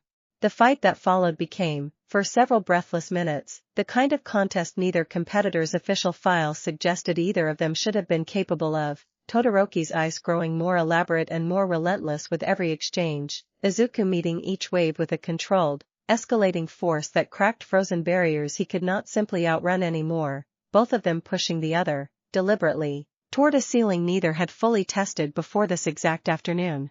It was Izuku's words, more than his strength, that finally broke through Todoroki's careful restraint, a shouted plea between exchanges about not needing to prove anything to anyone except himself, about a fire half of him kept locked away out of old, painful reasons that were not, could never be, a fair sentence for the boy standing here now, and something in Todoroki's guarded expression cracked, briefly, wide open, before a controlled lance of flame joined the ice for the first time all match, driving Izuku back several staggered steps under a combined assault that finally, genuinely, tested the outer edge of everything he had spent years building. He held anyway.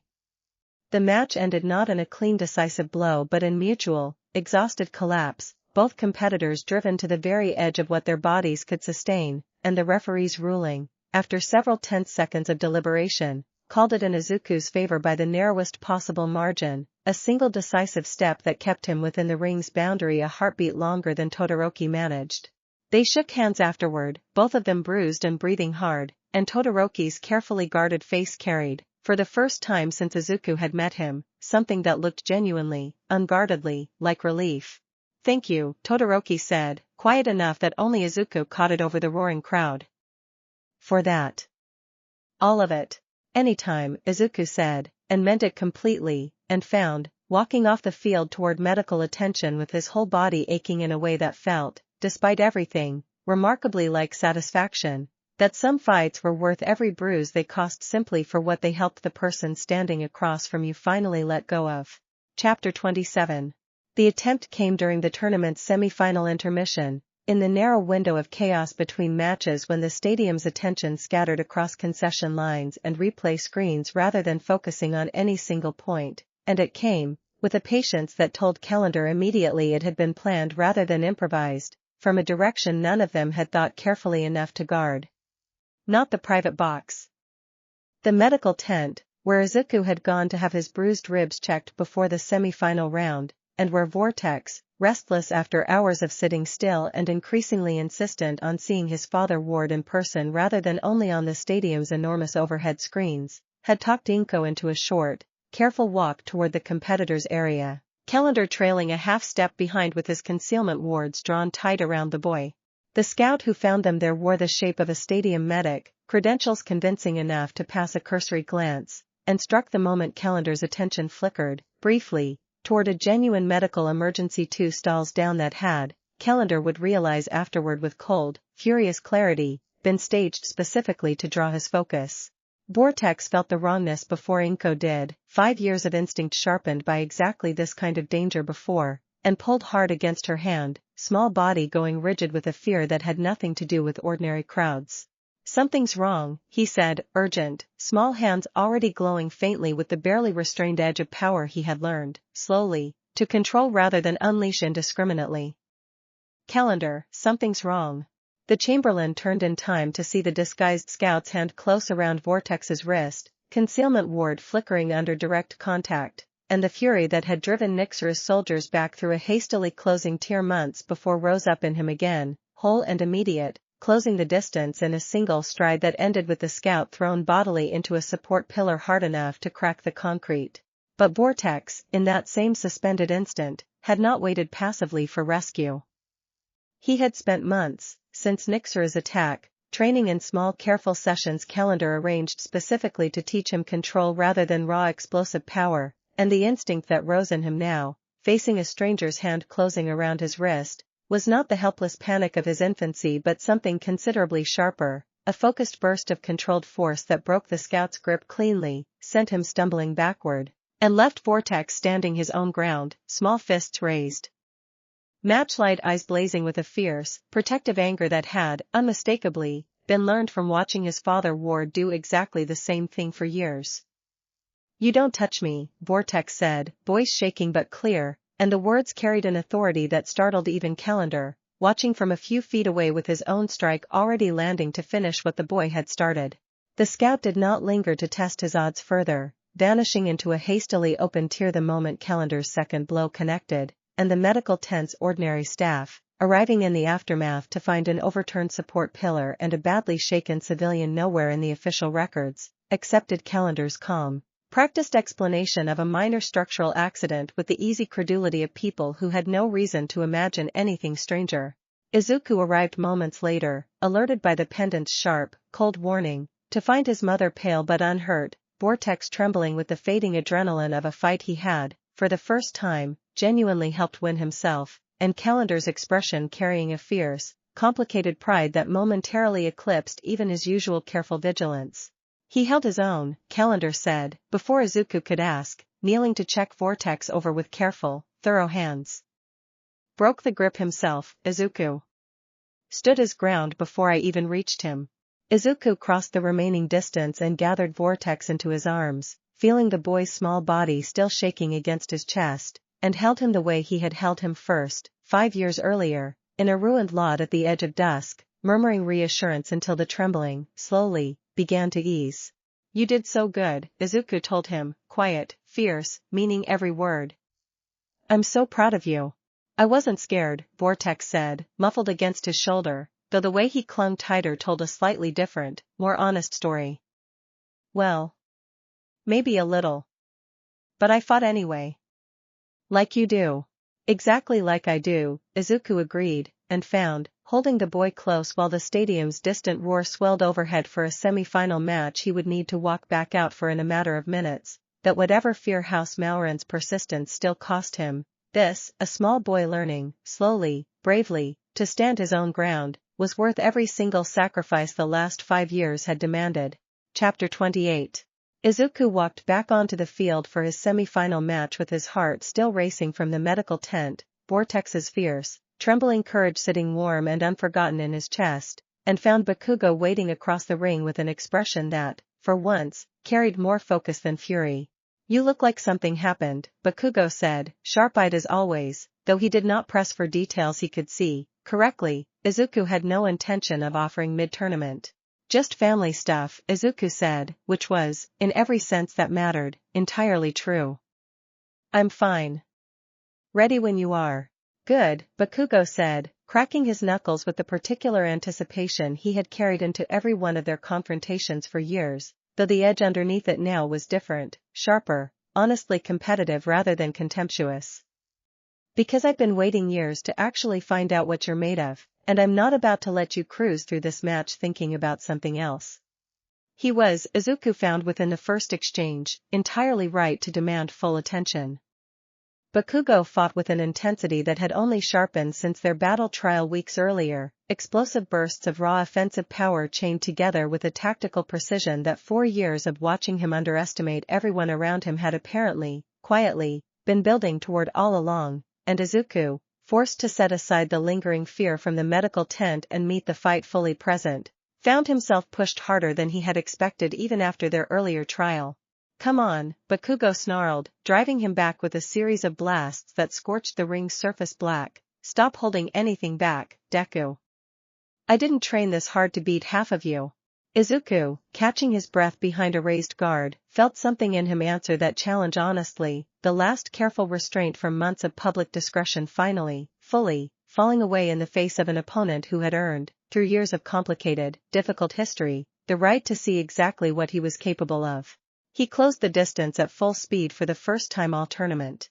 The exchange that followed left the ring's surface cratered and smoking, both competitors trading blows with a force that drew gasps even from a crowd already thoroughly primed by an afternoon of exceptional matches, and it was, in the end, closer than either of them had expected. Bakugo's explosive final assault meeting Izuku's answering strike in a collision that ended the match not with a clean decisive victory but with both of them driven, simultaneously, past the ring's boundary in a tangled, exhausted heap that left the referee needing several long seconds of careful review before finally, narrowly, calling it in Izuku's favor by a margin of mere centimeters.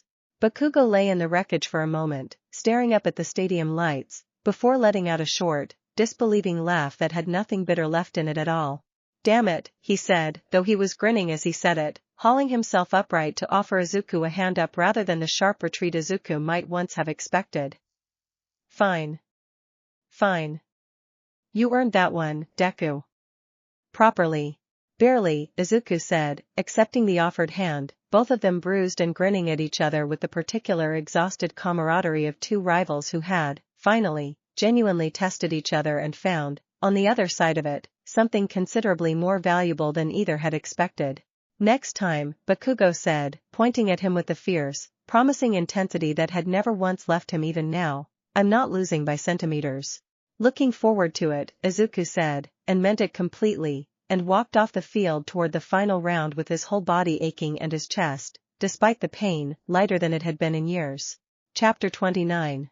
The final match paired Izuku against a third-year transfer student competing in the first-year bracket on special dispensation, a broad, confident boy named Inasa whose wind-based quirk had carried him through the tournament with a series of increasingly dominant victories, and Izuku, standing across the ring from an opponent both physically imposing and clearly determined not to lose to a supposed quirkless underdog, felt the accumulated exhaustion of a very long day settle heavy across his shoulders even as the crowd's anticipation built toward its loudest pitch yet. He had, by his own honest accounting, very little left to give. The fight, when it began, tested exactly that limit, Inasa's wind manipulation buffeting the ring with gale force blasts that made simple footing a genuine challenge, and Izuku, drawing on reserves he had not expected to still possess after Todoroki's fire and Bakugo's explosions, fought a match that felt, from the very first exchange, considerably more like survival than dominance.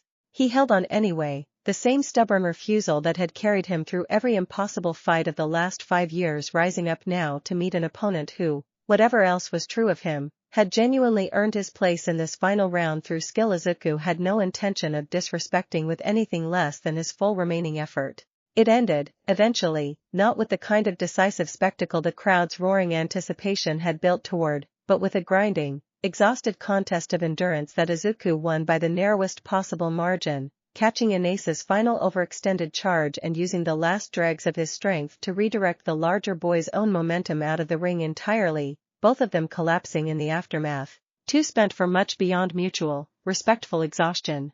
"Damn," Inasa said, from where he lay sprawled at the ring's edge, though he was laughing as he said it, the particular open, generous laugh of a competitor who had genuinely enjoyed the fight regardless of its outcome. "Everyone told me the quirkless rumor was wrong about you. Should have believed them sooner." "You almost had me," Izuku admitted honestly, accepting a hand up that nearly toppled them both back over from shared exhaustion. "That was close."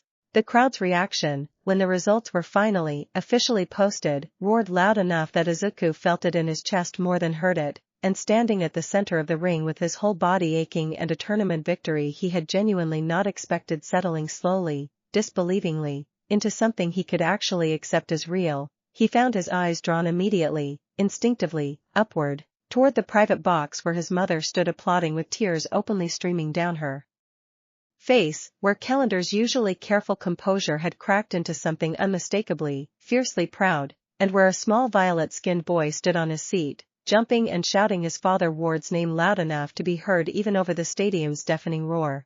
Ochako found him in the competitor's tunnel afterward, having watched the entire final match from the sidelines after her own tournament run ended 2 rounds earlier, and threw her arms around him without any preamble at all, careless of his exhausted, aching body, and Izuku held on to her, breathing hard, letting the enormity of the day finally, fully, catch up to him.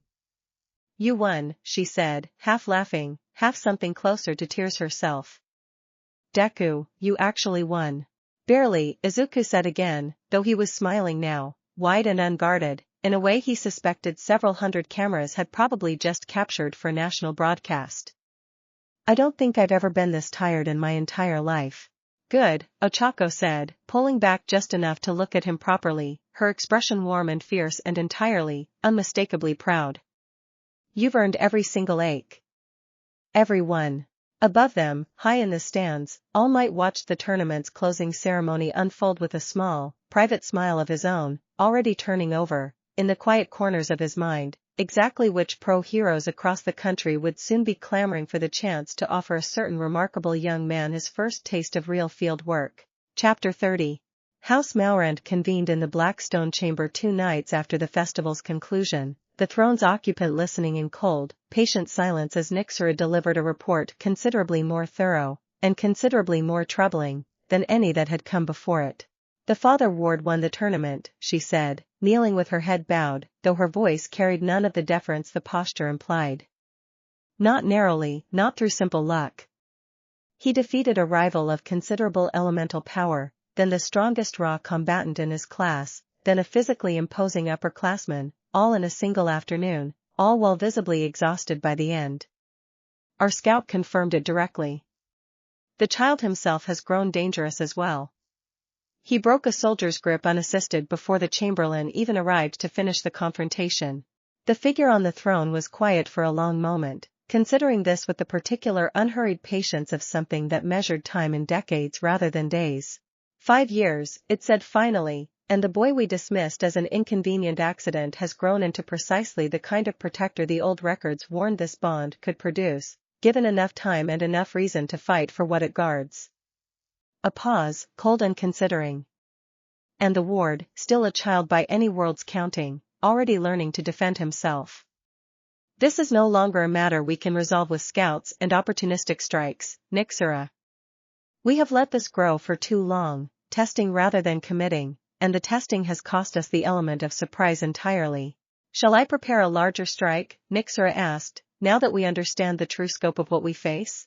"No," the figure said, and something in the flat finality of the word carried more weight than any threat Nixura had delivered across 5 years of careful, patient scouting.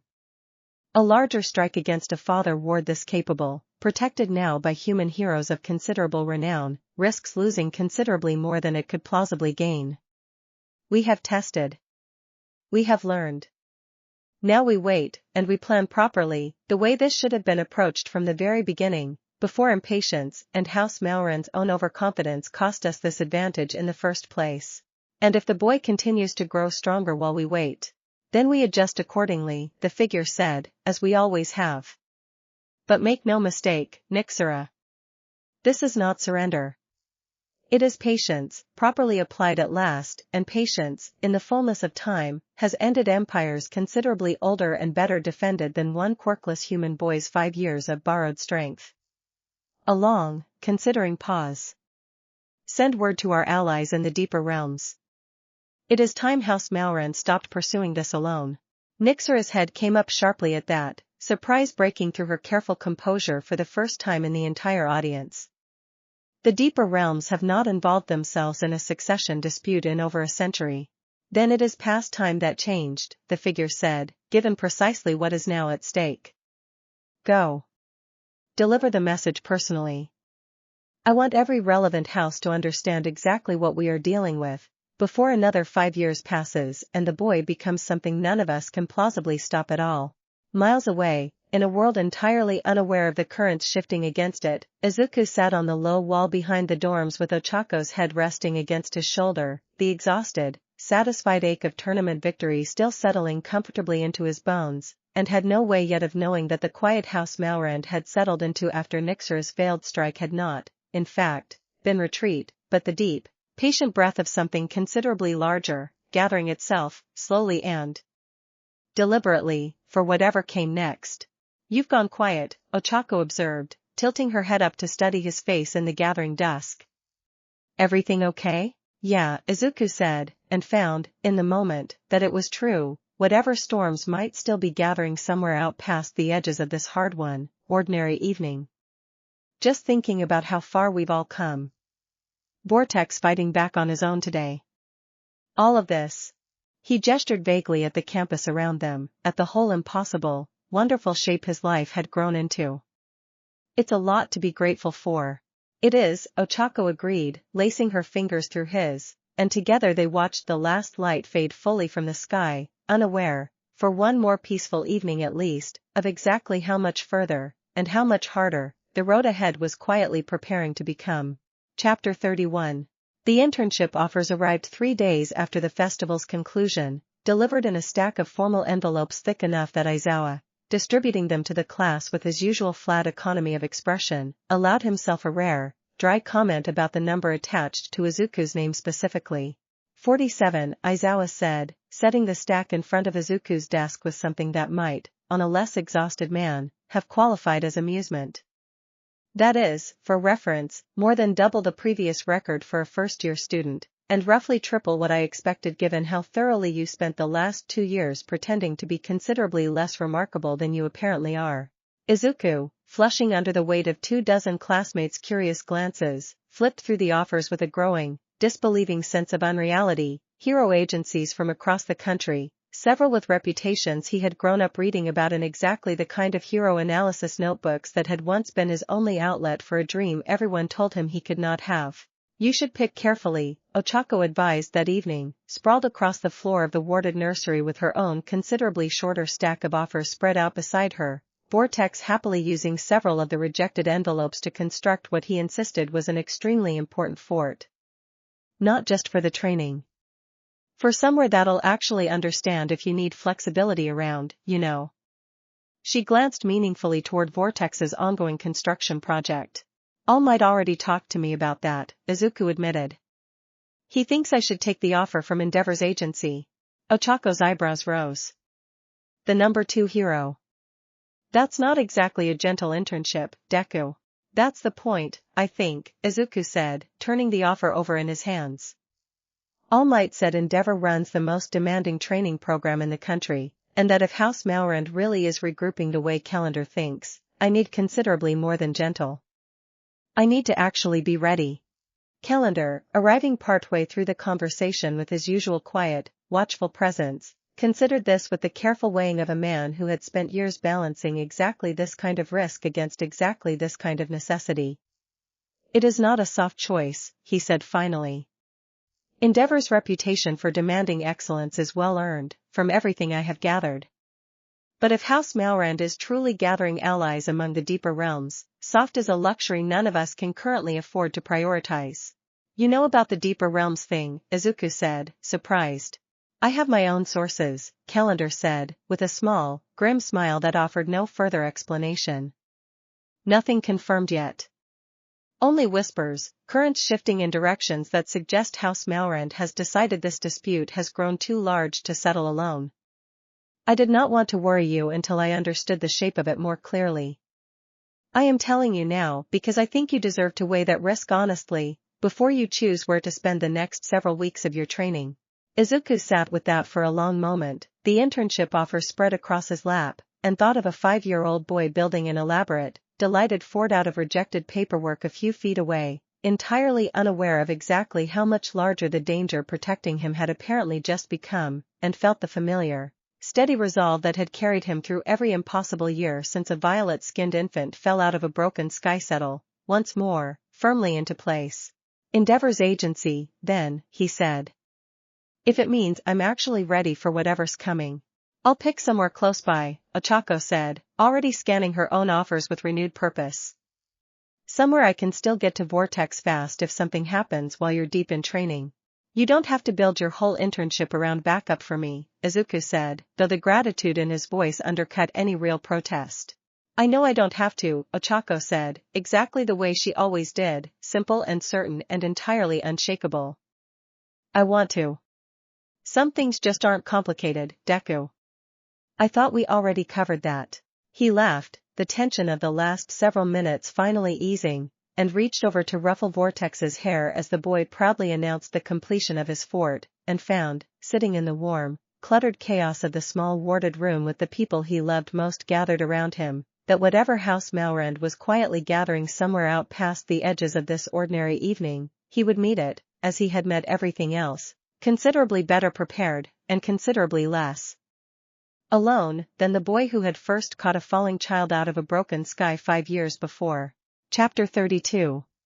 The night before Izuku's internship began, he found himself unable to sleep, restless in a way that had nothing to do with nerves about Endeavor's famously demanding agency and everything to do with the quiet, persistent weight of everything Calendar had told him about the deeper realms, and he gave up trying eventually, padding down to the warded nursery in the small hours to find Vortex, too, still awake, sitting cross-legged on his bed with matchlight eyes wide open in the dark.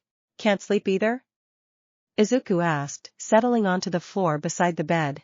I heard Calendar and your mom talking, Vortex admitted, small and uncharacteristically subdued. About more bad people. Worse than the ones before. Izuku considered, for a moment, offering the kind of gentle deflection adults so often reached for with frightened children, and found, looking at a boy who had already fought off a would-be kidnapper with his own 2 hands months earlier, that Vortex had long since earned better than easy comfort built on omission.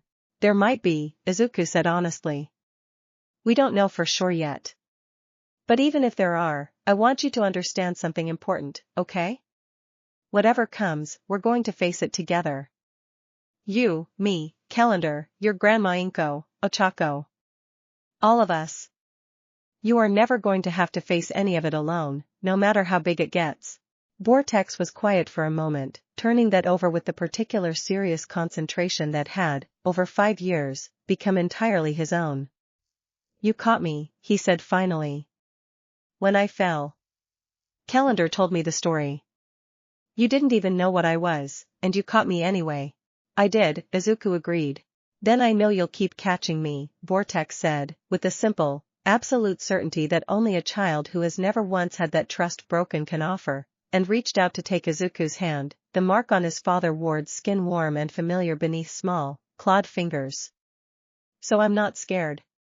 Not really. Maybe a little. But not really. Izuku felt something in his chest tighten, warm and fierce and entirely overwhelmed, and pulled the boy into a hug that Vortex returned with his whole small body, and held on for a long, quiet moment in the dark warded room, 5 years of an impossible, wonderful bond settling, once again, into something that felt, despite every danger still gathering somewhere beyond the horizon, remarkably, unshakably like home. Ochako found them there 20 minutes later, letting herself in with her usual easy familiarity to find Vortex finally, peacefully asleep against Izuku's shoulder, and settled onto the floor beside them both without a word, resting her head against Izuku's other shoulder, the 3 of them sitting together in the quiet dark while the campus outside slept on, entirely unaware of everything gathering beyond its edges. Endeavor's agency tomorrow, she said softly, after a while. Endeavor's agency tomorrow, Izuku agreed. New training. New danger, probably, eventually. Whatever House Malrand's planning with these deeper realms. And us, Ochako said, simple and certain, figuring it out together, same as always. Izuku looked down at Vortex's sleeping face, peaceful and trusting in the dark, and across at Ochako's steady, familiar warmth beside him, and felt, despite every uncertain thing still waiting somewhere out past this quiet room, a settled, unshakable confidence that had taken him 5 long years to fully earn. Whatever came next, whatever deeper realms House Malrand had decided to draw into this fight, whatever new dangers Endeavor's demanding training was meant to prepare him for, He would face it the same way he had faced everything since a violet-skinned infant first fell out of a broken sky and landed, impossibly, safely, in his arms. Together. Steady. And, at long last, genuinely, fully ready. Chapter 33. Endeavor's agency occupied a tower in the heart of the city's busiest district, all sharp glass angles and the constant, restless hum of an operation running at considerably higher intensity than anything Izuku had witnessed even during his most demanding training sessions with All Might, and the number 2 hero himself, meeting the small handful of interns in the agency's central briefing room on the first morning, radiated an intensity that made the room's temperature feel, quite literally, several degrees warmer than it should have. I do not coddle interns, Endeavor said, without preamble, flames flickering faintly along his shoulders in a way that seemed less deliberate display than simple, restless habit. I was told you are the boy who held a Nomu with his bare hands and won a tournament final on pure exhausted willpower. I intend to find out, over the coming weeks, exactly how much of that was talent, and how much was simply desperation that happened to work out. Those are not the same thing, and only one of them will keep you alive in the field long term. Understood, Izuku said, meeting the pro-hero's sharp, assessing gaze without flinching, for years of standing his ground against considerably worse having stripped most of the old reflexive intimidation out of him entirely. The training that followed over the first week proved every bit as demanding as Endeavor's reputation promised. Early mornings spent on conditioning drills that left Izuku's whole body aching in ways even Calendar's brutal courtyard sessions had never quite managed. Afternoons shadowing actual field patrols through the city's busiest districts, learning to read crowds and threats with a professional's practiced eye rather than a student's careful theory. It was during one such patrol, in the agency's second week, that the training stopped being theoretical entirely.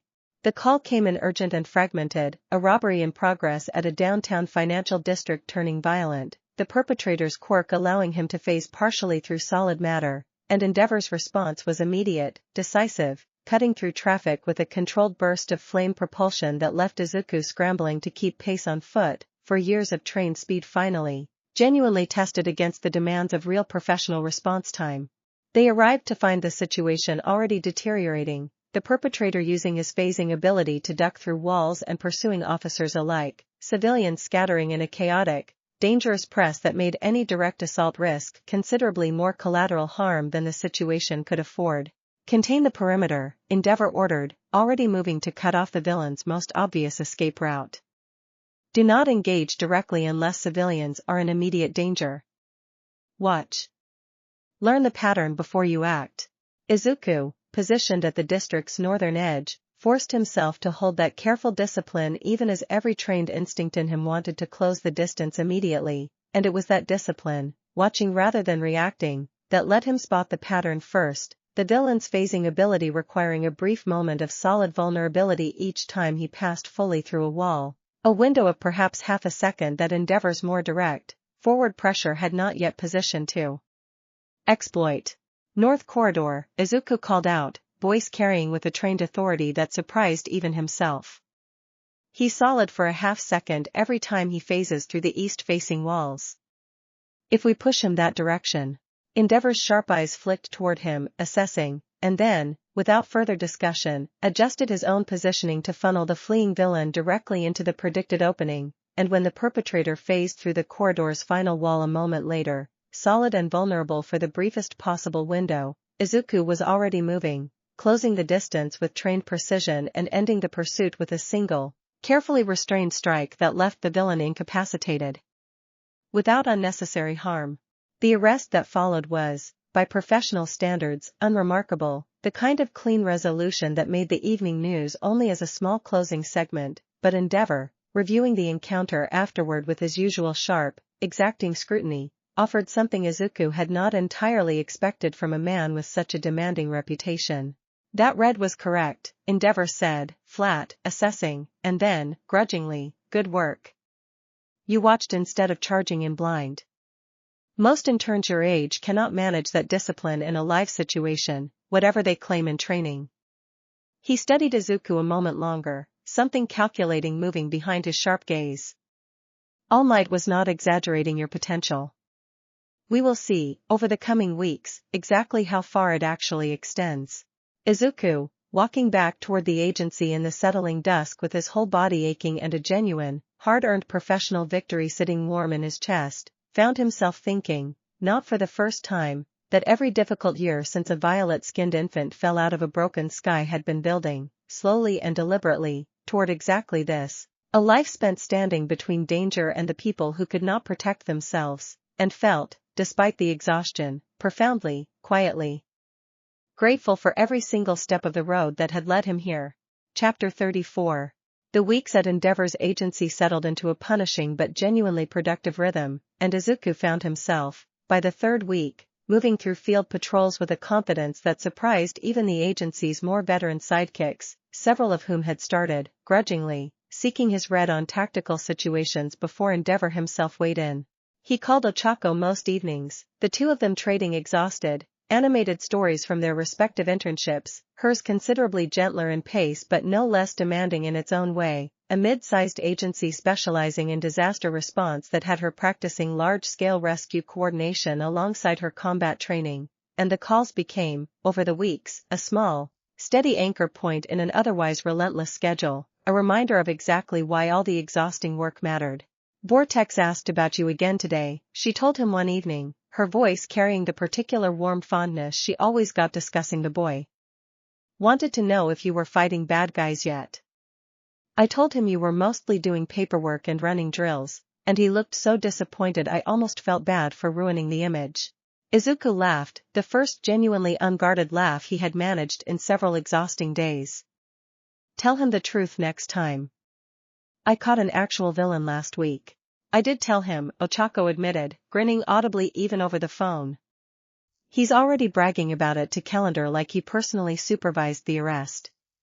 The conversation settled into easy, familiar rhythm, the kind that had carried them through years of harder moments than a demanding internship, and Izuku found, hanging up afterward, that the small daily ritual of hearing her voice had become, without either of them quite planning it, one of the most steadying parts of his entire week. Calendar's updates, arriving less frequently but with considerably more weight attached, painted a picture that grew steadily more concerning as the internship wore on. The whispers about House Malran's outreach to the deeper realms had solidified, over the following weeks, into something closer to confirmed fact, at least two other houses expressing cautious interest in the succession dispute, though none, as far as Calendar's careful sources could determine, had yet committed to open involvement. They are testing the political waters, Calendar explained, during one of his rare visits to the agency, arriving under cover of an ordinary business consultation that fooled absolutely no one on Endeavor's sharp-eyed staff but was, by unspoken agreement, simply allowed to pass without official comment. Whether the other houses see genuine opportunity in House Malran's dispute, or simply unnecessary risk. It is not yet a coalition. But it is considerably more attention than a single succession quarrel has drawn in over a century, and that alone tells me House Malran intends to escalate this considerably further than scouts and opportunistic strikes, eventually. How much time do we have? Izuku asked, the old, familiar weight of responsibility settling heavy across his shoulders despite weeks of hard-won confidence.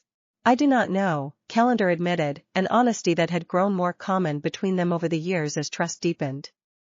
Months, likely. Perhaps longer, if the other houses remain cautious.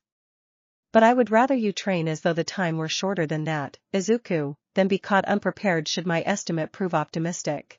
Izuku carried that warning with him through the remaining weeks of his internship, training with a renewed, focused intensity that even Endeavor, demanding as he was, noted with grudging approval, and by the time the internship's final week arrived, he found himself standing in the agency's briefing room for a formal evaluation with a confidence that felt, for the first time in his entire complicated, difficult life, genuinely, fully earned rather than desperately assembled. You have grown considerably, in a short span, Endeavor told him, reviewing the internship's final assessment with his usual sharp scrutiny. Tactical discipline. Restraint paired with genuine force when restraint stops being the correct answer. That is a rarer combination than most heroes twice your age manage to develop. He set the file down, studying Izuku with an intensity that carried, for once, something almost approving underneath it. Whatever you are training for, beyond simply becoming a licensed hero, I suspect it demands exactly this kind of preparation. I do not know your full story, and I am not asking for it. But know that this agency's door remains open to you, should you need it again before whatever you are bracing for finally arrives.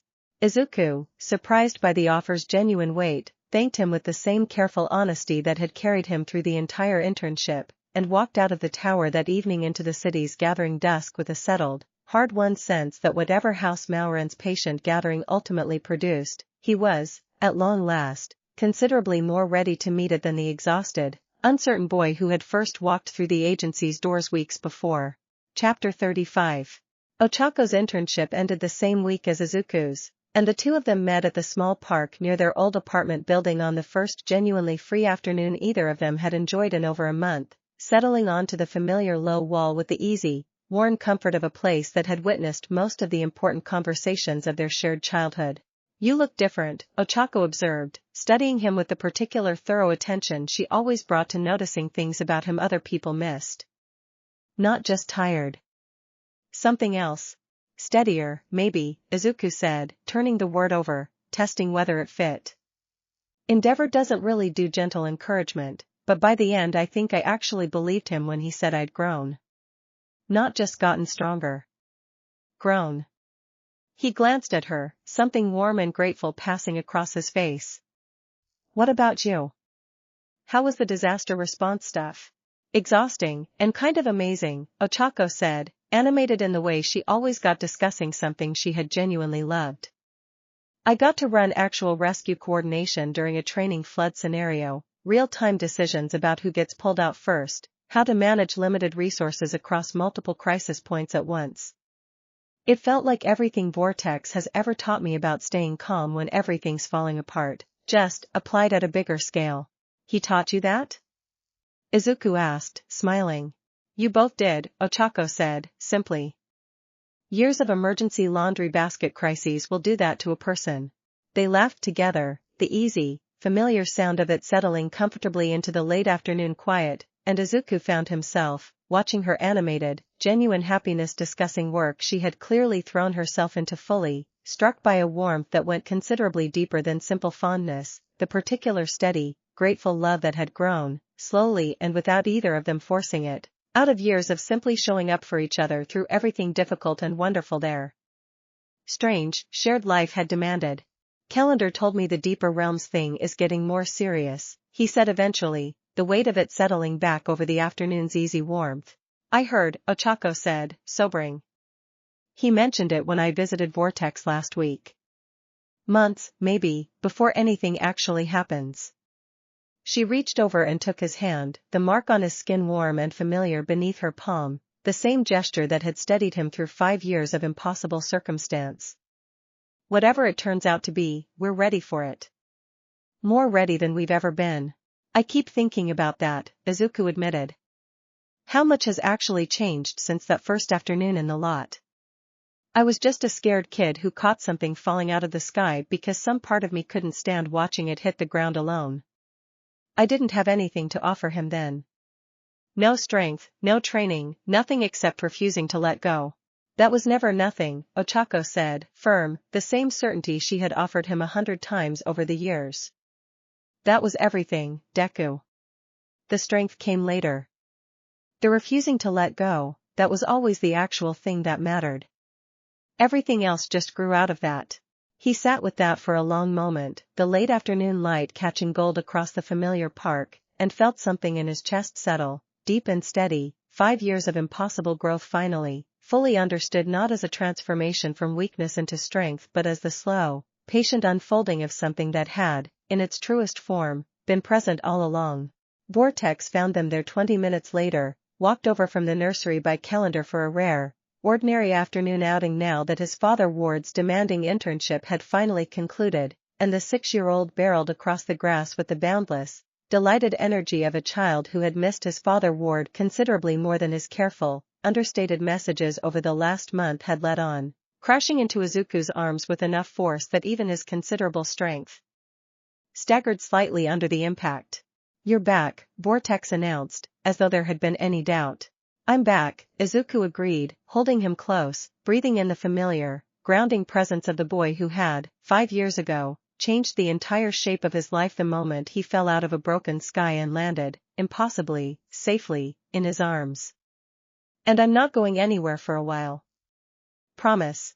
Calendar settled onto the wall beside Ochako, watching the reunion with the particular quiet satisfaction he had grown, slowly, more comfortable showing over the years, and the four of them spent the remaining golden hour of the afternoon simply, ordinarily, together, unburdened for one more peaceful stretch of time by everything still gathering, patient and distant, somewhere out past the edges of this hard one, precious quiet. Chapter 36. Summer break arrived not long after, a brief, precious stretch of ordinary time before second term began, and Izuku spent it in a rhythm he had never quite gotten to enjoy before, mornings training lighter than Endeavor's punishing schedule had demanded, afternoons at the warded nursery watching Vortex grow more confident and more curious by the day, evenings on the low wall with Ochako, the two of them talking through everything from Calendar's latest careful updates to nothing more consequential than which movie to watch that weekend. Inko, watching her son move through those quiet weeks with a settled contentment she had not seen in him since long before a violet-skinned infant first changed the shape of his life, found herself, one evening over dinner, simply saying so out loud.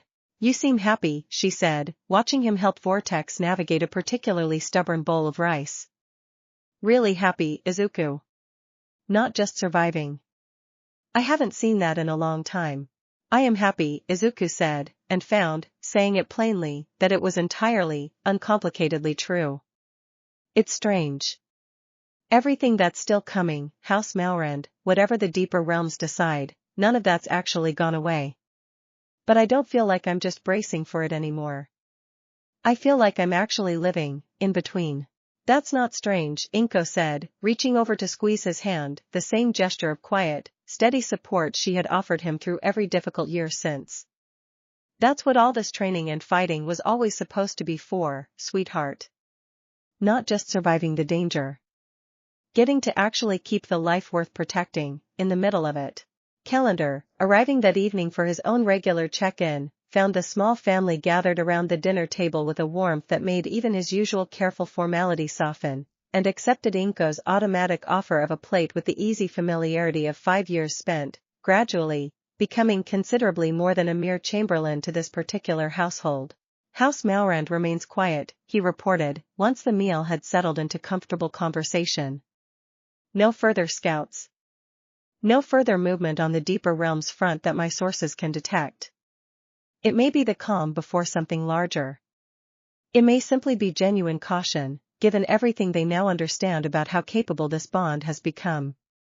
He glanced at Vortex, currently attempting, with fierce concentration, to teach himself to use chopsticks properly. "Either way, I see no reason to spend this quiet dreading what might come next, rather than appreciating what it has, for now, allowed us to have." Izuku thought of that, later, sitting on the low wall with Ochako under a summer sky full of stars neither of them had time to properly appreciate during the exhausting weeks of their internships, and found the sentiment settling comfortably into something he intended to carry forward, deliberately, into whatever came next. "Second term starts in 2 weeks, Ochako said, leaning into his shoulder. "Back to UA. Back to actual classes instead of field work. Back to whatever House Malrand's been planning this whole quiet stretch," Izuku added, though the words carried less weight than they might have a few months earlier, tempered now by 5 years of hard-won resilience and a summer spent, deliberately, learning to hold both the danger and the joy at once, rather than letting one entirely eclipse the other. "Together," Ochako said, simple and certain, the same promise she had offered him 100 times across the years, and Izuku, looking up at a sky full of stars with the girl he loved beside him and a boy sleeping safely a short walk away, felt the truth of it settle deep and steady in his chest. Whatever House Malrand's patient gathering ultimately produced, whatever the deeper realms decided about a succession dispute that had, against every reasonable expectation, grown a quirkless boy's borrowed strength into something formidable enough to give ancient houses genuine pause, Izuku Midoriya intended to meet it exactly the way he had met everything since a violet-skinned infant first fell out of a broken sky into his waiting arms. Steady. Grateful. And, whatever the cost still asked of him, never, ever alone. Chapter 37. Second term began with an announcement that sent a ripple of nervous excitement through Class 1A, Aizawa informing them, with his usual flat economy, that the provisional hero license exam would take place within the month, a national assessment that would grant passing students the legal right to act independently in emergencies under professional supervision. A milestone Izuku had circled in his private hero notebook since long before any of the last 2 years' impossibility had entered his life. It's not just written exams this time, Ochako said, walking with him toward the dorms after the announcement, her own excitement barely contained beneath a layer of focused determination. Practical assessment too. Real scenario-based testing, apparently harder than the entrance exam by a wide margin. Good, Izuku said, and meant it, the internship's demanding weeks having sharpened something in him that welcomed exactly this kind of concrete, measurable challenge. I want to actually earn it properly, not just scrape by on borrowed strength. Calendar, informed of the exam's approach that evening, offered his usual careful assessment, weighing the opportunity against the ever-present question of exposure. A provisional license grants you considerably more legal latitude to act in genuine emergencies, he said, pacing the warded nursery with Vortex sprawled on the floor nearby, absorbed in a drawing that appeared, upon closer inspection, to be an ambitious if anatomically questionable rendering of his father ward fighting what might generously be called a dragon. Given what House Malrand and its new allies may eventually attempt, that latitude could prove considerably useful. I see no reason to discourage this. You say that like you expected me to ask permission, Izuku said, amused. I have learned, over 2 years, that you generally do what you believe is right regardless of my opinion, Calendar said, with the dry, fond exasperation that had become, gradually, entirely characteristic of him. I simply prefer to be informed rather than surprised. The weeks leading up to the exam folded into a familiar, demanding rhythm, morning training with Aizawa's class curriculum, afternoons of focused study with Ochako, evenings spent, when time allowed, at the nursery watching Vortex's drawings grow steadily more elaborate and steadily more devoted to depicting his father ward as, variously, a knight, a dragon tamer, and on one memorable occasion, a superhero wearing a cape that bore an unmistakable resemblance to the spiral emblem stitched into Izuku's actual costume. You've been telling him stories, Izuku observed, studying the latest drawing with a warmth that startled him every time Vortex's imagination revealed just how completely the boy had built his entire understanding of heroism around watching Izuku live it. He asks, Calendar said, simply. I answer honestly.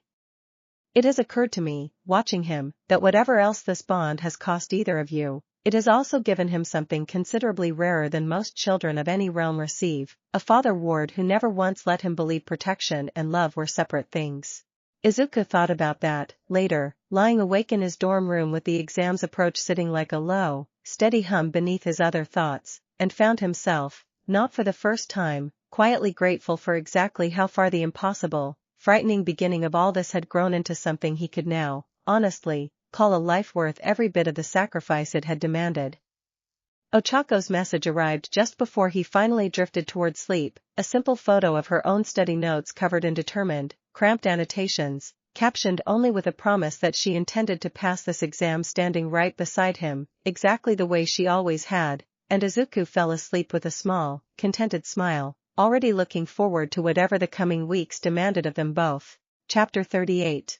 The provisional license exam's practical portion took place across a sprawling, purpose-built disaster simulation facility considerably larger than anything Izuku had faced during his own entrance exam 2 years earlier. Teams of students paired deliberately with classmates from other schools, forced to coordinate with strangers under realistic time pressure and incomplete information, a design intended specifically to test genuine field adaptability rather than simple rockwork power. Izuku found himself paired, by the exam's randomized assignment, with a serious, methodical girl from a rival prep academy whose quirk let her generate localized weather effects, and Ochako, several groups over, partnered with a boisterous, confident boy whose density manipulation made him an excellent anchor for exactly the kind of structural collapse scenario the exam's opening challenge presented.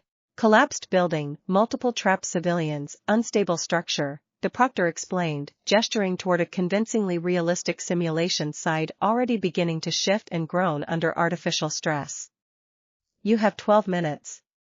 Work together. Point deductions for reckless structural damage, additional casualties, or failure to coordinate properly with your partner.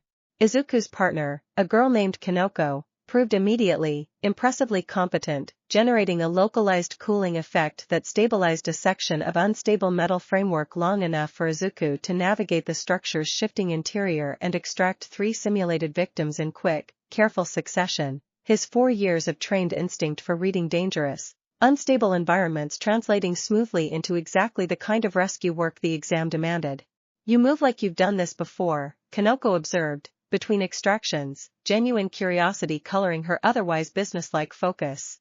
"Lot of practice," Izuku said, which was, in the careful, layered way most of his answers to exactly this kind of question had become, entirely true without being remotely the full story.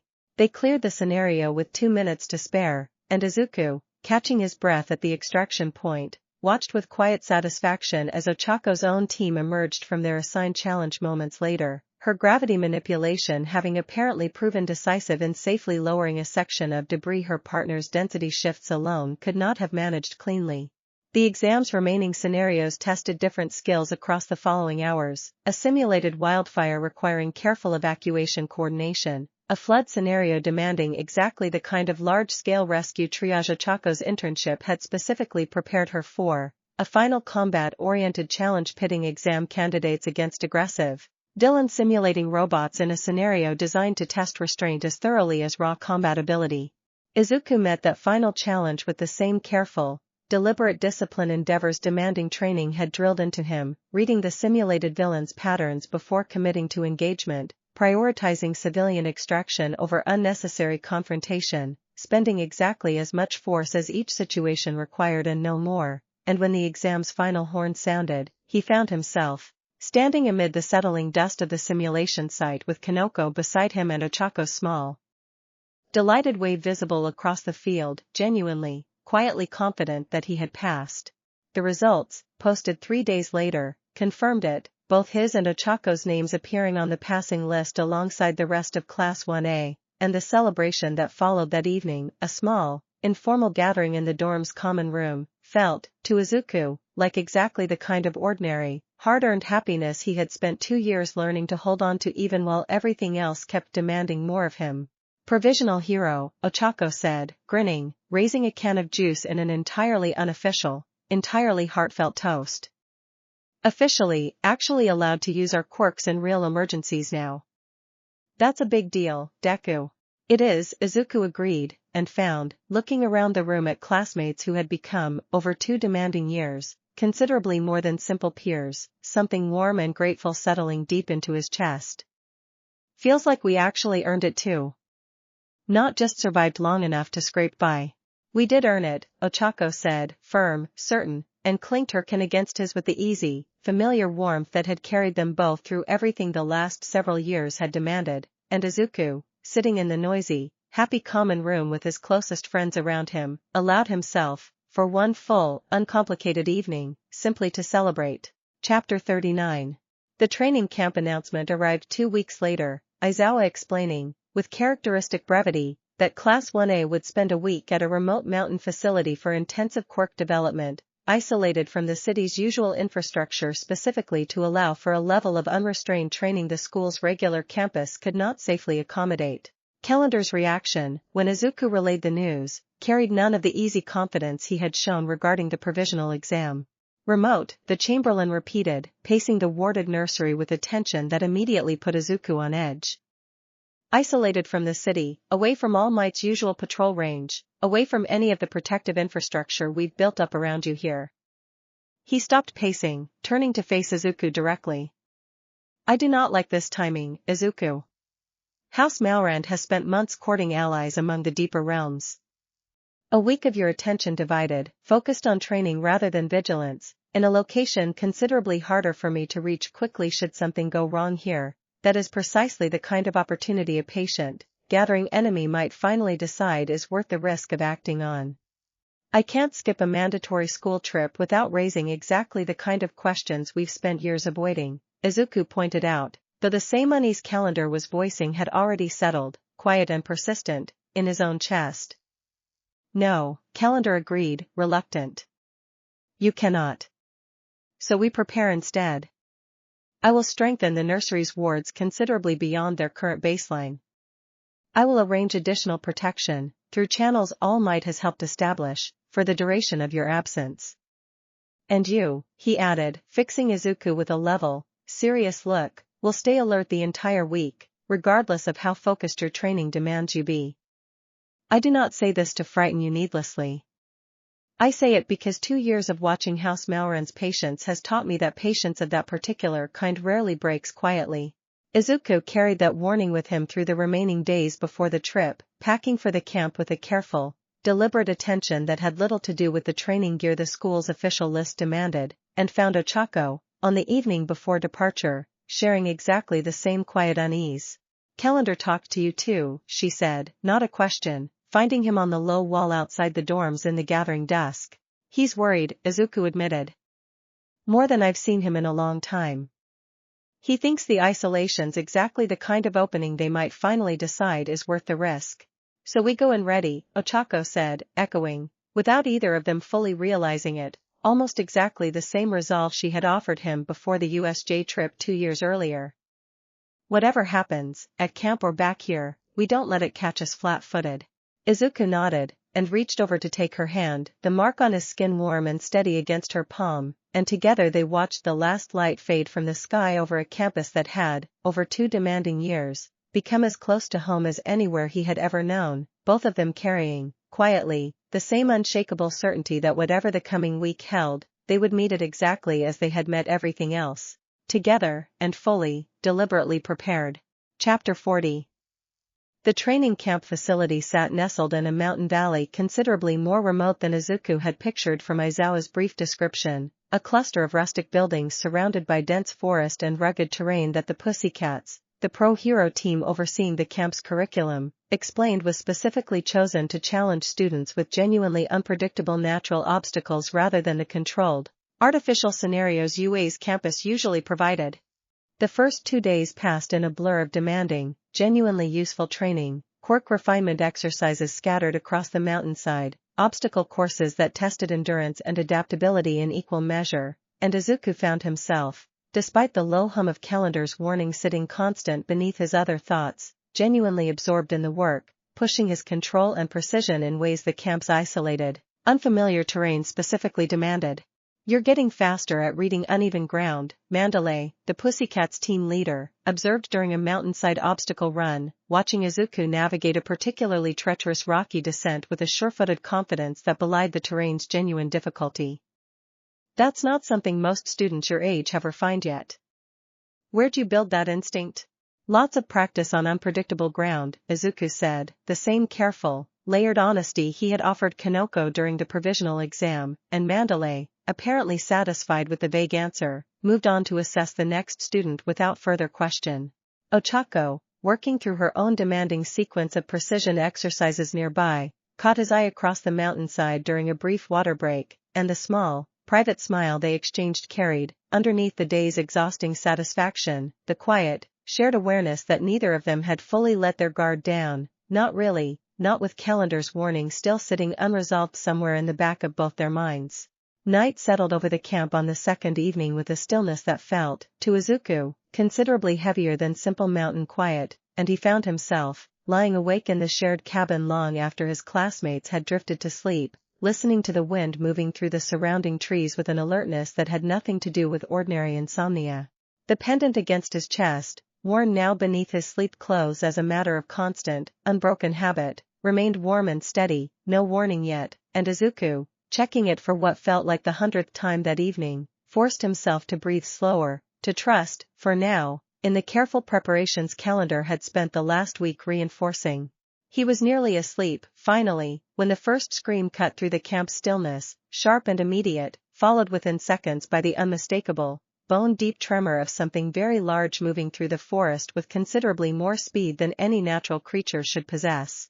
Izuku was on his feet and moving before conscious thought had fully caught up, for years of trained instinct carrying him out of the cabin into a night suddenly, violently alive with chaos, dark shapes moving through the trees in numbers that made the isolated camp's earlier tranquility feel, in retrospect, like the deliberate calm before a storm that had been building, patiently, for considerably longer than Izuku had allowed himself to fully believe. Across the camp, Mandalay's urgent voice rose over the growing chaos, shouting evacuation orders toward cabins full of scrambling, frightened students, and Izuku, scanning the tree line for the source of the screaming, felt the old, familiar refusal rise up in him whole and immediate, the same instinct that had once caught a falling child out of a broken sky. Whatever this was, wherever it had come from, he was not going to let it reach the people he had spent 2 years learning to call his own. Chapter 41. The attackers pouring out of the tree line were, Izuku realized within the first chaotic seconds, entirely, unmistakably human, a coordinated assault by villains whose varied, dangerous quirks had clearly been selected specifically to overwhelm a camp full of first-year students isolated from immediate backup, and the relief of that realization, that whatever this was, it was not House Malrand finally making its move, lasted only as long as it took him to register exactly how organized and how dangerous the assault actually was. Get the students toward the evacuation route, Mandalay shouted, her voice carrying across the chaos with practiced authority even as she moved to intercept a villain whose expanding, gelatinous form was already engulfing part of the camp's central clearing. Pussycats, defensive positions, protect the retreat. Izuku found Ochako within seconds, both of them falling into the same instinctive, coordinated rhythm that years of shared danger had built between them, and together they began herding a cluster of frightened, scrambling classmates toward the evacuation route Mandalay had indicated. Izuku's trained strength clearing fallen debris and startled villains alike from their path while Ochako's gravity manipulation lightened injured stragglers enough to keep the group moving at speed. There's too many of them, Kirishima said, catching up to their group with Tsuyu close behind, both of them breathing hard, hardened and slick skin respectively already showing signs of the fight they had clearly already been drawn into. This isn't random. Somebody planned this specifically for us. Izuku had already reached the same grim conclusion, the assault's coordination and the attackers' clear knowledge of the camp's layout suggesting planning considerably more sophisticated than simple opportunistic villainy, and he filed the thought away for later, because the immediate, pressing danger of getting his classmates safely clear demanded every bit of his attention regardless of who had orchestrated the chaos or why. The evacuation route, when they reached it, proved considerably less secure than Mandalay's earlier confidence had suggested, a fresh cluster of villains having apparently anticipated exactly this retreat path, and Izuku, planting himself between his scrambling classmates and the newly emerged threat, felt 4 years of Calendar's brutal training and months of endeavors demanding field discipline settle into place together, whole and immediate. Get them through, he told Ochako, already moving to meet the blocking villains head-on. I'll hold here. Don't you dare do the thing where you send me away and fight alone, Ochako said, sharp, already redirecting a cluster of classmates around the blocked path with quick, decisive gestures even as she spoke. We hold together, or we don't hold at all. You taught me that. He did not have time to argue, and found, closing the distance with the blocking villains alongside her rather than instead of her, that he did not particularly want to anyway, the two of them fighting in the same coordinated, trusting rhythm that had carried them through every crisis since a laundry basket in a cracked apartment hallway 2 years earlier. The fight that followed was brutal, fast, and desperately focused, Izuku's restrained but genuine strength driving back villains twice his size while Ochako's gravity manipulation turned the terrain itself into a weapon, sending attackers stumbling and weightless into each other's paths, and by the time the path finally cleared enough for their remaining classmates to scramble through toward the Pussycats' fortified rally point, both of them were breathing hard, bruised, and entirely, grimly focused on the fact that the night's chaos was clearly, unmistakably, far from over. Bakugo's not with the group, Kirishima called back, urgent, having done a quick head count at the rally point's edge. Neither's Todoroki. I don't know where they got separated. Izuku felt the cold, immediate weight of that realization settle hard in his chest, and turned back toward the burning, chaotic camp behind them without a second's hesitation. Chapter 42. Izuku found Bakugo pinned in a narrow ravine at the camp's northern edge, facing down 2 villains whose combined quirks had turned the surrounding rock into a jagged, unstable trap, and the explosive fury of Bakugo's own defense, impressive as it clearly was, had not been enough to fully clear an escape route on its own. About time, Bakugo snarled, spotting Izuku's approach without any real surprise, too focused on the immediate fight to spare energy for anything beyond grim acknowledgement. Where the hell were you? Getting everyone else out, Izuku said, already moving to close the distance with the nearer villain. For years of trained instinct reading the terrain's instability with the same careful precision Calendar's courtyard drilling had spent years building into him. Todoroki? Pushed back a group further east, said he'd catch up. Bakugo's expression tightened, worry breaking briefly through his usual sharp focus. Should have been here by now. They cleared the ravine's immediate threat together within a few brutal, coordinated minutes, Bakugo's explosive force and Izuku's restrained, precise strength complementing each other with a fluency that surprised neither of them anymore. 2 years of rivalry turned grudging respect finally, fully proving its worth in exactly the kind of desperate circumstance it had been quietly building toward all along. They found Todoroki moments later, exhausted but upright, having single-handedly held a considerably larger group of villains at bay through a combination of ice barriers and controlled flame that had scorched and frozen a wide swath of the surrounding forest in equal measure, and the three of them, reunited, fell into an immediate, wordless coordination that carried them back toward the Pussycats' rally point through the camp's continuing chaos. It was there, cutting through a stretch of burning tree-line, that Izuku felt it, a rawness entirely distinct from the human villain's chaotic assault, a familiar, sulphurous prickle at the back of his neck that had nothing to do with anything currently visible in the smoke and firelight around them. He stopped, scanning the darkness with a sharpened, specific attention that made Bakugo glance at him with sudden, sharp curiosity. What? Bakugo said. Nothing, Izuku said, too quickly, and then, forcing himself to focus past the sudden cold dread settling into his chest, just thought I saw something. Come on, we need to keep moving. He did not tell them what he had actually felt, because there was no way to explain it that would not immediately demand answers he had spent 2 years learning to carefully withhold, but the sensation lingered as they pushed on toward the rally point, a distant, watching presence that felt, unmistakably, like House Malran's attention finally, deliberately turning toward exactly the kind of chaos it had apparently been patient enough to wait for. The pendant against his chest, when he finally managed to check it in a brief, stolen moment of relative safety, remained warm, steady, no immediate alarm, and Izuku forced himself to accept that small mercy even as the sulphurous wrongness continued to prickle at the edges of his awareness, a warning that whatever this human villain assault actually was, House Malran's patient allies were, at the very least, watching its chaos unfold with considerable, calculating interest. They reached the rally point 20 minutes later to find the Pussycats and the surviving students holding a fortified perimeter against the assault's dwindling momentum. All Might's arrival, alerted by the school's emergency systems, already visible in the distance, a blur of golden motion driving the remaining villains into full, scrambling retreat, and Izuku, collapsing against a boulder with his classmates safe around him at last, allowed himself exactly one breath of relief before the pendant against his chest, without warning, turned suddenly, sharply cold. Chapter 43. Calendar felt the first breach in the nursery's outer wards the instant the pendant against Izuku's chest, miles away, turned cold, and understood, with a clarity that chilled him considerably more than the breach itself, that House Malran had chosen this exact night, this exact hour, with a precision that could not possibly be coincidence. They had been watching the human villain's plans unfold, he realized, cold fury rising alongside the immediate, urgent demands of the crisis at hand. Watching, and waiting, patient enough to let a completely unrelated enemy provide the perfect distraction, Izuku's attention divided across a mountain camp under siege while House Malran's own allies finally, deliberately, moved against the one target that had eluded them for 2 long years.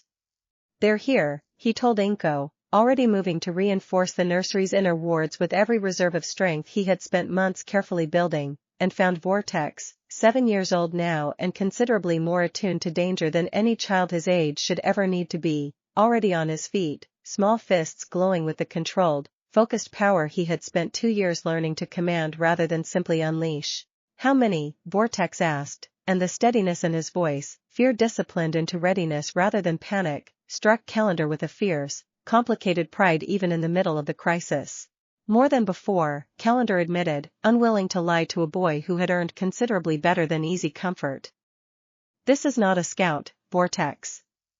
This is a genuine strike, and I need you to trust me completely, exactly the way you trust your father Ward. I do, Vortex said, simply, and the absolute certainty of it steadied something in Calendar's own chest even as the outer wards buckled, finally, under a pressure considerably greater than anything Gethrax or Nyxera had ever brought to bear alone. The first attackers breached the nursery's threshold moments later, not the lone scouts of previous years but a coordinated squad, House Mauren's own soldiers moving alongside unfamiliar insignia that told Calendar, with grim, immediate certainty, that at least one allied house had finally, fully committed to this fight, and the battle that followed tested every reserve of skill and fury Calendar had spent years honing specifically for exactly this nightmare scenario. Ochako's message, sent the moment Izuku's own crisis at the camp had settled enough to allow it, arrived too late to change the shape of the fight already underway, but All Might's contacts, the additional protection Calendar had arranged weeks earlier in careful anticipation of exactly this kind of danger, proved, in the end, decisive. A pair of pro-heroes sworn to discretion arriving within minutes of the breach to reinforce a defense that Calendar alone, however formidable, could not have sustained indefinitely against a force this size. The battle raged through the small warded rooms for long, desperate minutes, Vortex fighting alongside the adults with a controlled fury that surprised even the attacking soldiers, driving back two separate assailants with bursts of focused, disciplined power that left Calendar, watching between his own furious exchanges, both terrified for the boy's safety and fiercely, unmistakably proud of exactly how far his training had brought him. It was Inko, in the end, who tipped the fight fully in their favor, her own quirk, a small telekinetic pull most of the family had long ago stopped thinking of as remarkable, redirecting a soldier's killing strike at the critical instant it mattered most, buying the reinforcing heroes precisely the opening they needed to drive House Mauren's assault back, at last, through a hastily collapsing tier that sealed shut behind the retreating attackers with a violence that shook the entire building. The silence afterward felt enormous, the particular fragile, hard-won silence Calendar had learned, over 2 years, to recognize as the sound of catastrophe narrowly, desperately survived, and he crossed the wrecked room to gather Vortex against his chest, feeling the boy's small body still trembling with the fading adrenaline of a fight fought, this time, genuinely alongside the people protecting him rather than simply behind them. You held, Calendar told him, fierce and unguarded, the formal distance of 2 years finally, completely stripped away by the raw relief of the moment. You held, Vortex. I am so proud of you. Miles away, at a mountain camp finally, exhaustedly secured, Izuku felt the pendant against his chest warm again, faint but unmistakable, and dropped to his knees in the settling dust of the rally point, overwhelmed by a relief so total it left him, for one long moment, entirely unable to speak. Chapter 44. Ochako found him there, kneeling in the dust with his whole body shaking, and dropped down beside him without a word, one arm wrapping around his shoulders while the other hand found his own, the mark on his skin warm and unsteady beneath her palm. He's okay, she said, before Izuku could even fully form the question, having already read the pendant's warmth in his face the moment she reached him. Deku. He's okay. I can feel it too, whatever that thing does when it settles like that. He's okay. Izuku nodded, unable to trust his voice yet, and let her hold him through the worst of the delayed adrenaline, the terror of a battle fought miles away that he had been powerless to directly join finally, fully catching up to him now that the immediate crisis at the camp had resolved enough to allow it.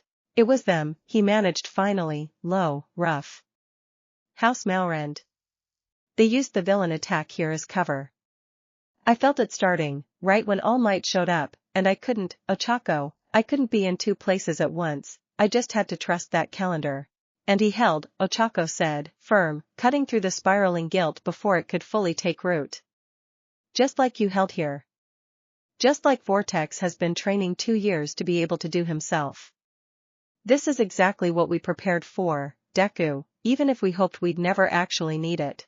He held on to that, breathing through the last of the adrenaline's grip, and around them the camp's chaos was settling into the exhausted, organized aftermath of a crisis being properly addressed at last, All Might coordinating with the Pussycats and arriving reinforcements to account for every student, medics moving through the rally point tending to injuries that were, mercifully, largely minor. All Might found him 20 minutes later, pulling him aside with a grave, urgent expression that told Izuku immediately the #1 hero already understood considerably more than the night's official chaos alone would explain. The pendant, All Might said, low enough not to carry to the nearby students. I felt your reaction. Calendar? They hit the nursery, Izuku confirmed, quiet, still shaken. While this was happening, he held, but it was close, All Might. Closer than anything since Nixer's first attempt years ago. All Might's expression darkened, calculation and genuine concern moving together behind his exhausted eyes. Then this was not simple coincidence tonight, he said. The villain assault here, and the strike on your ward, timed together. That level of coordination between an entirely separate criminal organization and a rival house from another realm entirely, that is considerably more troubling than either threat alone. He studied Izuku for a long moment. I do not yet know if they are working together deliberately, or if House Mauran simply recognized an opportunity your enemies here handed them unknowingly. Either way, Izuku, this changes the calculation considerably. We cannot continue treating these as separate problems to be managed independently. What do we do? Izuku asked, exhausted, still shaking faintly with the last of the adrenaline. Tonight, we finish securing this camp and get every student home safely, All Might said, steady, practical, the immediate crisis still demanding his full attention even as the larger implications settled heavy between them. Tomorrow, we talk, properly, all of us together, your Chamberlain included. It is time we stopped treating your protection as a private arrangement managed quietly around the edges of my own responsibilities, and started building something considerably more robust to meet whatever this coordination actually represents. Izuku nodded, too exhausted to fully process the weight of that promise yet, and found Ochako's hand tightening around his own, steady and certain in the settling chaos, and allowed himself, for the remainder of that long, harrowing night, simply to lean on the people who had, across 2 impossible years, never once let him carry any of it entirely alone. Chapter 45. The camp attack dominated national news for the better part of a week, every major outlet running extensive coverage of the coordinated villain assault on UA's first-year training facility, and Izuku, watching the reports alongside his classmates in the dorm's common room, found the public narrative settling into a shape that carried, buried beneath the genuine alarm, an unmistakable current of admiration for the students and pro-heroes who had defended the camp so effectively. His own name appeared in several reports, careful, measured accounts of a young provisional hero holding a defensive line under considerable pressure, and he noticed, with a mixture of relief and lingering unease, that the coverage stopped well short of the kind of detailed scrutiny that might have eventually stumbled toward questions he still was not ready to answer publicly. UA's launching a full security review, Ida reported, scrolling through his own tablet with the crisp, focused efficiency that had made him class representative in the first place. New protocols for off-campus training. Enhanced background vetting for facility staff. My brother says the commission's taking the coordination angle seriously too, trying to work out how a group with that level of planning managed to breach a location this remote. Izuku said nothing. The weight of exactly how much more complicated that coordination angle actually was sitting heavy and unspoken beneath his careful, neutral expression, and found Bakugo watching him from across the room with a sharp, assessing look that suggested, not for the first time, that his old rival had noticed considerably more about the night's events than Izuku had intended to reveal. Bakugo did not press the question directly, not yet, but the look lingered in Izuku's mind through the following days, a quiet reminder that 2 years of careful discretion had grown, gradually, harder to fully maintain around people who had fought beside him closely enough to notice when something did not quite add up. Aizawa called a small, private meeting the following week, gathering Izuku, Ochako, and, to Izuku's considerable surprise, Bakugo and Todoroki as well, in a quiet office well away from the rest of the class's usual routines. I am not going to pretend I don't have questions, Aizawa said, once the door had closed behind them, his exhausted eyes carrying a focused, deliberate weight that told Izuku immediately this was not a conversation being conducted casually. Midoriya's quirk registration has never made sense, and I let that go for 2 years because he asked for discretion and I judged, correctly I believe, that whatever he was hiding was not a threat to this class. That changed the night of the camp attack. I felt something else in the air that night, something that had nothing to do with the villains we ended up fighting. I want to know what it was. Izuku exchanged a long look with Ochako, and then, slowly, with the particular careful weight of a decision 2 years in the making, began, once again, to tell the truth. Chapter 46. The story took longer to tell this time, 2 years of history rather than a single afternoon's crisis, and Izuku found himself watching his classmates' faces carefully as he worked through it, a ruined lot and a falling child, a mark that would not wash off, a chamberlain who had spent years teaching him to fight, a rival house from another realm entirely that had, only weeks earlier, launched a coordinated strike timed deliberately alongside the camp's own crisis. Bakugo listened with an intensity that gradually shifted, over the course of the explanation, from sharp suspicion into something more complicated, old pieces of 2 years of confrontation and grudging respect visibly rearranging themselves into a shape that finally, fully made sense. "That's why you always held back at first," he said, once Izuku finished, "not quite a question. Not because you were scared of losing. Because you couldn't risk anyone figuring out what you actually were." "Yeah," Izuku admitted. That's Bakugo trailed off, working through something that looked, for the first time in years, genuinely difficult for him to articulate cleanly. "That's a hell of a thing to carry alone for that long." He wasn't entirely alone, Ochako said, quiet but firm, and Bakugo's sharp eyes flicked toward her, something in his expression softening slightly at the obvious, long-standing devotion in her voice. Todoroki, who had listened through the entire explanation with his usual careful, guarded attention, spoke next, his question cutting straight to the practical heart of the matter in a way that felt entirely characteristic of him. "The attack at the camp. Was it coordinated with the human villains deliberately, or did your enemies simply take advantage of chaos someone else created?" "We don't know yet," Izuku admitted. "All Might thinks it's more likely they recognized an opportunity rather than planned it together from the start, but he's not ruling anything out until there's more information." Aizawa, who had listened to the entire account with his usual flat, unreadable focus, finally spoke, his exhausted voice carrying a weight considerably more serious than his usual classroom delivery. "This changes how I need to handle your safety within this program, Midoriya. Not because I think less of you for carrying this. Because a threat capable of coordinating, even opportunistically, with a criminal organization sophisticated enough to plan a coordinated multi-front assault on a UA facility is not something I can responsibly continue treating as a private matter managed entirely outside official channels." "What does that mean?" Izuku asked, wary despite 2 years of trust built carefully with the man. "It means," Aizawa said, "that I am going to loop in Mizu, discreetly, and it means Bakugo and Todoroki, now that they know, are going to be read into exactly what level of discretion this situation requires, because half measures of secrecy are more dangerous than full trust among people who have already proven they can be trusted with your life." He fixed both boys with a level, serious look. "This does not leave this room. Understood?"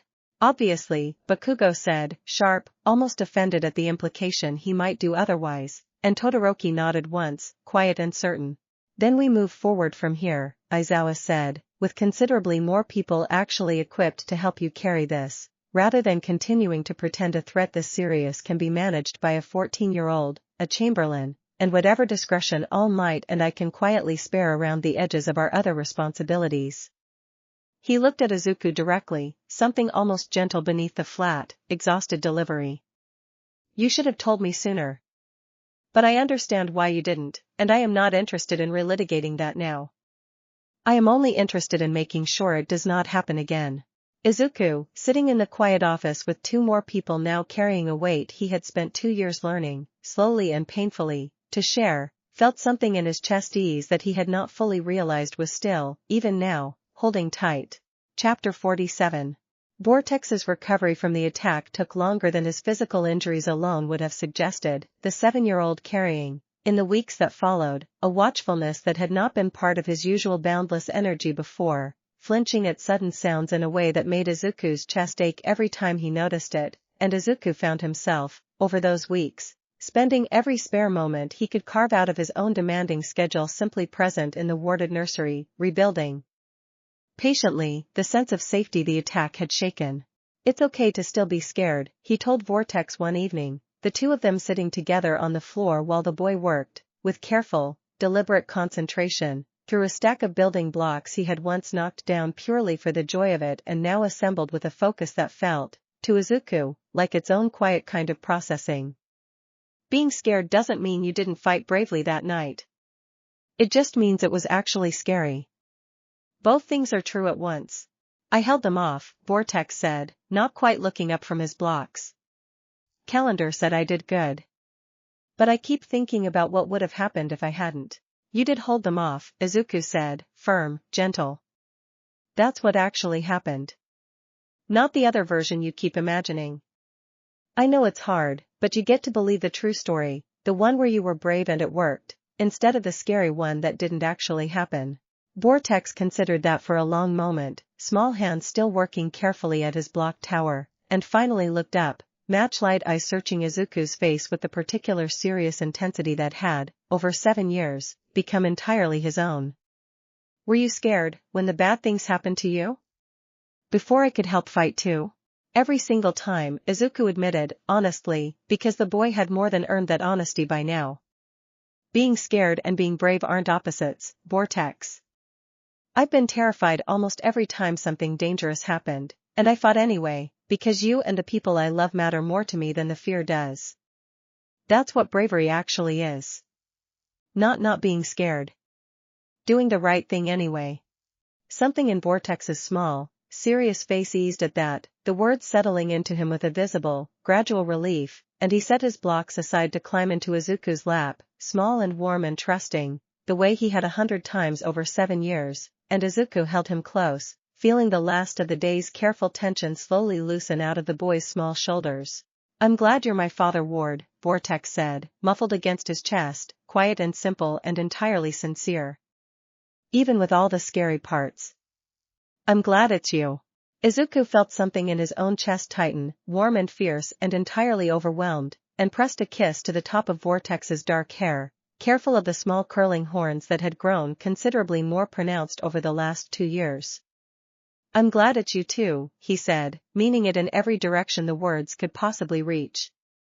Every single scary part of it. I wouldn't trade any of it.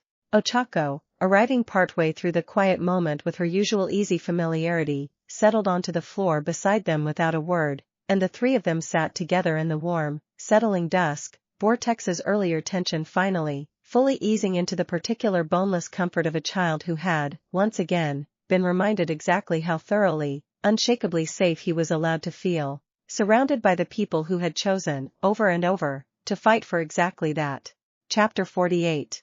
Calendar's briefing, held 2 weeks after the attack in a secure room Nizu had personally arranged within UA's administrative building, gathered a considerably larger circle than any conversation about Izuku's bond had ever included before, All Might and Aizawa flanking the small, sharp-eyed principal, Endeavor present at All Might's specific request given his own agency's recent, direct involvement in Izuku's training, and Calendar himself standing at the room's center with the formal, careful posture of a man presenting testimony he had spent 2 years hoping never to need to give this widely.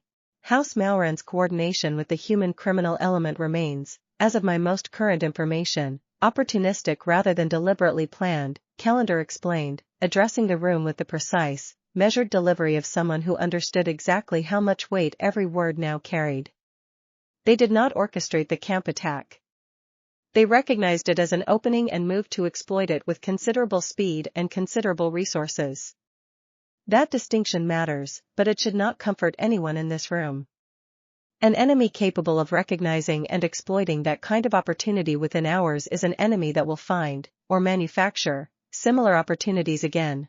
You mentioned Deeper Realms allies, Nizu said, small and sharp-eyed and entirely, unnervingly attentive. How many houses have actually committed resources to this dispute, rather than simply expressing cautious interest? As of the camp attack, at least one house beyond Maurand itself contributed soldiers directly, Calendar said. My sources suggest 2 others remain engaged but have not yet committed force. Whether that hesitation holds depends, I believe, considerably on how effectively this alliance perceives its next attempt going. A clean, decisive success would likely draw the remaining houses in fully. Another costly failure may instead persuade them the dispute is not worth the resources required. Then our priority is ensuring every future attempt fails as thoroughly, and as visibly, as possible, Endeavor said, blunt and practical as always, arms crossed with the restless intensity that seemed to radiate from him even in stillness. Deterrence through demonstrated cost. I have seen that principle work against considerably more conventional threats than this one. Nizu, considering this with the same sharp, calculating focus he apparently brought to every problem Yue faced, finally spoke. I propose a formal protective framework, distinct from Yue's ordinary security protocols but coordinated closely with them. A small circle of briefed staff, additional wards around both this campus and the ward's current residents, and, with young Midoriya's permission, formal integration of his situation into the same discretionary protocols the school already maintains for students facing other kinds of extraordinary risk. He glanced toward Izuku directly, small and sharp and unexpectedly gentle underneath the calculation. You have carried this remarkably well for a boy of your age and circumstance, Midoriya. But remarkable is not the same as sustainable indefinitely, alone. Let us actually help you carry it properly, going forward. Izuku, sitting at the edge of a room considerably more powerful and more attentive than he had ever imagined being trusted with the full truth of his life, felt something in his chest settle, deep and grateful, 2 years of careful, isolated vigilance finally, fully giving way to something considerably more sustainable. Thank you, he said, simply, and meant it in every direction the words could reach, and found, looking around the room at faces that had chosen, one by one, to extend genuine trust and genuine protection rather than fear or exposure, that the isolated, frightened boy who had first caught a falling child out of a broken sky felt, in this moment, considerably further away than the 2 years since actually accounted for. Chapter 49.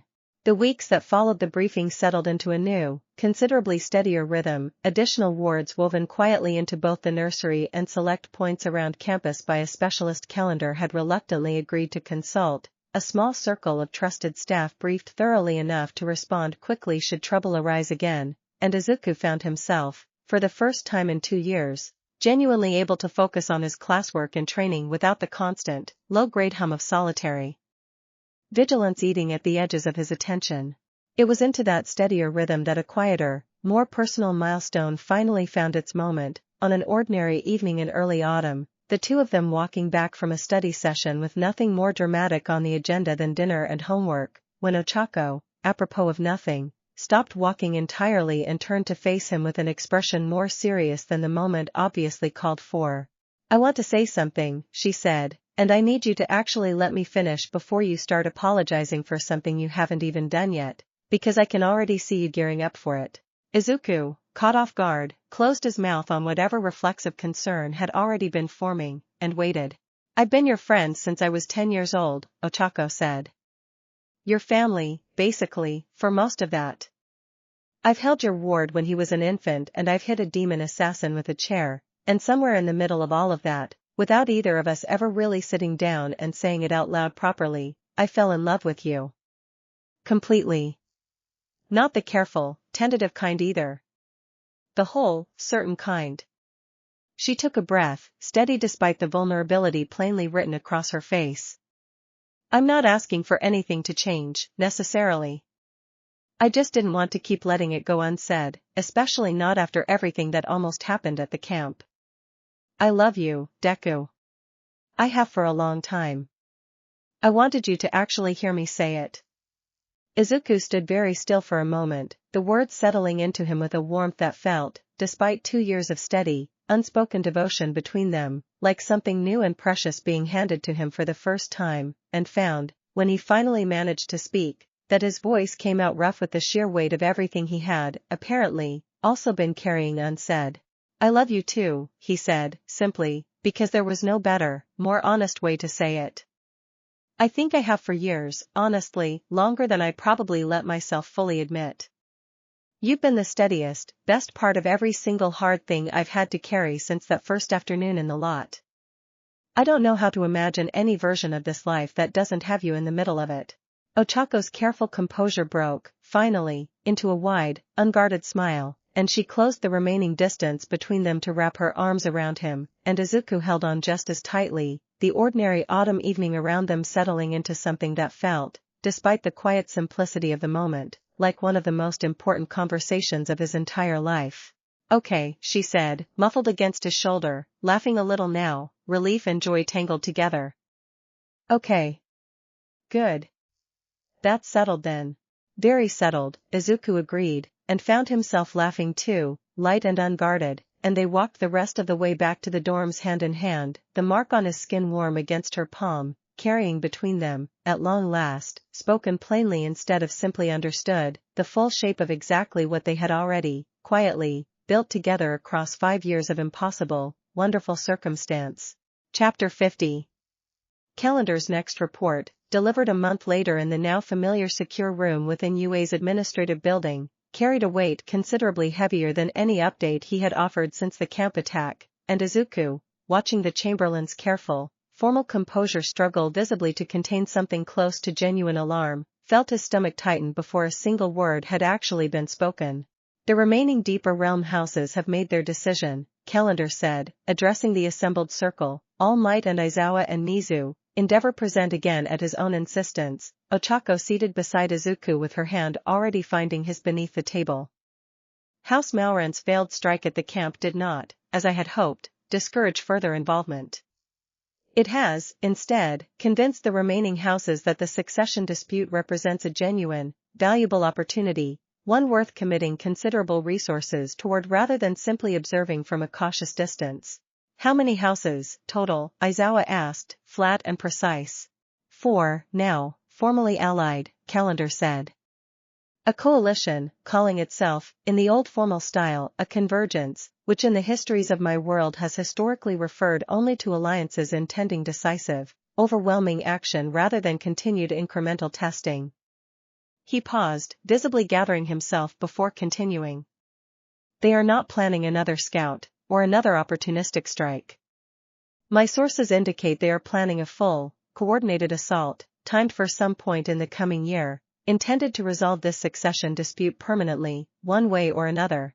The room fell silent for a long, heavy moment, the weight of that declaration settling over every person present. Define permanently, All Might said finally, quiet and grave. They intend to either capture Vortex and eliminate any further claim to interference, or, should that prove impossible, eliminate him outright to end the dispute entirely rather than allow it to continue destabilizing relations between their houses indefinitely, Calendar said, the formal, careful delivery cracking, just slightly, on the last words, 2 years of guarded composure finally showing the genuine fear underneath it. I do not say this to frighten anyone in this room needlessly. I say it because we now have, by my best estimate, months rather than years to prepare for something considerably larger than anything we have faced before. Izuku felt Ochako's hand tighten around his own, and found his own voice, when he finally managed to speak, steadier than he expected given the cold, immediate dread settling into his chest. What kind of force are we talking about? How many soldiers, how strong? I do not have precise numbers, Calendar admitted. But 4 houses committing to a coordinated convergence assault, historically, has meant forces numbering in the hundreds, led by champions and commanders considerably more dangerous than any soldier we have faced from Malran alone so far. He looked directly at Izuku, something fierce and protective and entirely unguarded finally breaking fully through his formal composure. I will not lie to you, Izuku. This is beyond what any of us, even working together, could hope to face with the resources currently at our disposal. We need considerably more than we currently have. Allies. Training. Time, which we do not have in abundance, to build both.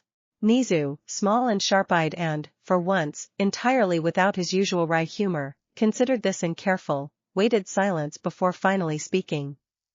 Then we begin now, he said, building exactly what this situation requires, rather than continuing to react to each threat individually as it arrives.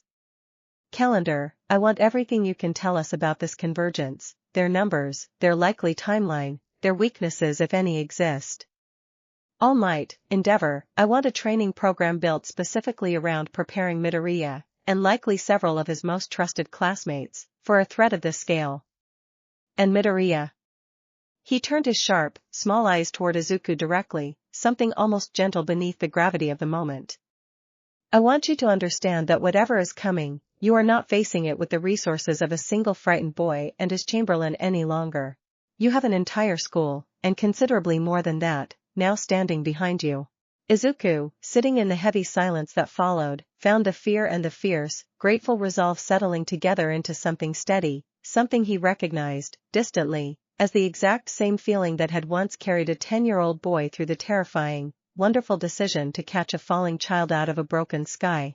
Whatever the convergence brought, however many months remained before it arrived, he was not facing it alone. He never truly had been. Chapter 51. The training program Mizu had promised took shape within the following weeks with an efficiency that reflected exactly how seriously UA's administration had chosen to treat Calendar's warning. A select group, Izuku and Ochako alongside Bakugo and Todoroki, now fully briefed and eager, in their own respective ways, to help carry the weight of what was coming, pulled into supplementary sessions that ran alongside their regular coursework with an intensity that left all four of them, most evenings, thoroughly exhausted. All Might and Endeavor split the training's focus between them, All Might drilling coordination and tactical restraint, the careful art of spending strength wisely across a fight that might last considerably longer than any single confrontation Izuku had faced before, while Endeavor pushed raw combat capacity with a demanding, exacting intensity that left bruises even Izuku's accelerated healing struggled to fully keep pace with. You cannot train for this the way you train for a single opponent, All Might told the group, gathering them on the beach that had become, over the past year, as familiar to Izuku as his own dorm room. A convergence assault, by Calendar's own account, will mean sustained combat against multiple coordinated threats, possibly for an extended period. You need to learn to fight not just hard, but efficiently, conserving strength across what could become hours rather than minutes. Bakugo, characteristically, threw himself into the demanding new regimen with a fierce, focused intensity that left even Endeavor occasionally impressed, and Izuku found, sparring against him in increasingly elaborate coordinated scenarios, that 2 years of grudging rivalry had grown, finally, into something that functioned, in the crucible of shared danger, remarkably like genuine partnership. We're going to need actual formations, Bakugo said, during one particularly grueling session, breathing hard but already turning his sharp, tactical mind toward the next problem rather than simply the exhaustion of the current one. Not just 4 of us fighting individually and hoping it works out. If this convergence thing really is hundreds of soldiers, we need to fight like we're actually one unit. He's right, Todoroki agreed, unusually animated by the strategic problem. My range with combined ice and fire could anchor a defensive position. Ochako's gravity manipulation could control the battlefield's terrain itself. You and Izuku could handle direct engagement while the rest of us manage positioning. The 4 of them spent the following weeks refining exactly that kind of coordinated approach, All Might and Endeavor both weighing in with decades of combined field experience, and Izuku found himself, watching his classmates throw themselves so completely into preparing for a danger that was, technically, entirely his to bear, overwhelmed more than once by a gratitude he struggled to fully put into words. You don't have to do this, he told them, one exhausted evening after a particularly demanding session. All 4 of them collapsed on the sand watching the sun set over the water. Any of you? This isn't your fight, not really. Bullshit, Bakugo said, immediate and sharp, before anyone else could respond. You've been standing between me and every actual danger that's crossed my path since we were kids, whether I appreciated it at the time or not. This is exactly my fight now. Get used to it. He's not wrong, Todoroki added, quieter but no less certain. You've never once treated any of us like we were separate from what mattered to you. I don't intend to treat this any differently. Izuku, sitting on the sand with the setting sun casting gold light across faces that had become, over 2 demanding, difficult years, considerably more than simple classmates, felt something in his chest settle deep and grateful, the isolated, careful boy who had once hidden every scrap of his strength from the people around him finally, fully understanding exactly how much stronger this fight had become the moment he had stopped trying to face it entirely alone.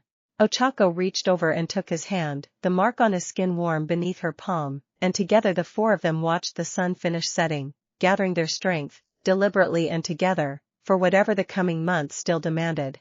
Chapter 52. Winter settled over UA's campus with a quiet that felt, to Izuku, deceptive after months of steadily escalating preparation, the ordinary rhythms of second-year classes continuing alongside a training regimen that had grown, gradually, into something considerably more serious than any of them could have imagined a year earlier, and he found himself, on a rare quiet evening near the term's end, sitting once again on the low wall outside the dorms with Ochako, the same familiar spot that had witnessed so much of their shared history across the last 2 years. Calendar thinks we have until spring, maybe early summer, he said, watching his breath fog faintly in the cold evening air. Before the convergence actually moves. Assuming his estimate holds. And if it doesn't, Ochako said, not quite a question, leaning into his shoulder with the easy, familiar warmth that had steadied him through every hard conversation they had ever had in this exact spot. Then we're not as ready as we want to be, Izuku admitted, honestly. But we're considerably more ready than we were even a few months ago. All Might, Endeavor, Nizu, Bakugo, Todoroki, you. An entire circle of people who actually know the truth now and are choosing to stand in it with me anyway. He looked over at her, something warm and settled beneath the winter evening's cold. I used to think being strong enough meant doing it alone. I don't think that anymore. Good, Ochako said, simple and certain, because you were never actually right about that, even back when you believed it hardest. They sat together in comfortable silence for a while, watching their breath fog in the cold air, and Izuku found his thoughts drifting, as they often did in quiet moments like this, toward Vortex, 7 years old now and growing steadily more confident in the months since the camp attack, his earlier watchfulness gradually giving way, week by week, back into the boundless, curious energy that had always been most essentially, wonderfully himself. He asked me yesterday if he'd get to help fight, when the bigger thing finally comes, Izuku said, quiet, the weight of that question sitting heavy in his chest even now. I didn't know what to tell him. What did you actually say? That I hoped he wouldn't have to. But that if it came to it, I trusted him considerably more than I trusted myself at his age. Izuku exhaled slowly, watching the fog of it drift and dissolve in the cold air. He's not the helpless infant I caught out of the sky anymore, Ochako. He's becoming someone genuinely capable, and I don't know how to feel about that. Proud, mostly. But scared too, because it means the world's going to keep asking more of him than any 7-year-old should have to give. That's true of you too, though, Ochako pointed out, gently. It's been true of you since you were 10.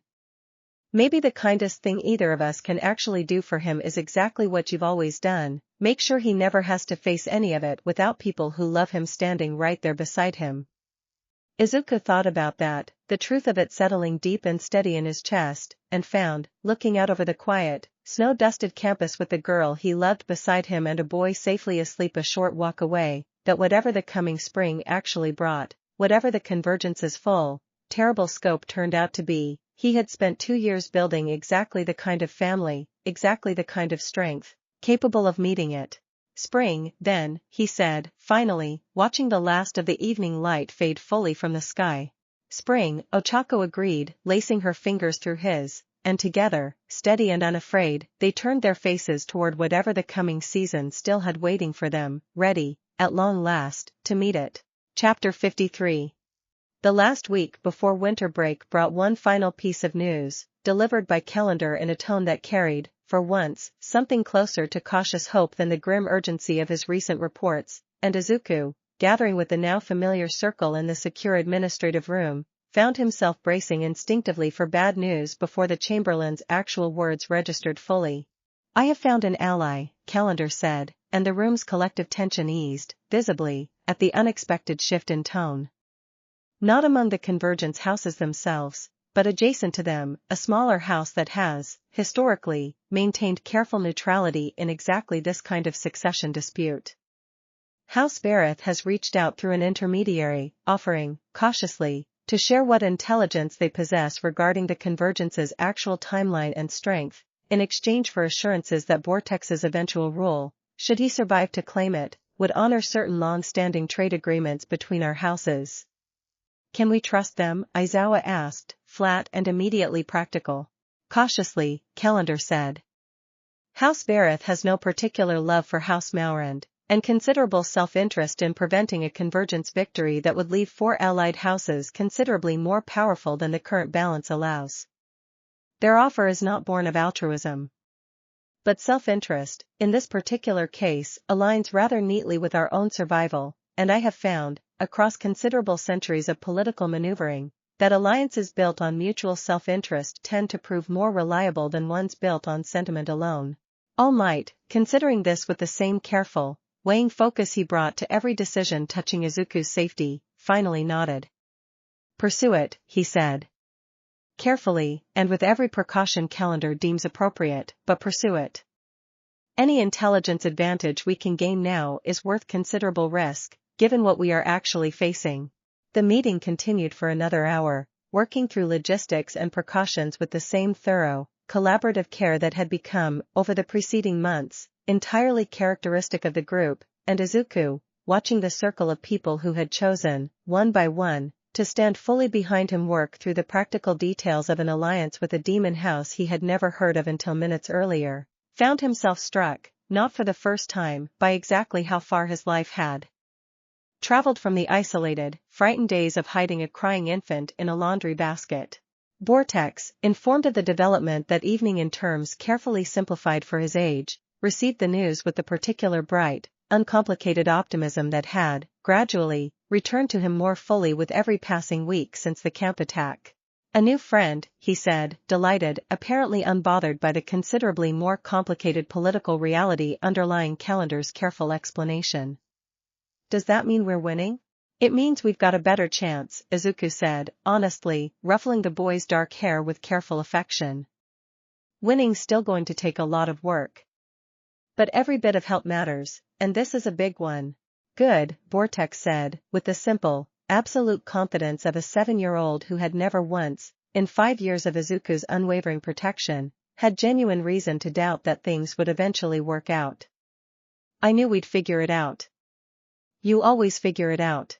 Izuku felt the weight of that trust settle warm and heavy in his chest, equal parts humbling and motivating, and pulled the boy into a hug that Vortex returned with his whole small body, and found, holding him close in the warded room's familiar, comfortable quiet, that whatever the coming convergence actually demanded, whatever cost the fight ahead ultimately extracted, he intended to spend every remaining month of preparation making absolutely certain that Vortex's simple, unwavering faith proved entirely, completely justified. Outside, the first snow of the season began, quietly, to fall, and across the warded room, Ochako caught his eye with a small, warm smile, and Izuku, surrounded by the family he had built, deliberately and against every early impossible odd, across 5 remarkable years, felt ready, at last, to face whatever spring actually brought. Chapter 54. Izuku spent the last evening before winter break precisely the way he wanted to, no training, no briefings, no careful strategic planning, just an ordinary night in the warded nursery with Vortex sprawled across his lap demanding a story, and Ochako curled against his shoulder, and Calendar, for once, simply present rather than pacing, watching the small, warm scene with an expression that had, over 5 years, softened considerably from the formal, guarded chamberlain who had first appeared in a ruined lot. "Tell the one about the sky again," Vortex said, the same request he had made 100 times before, and Izuku, settling more comfortably against the wall, obliged, the way he always did, walking through the familiar, well-worn story of a boy sitting alone in a cracked, empty lot, and a small violet shape falling out of a broken sky, and a promise made without hesitation that had shaped every single year since. "And you caught me," Vortex said, at the story's familiar close, the same words he always supplied. "And I caught you," Izuku agreed, "and I've never once let go since." Vortex, satisfied, finally allowed his eyes to drift shut, worn out by a long day of ordinary, unremarkable happiness, and Izuku held him a while longer, feeling the boy's breathing settle into the steady, trusting rhythm of sleep, before carefully, gently, tucking him into bed. Calendar rose to leave not long after, pausing at the door with the particular formal courtesy that had never fully left him even after everything the intervening years had softened. "Whatever the spring brings," he said, quiet, "I want you to know, Izuku, that I do not believe, any longer, that I was simply assigned to you by an accident of law 5 years ago. I believe, now, that no better protector could have been found for him, in any world, by any deliberate design." He inclined his head, something almost warm in the gesture, and slipped out into the winter night. Izuku sat with that for a long moment, Ochako quiet and warm beside him, and found the words settling deep and steady into a place that had, once, held nothing but the old, worn ache of being told he was not enough. He's right, Ochako said softly. I know, Izuku said, and found, for the first time in longer than he could clearly remember, that he actually, fully believed it. They sat together a while longer in the quiet, snow-lit dark, watching Vortex sleep peacefully in the next room, and Izuku, feeling the mark on his hand warm and steady beneath Ochako's fingers, allowed himself, at last, one full, uncomplicated evening of simple, grateful peace before whatever the coming spring still had waiting for them all. Chapter 55. Spring arrived in Muzutafu with the deceptive gentleness of a season that gave no outward sign of the storm gathering somewhere beyond its ordinary blooming trees and lengthening days, and Izuku, moving through the final weeks of preparation with a focus sharpened by months of relentless training, found himself grateful, more than once, for exactly how much steadier the waiting felt now compared to the anxious uncertainty of the autumn before. House Baratha's intelligence, arriving in careful, incremental pieces through Calendar's cautious channels, had given the coalition considerably more than simple advance warning. They now knew, with reasonable confidence, that the convergence intended to strike sometime in the coming weeks, favoring a narrow window when the alignment between realms ran naturally thin, a detail Calendar explained with the patient, technical precision of a man relieved, for once, to be delivering genuinely useful information rather than another grim escalation. The window opens in 12 days, Calendar told the assembled circle, gathered once more in UA's secure administrative room, a larger group now than it had been even a few months earlier. Mandalay and 2 other pro-heroes recruited quietly into the coalition's growing protective network alongside the now familiar faces of All Might, Endeavor, Aizawa, and Nizu. It will remain open for approximately 3 days before the alignment shifts again. If they intend to strike using this particular opportunity, as House Barath believes they do, it will happen within that window. Then we have 12 days to finish preparing, Nizu said, small and sharp and entirely focused. Calendar, what does House Baratha's intelligence tell us about their likely approach? A direct assault on the nursery, primarily, Calendar said, supported by a secondary force intended to draw away or delay any reinforcements before they can reach the primary target. House Barath believes the convergence considers Izuku himself the greatest obstacle to a clean, decisive victory, which suggests they will commit considerable resources specifically towards separating him from Vortex before attempting the main assault.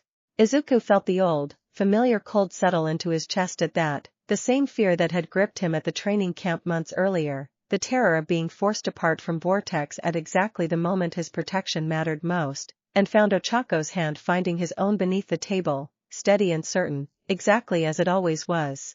Then we don't let them separate us, he said, working through the problem with the same tactical focus months of training alongside Bakugo and Todoroki had built into him.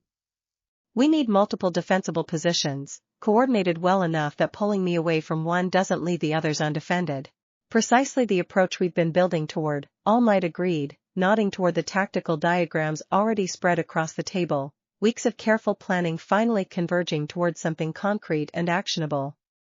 Endeavor and I will anchor the primary defense at the nursery itself, alongside Calendar. Aizawa will coordinate a secondary response team, ready to redirect wherever the secondary assault actually manifests. You, Bakugo, Todoroki, and Uraraka will form a mobile unit, capable of reinforcing whichever position needs it most as the battle actually unfolds.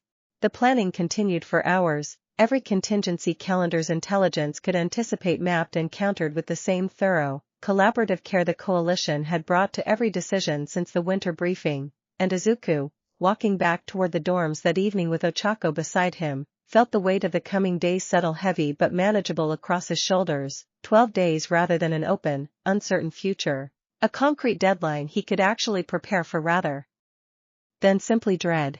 12 days, Ochako said, echoing his own thoughts, her hand tightening around his in the gathering dusk. 12 days, Izuku agreed, and found, looking up at the same stars that had witnessed so much of the last 5 years' impossible, wonderful journey, that whatever those 12 days ultimately demanded, he had spent every single one of the years leading up to this moment building exactly the strength, and exactly the family, capable of meeting it. Chapter 56. The 12 days passed in a blur of final, focused preparation, and Izuku found himself, on the evening before the window opened, sitting once more in the warded nursery with Vortex curled against his side, the boy's earlier anxiety about the coming danger settling, gradually, into a steadier, more determined calm that Izuku recognized, with a complicated mixture of pride and ache, as an echo of his own hard-won resilience. Calendar explained the plan to me, Vortex said, quiet, serious, considerably older in that moment than his 8 years usually let him seem. I know where to go if things get bad. I know how to help without getting in the way. You won't be in the way, Izuku said, firm, pulling the boy closer. You've proven that already, more than once. But I need you to promise me something. What? If it gets too dangerous, if Calendar or your grandma Inko tell you to fall back, you fall back. No matter how much you want to keep fighting. Being brave doesn't mean refusing help when you need it. I learned that lesson considerably later than I should have, and I don't want you learning it the hard way too. Vortex considered that with his usual serious concentration, and finally nodded, small and solemn. I promise, he said. But you have to promise something too. Anything. Promise you'll come back. After. However bad it gets. Izuku felt something in his chest tighten fiercely at the raw, simple vulnerability of the request, and pulled the boy into a full embrace, holding him close in the quiet, warded room. I promise, he said, meaning it with every fiber of the strength this bond had built in him across 5 impossible years. I have never once broken a promise to you, Vortex. I'm not about to start now. Ochako found them there a while later, and the three of them sat together in comfortable, quiet solidarity as the evening deepened toward the night that would, tomorrow, give way to the beginning of the window Calendar's intelligence had warned them about, and Izuku, watching Vortex finally drift toward sleep between them, allowed himself one full, uninterrupted hour of simple, grateful presence before the coming days demanded every ounce of his focus and strength. Calendar arrived as the night deepened further, his usual formal composure carrying an undercurrent of tension that even 5 years of gradually softening familiarity had not fully erased. House Vareth confirms the window opens at dawn, he said, quiet, careful not to wake the sleeping boy between them. Their intelligence suggests the convergence will likely wait until the window's second day to actually strike, preferring to let any defenders exhaust themselves through a first, tense day of readiness before committing. But I would not stake anything vital on that prediction holding perfectly. So we stay ready from the very first moment, Izuku said, and Calendar nodded, grim and resolute. Precisely, the Chamberlain agreed. Get what rest you can tonight, Izuku. Tomorrow, and the days that follow, will demand everything you have built across these 5 years, and I intend to make certain, with every resource this coalition now commands, that what you have built proves entirely sufficient to meet it.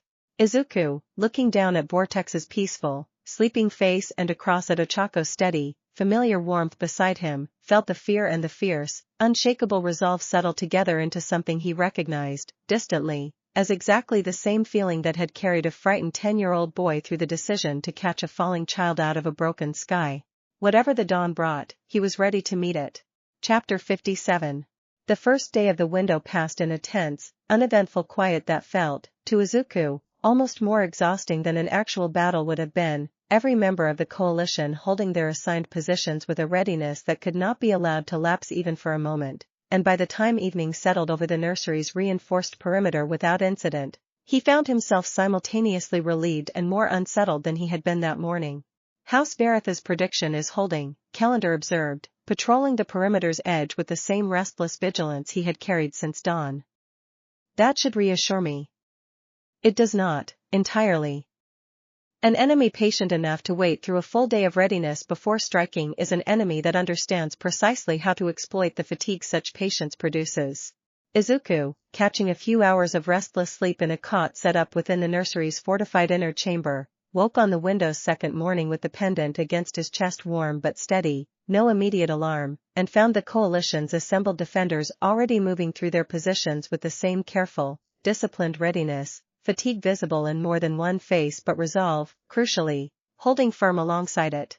The attack, when it finally came, arrived not with the sudden violence of Nixura's earlier strikes but with an eerie, deliberate quiet, the nursery's outer wards buckling almost silently under a pressure considerably more sustained and more coordinated than anything the coalition had faced before, and Izuku, feeling the rawness ripple through the pendant against his chest with a coldness sharper than he had ever experienced, was moving toward the outer perimeter before Calendar's urgent shout had even fully registered.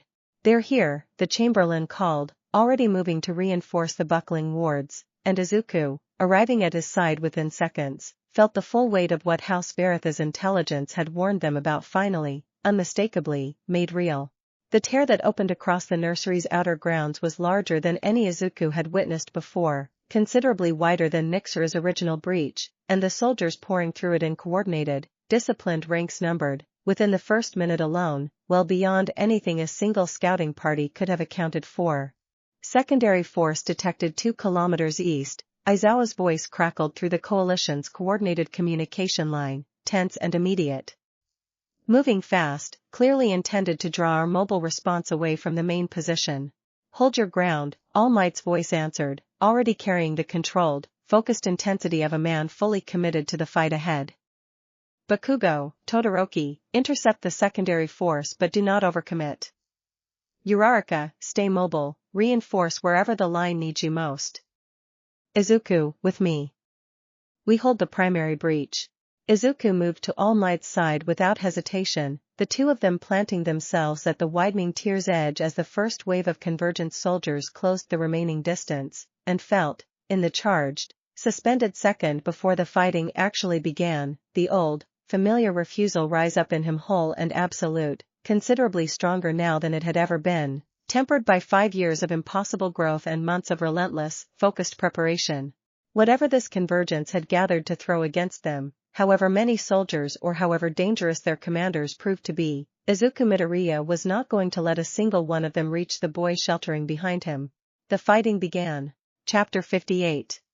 The battle at the nursery's primary breach unfolded across the following hour in a brutal, sustained rhythm that tested every ounce of restraint and endurance Izuku's months of training under All Might had built into him, wave after wave of convergent soldiers pressing the perimeter with a coordinated discipline considerably more dangerous than anything Nixura's earlier scouting parties had demonstrated, and Izuku, fighting alongside All Might in a partnership that had grown over months of shared beach training into something close to seamless coordination, found himself spending strength with a careful, deliberate economy that let him hold the line far longer than raw desperate force alone could ever have sustained. "You've grown considerably since that Nomu," All Might called out, between exchanges, driving back a soldier whose crystalline claws had already scored deep gouges into the fortified perimeter's outer wall. "I confess, young man, I did not expect to be genuinely relying on your judgment in a fight of this scale, this soon." "Learned from the best," Izuku called back, catching a soldier's descending blow on a raised forearm and answering with a controlled counter-strike that sent the attacker sprawling clear of the perimeter's edge, and found, even in the middle of the desperate, sustained fighting, a fierce, grateful satisfaction in exactly how far the partnership between them had grown. Calendar fought a short distance away with a fury that had, across 5 years, sharpened into something formidable enough that the convergent soldiers seemed, Izuku noticed even through the chaos, to actively avoid engaging him directly when other targets remained available, and behind the Chamberlain's furious defense, in the nursery's innermost warded chamber, Inko held her own careful watch alongside a still, focused Vortex, both of them ready to act the instant the outer defense showed any sign of genuinely failing. The secondary force, according to the coalition's tense, ongoing communication line, had proven exactly the kind of dangerous distraction Calendar's intelligence predicted, Bakugo and Todoroki fighting a running, coordinated engagement that kept the diversionary soldiers fully occupied without allowing them to break through toward any of the coalition's other vulnerable positions, and Ochako moved between both fronts with a tireless, mobile energy that had already, twice, turned a dangerously thin moment at the primary breach back in the defenders' favor through precisely timed gravity manipulation that sent entire clusters of attacking soldiers tumbling harmlessly skyward. It was into the second hour of sustained fighting, both sides visibly tiring but neither yet breaking, that the tier's edge finally disgorged something considerably more dangerous than the disciplined but ordinary soldiers who had comprised the assault's first waves, a tall, armored figure whose presence alone seemed to still the surrounding chaos. Soldiers on both sides instinctively giving ground as the newcomer strode through the breach with the unhurried, absolute confidence of someone who had never once doubted the outcome of a battle he chose to personally enter. "A commander," Calendar called out, urgent and grim, breaking off his own engagement to fall back toward Izuku's position. "House Malren's own champion, Izuku." be careful. Everything I have heard of him suggests he has never lost a personal engagement in over a century of service. Izuku, feeling the mark on his hand blaze suddenly, fiercely hot, the bond answering the scale of the threat with everything 5 years of careful, patient growth had built into it, turned to face the approaching commander with a steadiness that surprised even himself. Then I suppose, he said, quiet, resolute, today's going to be his first. Chapter 59. The commander introduced himself with a small, mocking bow that reminded Izuku, distantly, of Gethrax's identical gesture from 5 years earlier, though the presence radiating off this armored figure carried a weight considerably more dangerous than that first, desperate scout had ever managed. Borinth, the commander said, straightening, twin curved blades already extending from armored gauntlets with a soft, mechanical hiss. Champion of House Maurand, and the last obstacle standing between this convergence and a resolution 5 years overdue. I confess, Father Ward, I expected someone considerably more imposing given the trouble you have caused us. I get that a lot, Izuku said, and found, despite the genuine danger radiating off the approaching commander, that 5 years of hard-won confidence let him meet the mockery without flinching. Borinth moved first, and Izuku, for years of Calendar's brutal training and months of All Might's careful, patient discipline answering together in perfect, practiced coordination, met the opening strike with a controlled block that nonetheless staggered him considerably more than any previous opponent's blow had managed. The commander's raw physical strength clearly operating on a scale beyond anything Izuku had faced even at the training camp's most desperate moments. Impressive, Borinth said, pressing the advantage with a rapid combination that forced Izuku into a purely defensive, retreating rhythm. You have grown considerably beyond what our scouts reported. It will not, in the end, be enough. I have faced considerably more experienced fighters than a 17-year-old human boy, however remarkable his bond, and none have yet managed to best me.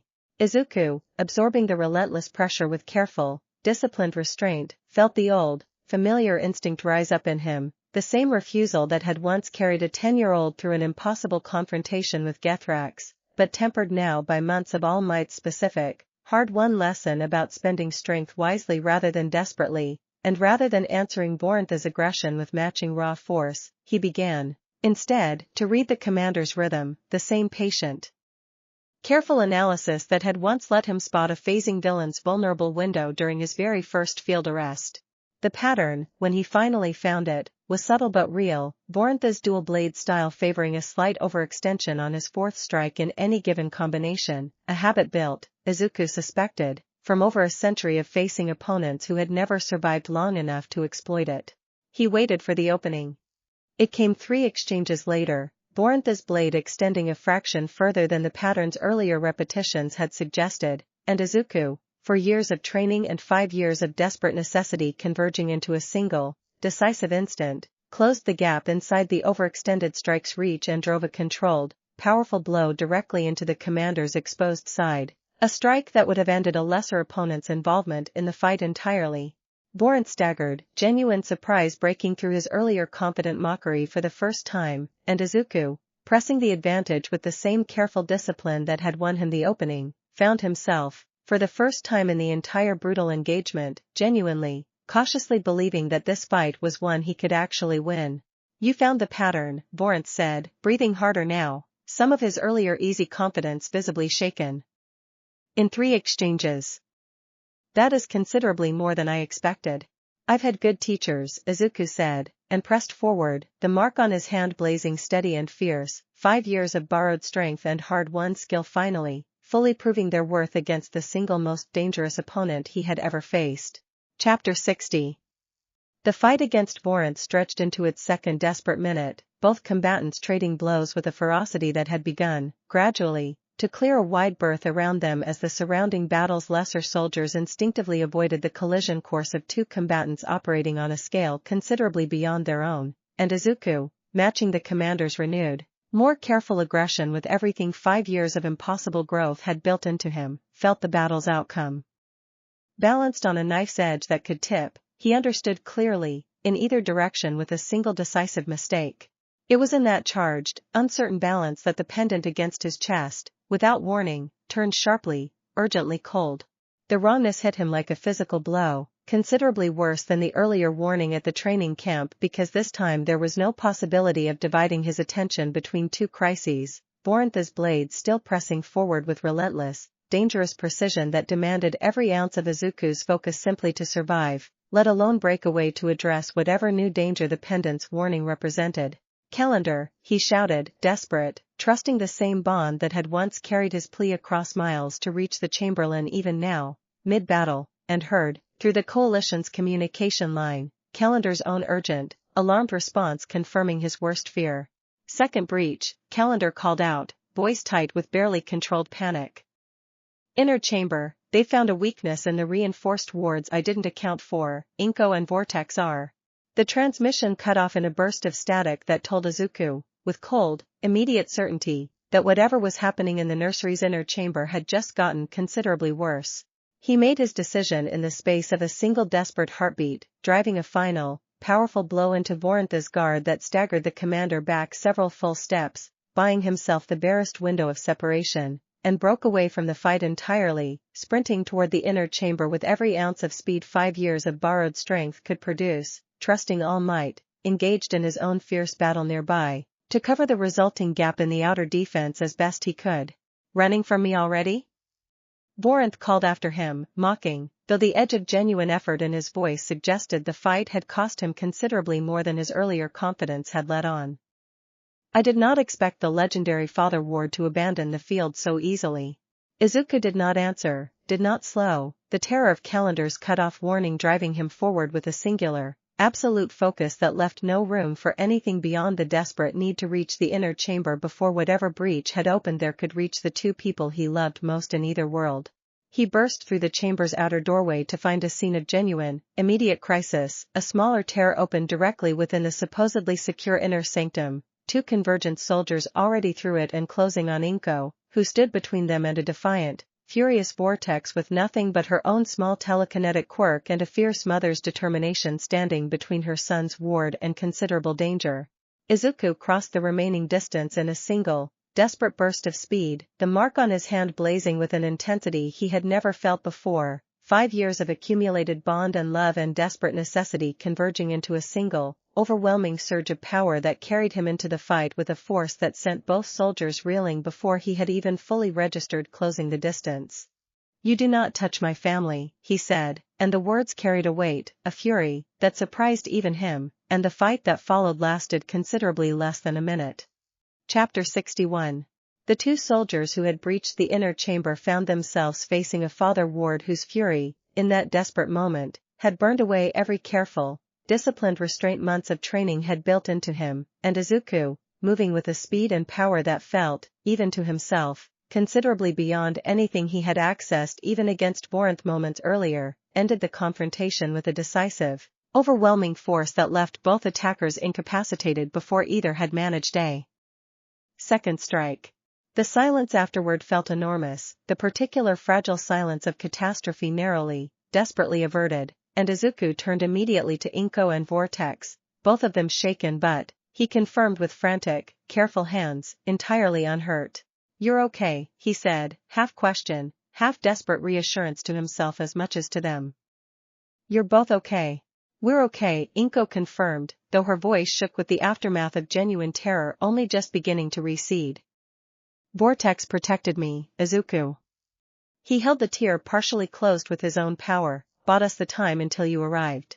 Izuku turned to look at the boy properly, finding Vortex standing rigid with adrenaline, small fists still glowing faintly with the spent remains of whatever effort he had poured into holding the breach, and felt a fierce, overwhelming pride cut through even the lingering terror of the moment.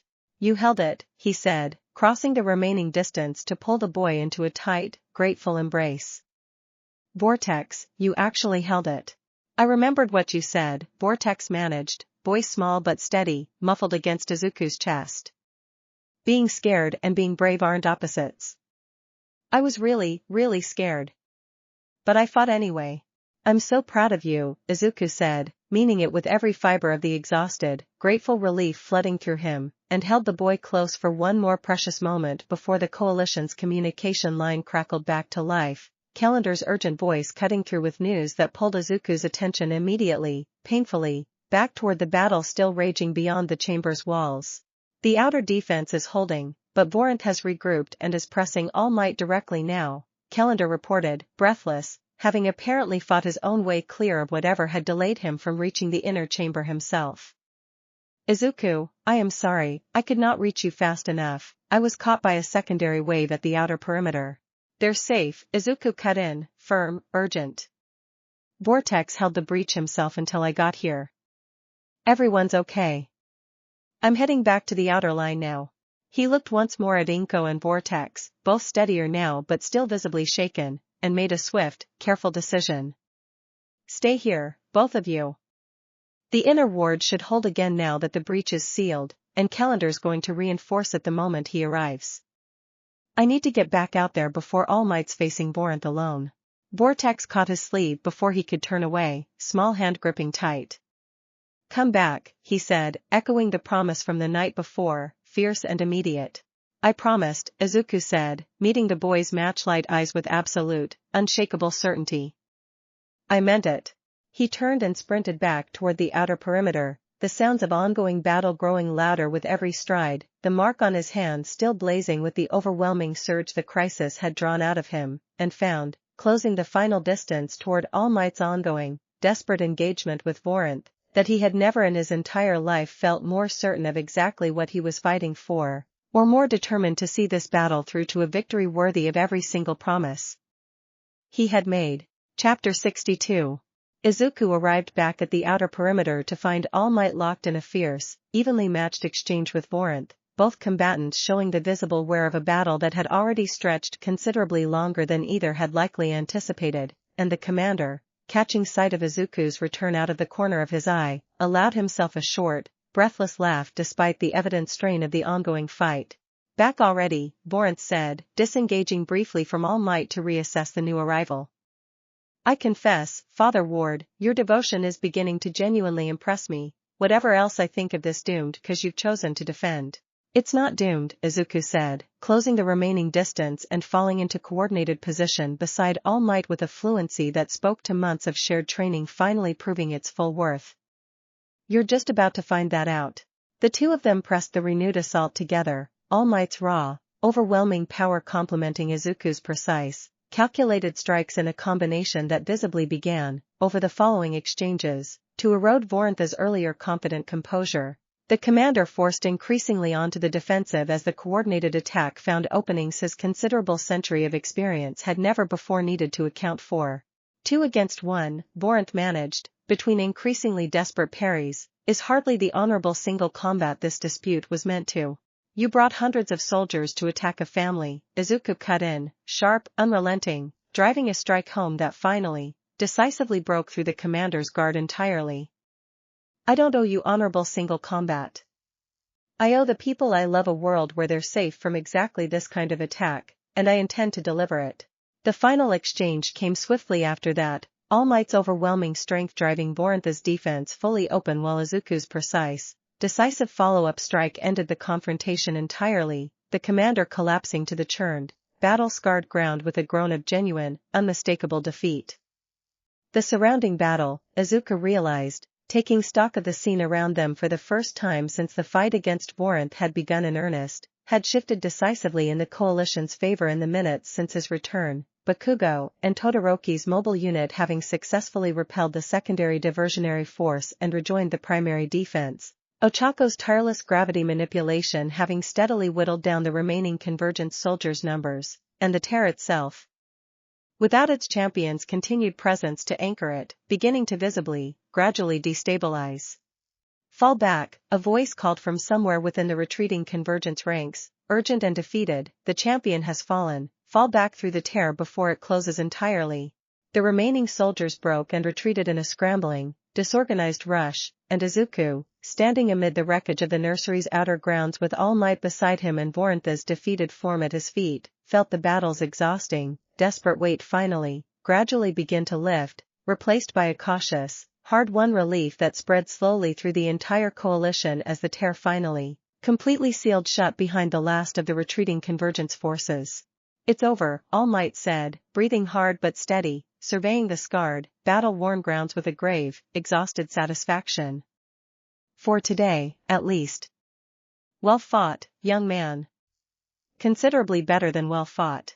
Izuku, exhausted and shaking with the adrenaline's slow, gradual recession, looked toward the nursery's inner chamber, already moving to confirm with his own eyes that Inko and Vortex remained exactly as safe as he had left them, and found Ochako closing the distance from across the battle-worn grounds, her own exhaustion written plainly across her face alongside a fierce, relieved joy that matched his own completely.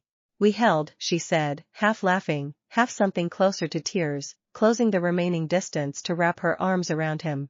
We held, Izuku agreed, holding on tight, and allowed himself, for one full, overwhelming moment, simply to feel the enormity of exactly what they had, together, just survived. Chapter 63. The hours following the battle passed in a careful, methodical accounting of costs and consequences, medics moving through the nursery's battle-scarred grounds tending to a scattered handful of injuries that had, mercifully, proven considerably less severe than the day's overwhelming danger might have suggested, and Izuku, submitting to his own examination with the particular restless impatience of someone eager to check on everyone else before accepting care himself, found the physical toll of the fight settling into a deep, bone-weary exhaustion the moment the adrenaline finally, fully released its hold. Vorinth, secured under a containment arrangement Calendar had prepared specifically for exactly this possibility, sat within the nursery's reinforced perimeter with the particular stillness of a commander coming to terms with an outcome he had genuinely never expected to face. You could have killed me, the commander observed, watching Izuku approach with an expression that carried, beneath its guarded wariness, something close to genuine curiosity. The final exchange left me entirely exposed. Your world's heroes do not, typically, extend that kind of restraint to a defeated enemy commander. I'm not interested in killing you, Izuku said, honestly. I'm interested in ending this dispute. Those aren't the same goal, and I'd rather solve this the way that actually lasts. Vorinth studied him for a long moment, something shifting behind his sharp, calculating eyes. You genuinely believe that, he said, slowly, as though working out a puzzle. Not simply strategic restraint. Genuine conviction. I've spent 5 years learning that fighting well and fighting cruelly aren't the same thing, Izuku said. I intend to keep it that way, even now. Calendar, joining the conversation with his own careful, measured formality, pressed the opening Izuku's honesty had created. House Mauren's convergence has failed decisively today, Vorinth. Your champion defeated, your primary assault broken, your soldiers scattered. I suspect the other 3 houses will reconsider their commitment considerably, given this outcome. You could return home to report exactly that failure, or you could offer this coalition something more useful, and perhaps find your own position considerably improved when the political dust eventually settles. Vorinth's expression sharpened with calculating interest at that, and the negotiation that followed, careful and cautious on both sides, stretched through the remainder of the evening. Calendar's centuries of political experience proving, once again, invaluable in navigating exactly the kind of delicate diplomatic territory the battle's aftermath now demanded. By the time the sky had fully darkened, Vorinth had agreed, in exchange for careful, limited leniency, to return to House Mauren bearing not just news of the Convergence's failure but a formal offer, brokered through Calendar's careful diplomacy, for a negotiated resolution to the succession dispute entirely. Terms that would need considerable further discussion but that represented, for the first time in 5 years, a genuine possibility of ending the conflict through something other than continued, escalating violence. Izuku, watching Vorinth depart back through a carefully monitored tier as the night deepened fully around the exhausted, battle-worn coalition, felt a cautious, hard-won hope settle alongside the day's exhaustion, and found Ochako's hand finding his own in the gathering dark, steady and warm and entirely present. Do you think it'll actually work? She asked, quiet, watching the tier seal shut behind the departing commander. I don't know, Izuku admitted, honestly. But I think it's worth trying properly, before we assume more fighting is the only answer left. He looked toward the inner chamber, where Vortex and Inko waited, safe and whole, the day's terrible danger finally, fully behind them. For his sake, especially. He deserves a chance at peace, not just survival. Ochako squeezed his hand, and together, exhausted but hopeful, they turned back toward the family waiting for them, the long, difficult day finally, gratefully, drawing to its close. Chapter 64. The weeks following the battle carried a cautious, watchful quality that felt, to Izuku, considerably different from the anxious dread that had defined the months leading up to the Convergence's assault. A tentative, hard-won hope now threaded through the ongoing vigilance rather than simple grim endurance, and Calendar's updates, arriving with steadily increasing frequency as House Varitha's diplomatic channels worked to broker the negotiation Vorinth had carried back to House Malrand, grew gradually more encouraging with each passing report. The other three houses have formally withdrawn from the Convergence, Calendar reported, 3 weeks after the battle, addressing the coalition's now familiar circle with something close to genuine relief coloring his usually careful formality. Vorintha's defeat, and the considerable resources lost in the failed assault, convinced them the dispute is no longer worth the risk they had initially calculated. House Malrand stands alone once more, considerably weakened, and, according to House Varitha's careful reading of the political currents, genuinely interested in the negotiated resolution I proposed. What would that resolution actually look like? All Might asked, practical as always, though the cautious hope in his own voice matched the room's general mood. A formal renunciation of House Malrand's claim to the succession, in exchange for guaranteed trade concessions and a face-saving political framing that allows their ruling council to present the outcome as a negotiated peace rather than an outright defeat, Calendar explained. It would not be a perfect resolution. House Malrand's ambitions may resurface again someday, in some other form. But it would end this particular dispute, formally and considerably more sustainably than continued conflict ever could. Izuku felt a cautious relief settle through him at the report, tempered by 5 years of hard-won wariness that made him reluctant to fully believe the danger was ending until he saw it resolved with his own eyes, and found himself, over the following weeks, watching the negotiations' careful progress with a mixture of hope and lingering vigilance that Ochako, sharing exactly the same complicated feeling, understood without needing it explained. It doesn't feel real yet, he admitted to her, one evening on the low wall outside the dorms, the familiar setting for so much of their shared history. 5 years of watching for the next attack, and now Calendar's talking about actual peace, and I don't know how to just believe it. You don't have to believe it all at once, Ochako said, gentle but honest. You're allowed to stay a little cautious while it becomes real. That's not the same as refusing to hope. He held on to that, the careful, patient permission to hope without fully surrendering to vigilance 5 years of danger had built into him, and found, over the following month, that the formal negotiation, guided by House Varitha's careful diplomacy and Calendar's considerable political experience, gradually, steadily progressed toward exactly the resolution they had cautiously hoped for. The formal treaty, when it finally arrived, sealed through a ceremony conducted in the careful, formal style of Vortex's home realm, dissolved House Malrand's succession claim entirely, and Izuku, standing beside Vortex as the boy, now 8 years old and considerably more composed than his age usually allowed, formally received the acknowledgement of his position as unchallenged heir to the abyssal throne, felt 5 years of accumulated fear finally, fully begin to ease. It's really over, Vortex said afterward, quiet, disbelieving, looking up at Izuku with wide, hopeful eyes. It's really over, Izuku confirmed, and pulled the boy into a fierce, grateful embrace. 5 years of impossible, dangerous devotion finally, at long last, reaching a resolution worthy of every single sacrifice it had demanded. Chapter 65. The formal peace brought with it, in the weeks that followed, a quality of ordinary, unguarded life Izuku had genuinely never experienced across the entire 5 years of his bond with Vortex, mornings that did not begin with checking the pendant's warmth for signs of overnight danger, evenings that could stretch into simple, unhurried family time without the constant, low-grade hum of vigilance eating at their edges, and he found himself, more than once during that first peaceful month, simply sitting with the strange, wonderful novelty of it. You keep looking surprised when nothing bad happens, Ochako observed. One lazy Sunday afternoon, the two of them sprawled on a blanket in the park near their old apartment while Vortex, thoroughly absorbed in a game of his own invention involving an elaborate system of rules neither adult fully understood, ran circles around a nearby tree.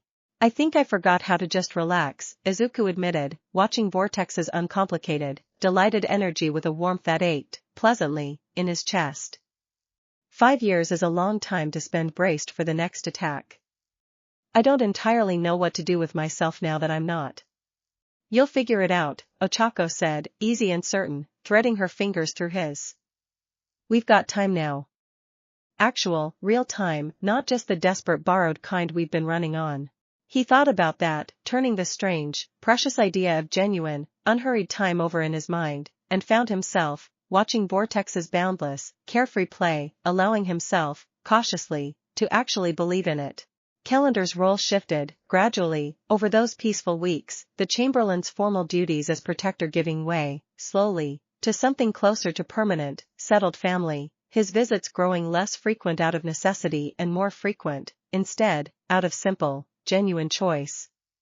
I confess, he told Izuku, during one such visit, watching Vortex demonstrate an elaborate, entirely unnecessary dance move he had apparently learned from a classmate's older sibling, I did not expect, 5 years ago, catching sight of you in that ruined lot, that I would eventually come to think of your household as something considerably closer to my own family than my formal duties ever required. You're always welcome here, Izuku said, simply, meaning it completely. You have been for years, honestly.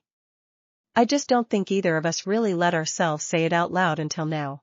Calendar's usually careful composure softened, visibly, at that, and he inclined his head with a warmth that had nothing formal left in it at all. Thank you, he said. For everything, Izuku. I do not believe I have said that plainly enough, across these 5 years.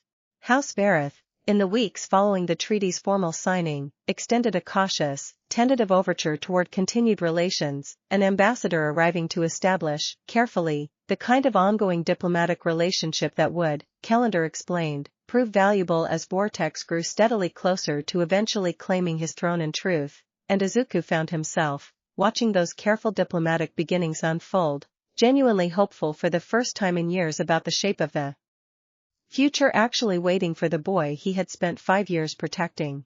What happens when I'm old enough to actually rule? Vortex asked one evening, the question arriving with the particular thoughtful seriousness that had grown, gradually, more common in him as he approached his 9th year. Whatever you decide it should look like, Izuku said, honestly. You've got years yet before that decision's really yours to make.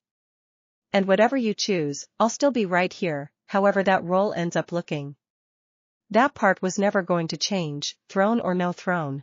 Vortex, satisfied, returned to his game with the boundless, uncomplicated energy of a child finally, fully allowed to simply be young, and Izuku, watching him play in the golden afternoon light, felt the peace of the moment settle deep and grateful into every corner of the exhausted, hard-won heart that 5 years of impossible devotion had built. Chapter 66.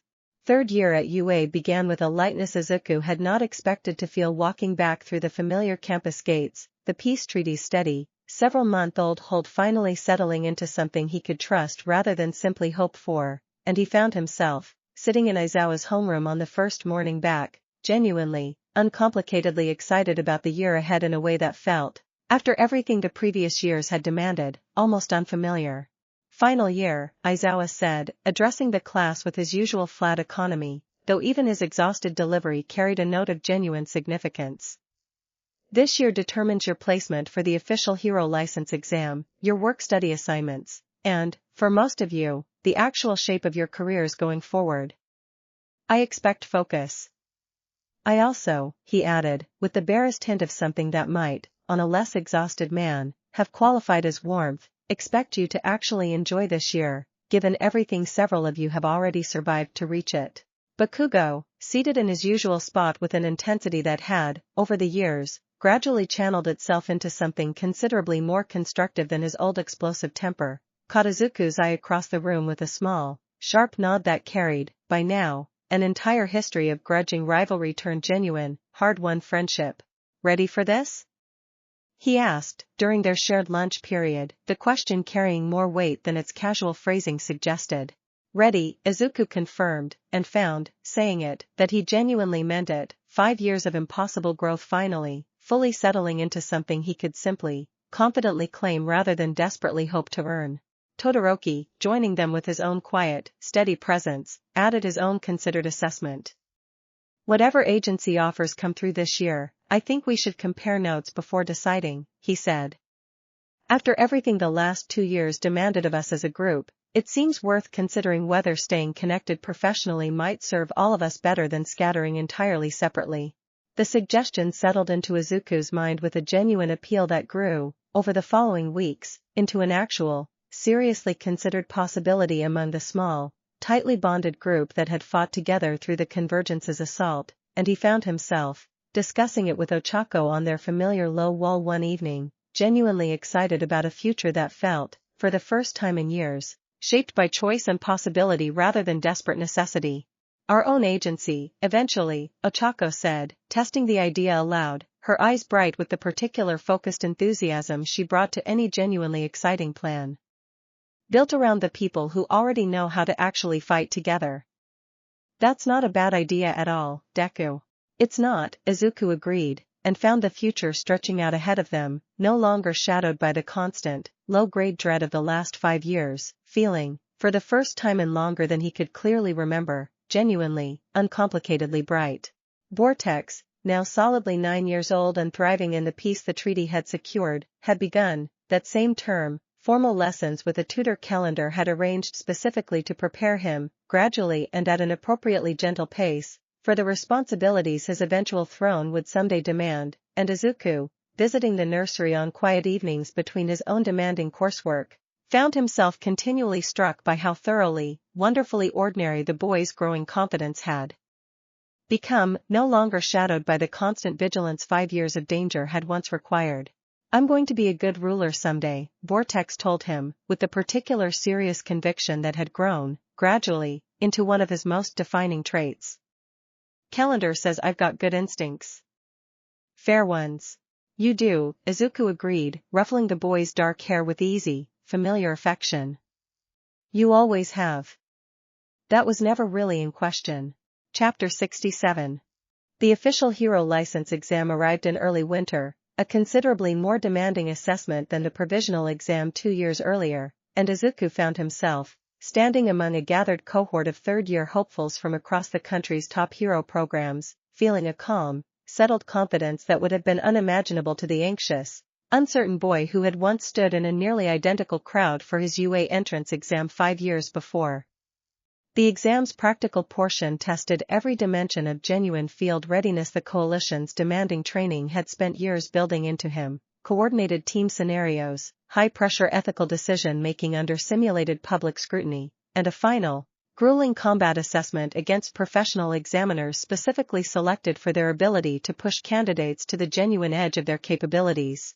Izuku met each challenge with the same careful, disciplined restraint All Might's patient mentorship had instilled, spending exactly the strength each scenario required, reading threats with the trained, practiced instinct 5 years of genuine danger had built into him far beyond what any classroom training alone could have achieved, and by the time the exam's final combat scenario concluded, he found himself, exhausted but genuinely satisfied, confident he had performed at exactly the level the moment demanded. Ochako, meeting him afterward in the exam facility's crowded recovery area, wore an identical expression of exhausted, satisfied confidence, her own exam performance having showcased the full, considerable range her gravity manipulation had grown into across 3 years of dedicated, focused training. "How'd it go?" she asked, though her own certain expression suggested she already suspected the answer. "I think I actually passed," Izuku said, and found himself laughing at the strange, quiet understatement of it, 5 years of impossible circumstance somehow, finally, arriving at this simple, ordinary milestone. "You?" "Same," Ochako said, grinning, and pulled him into a tight, celebratory hug amid the crowded, noisy recovery area, neither of them particularly caring about the curious glances a few nearby examinees sent their way. The results, posted 3 weeks later, confirmed what both of them had already cautiously believed: official hero licenses granted to the entire surviving cohort of Class 1A who had sat the exam, and the celebration that followed, considerably larger and more elaborate than the small, informal gathering after their provisional exam 2 years earlier, filled UA's common areas with a joyous, well-earned noise that Izuku, standing at its center surrounded by classmates who had become, across 3 demanding years, genuinely, deeply important to him, found himself simply, gratefully savoring.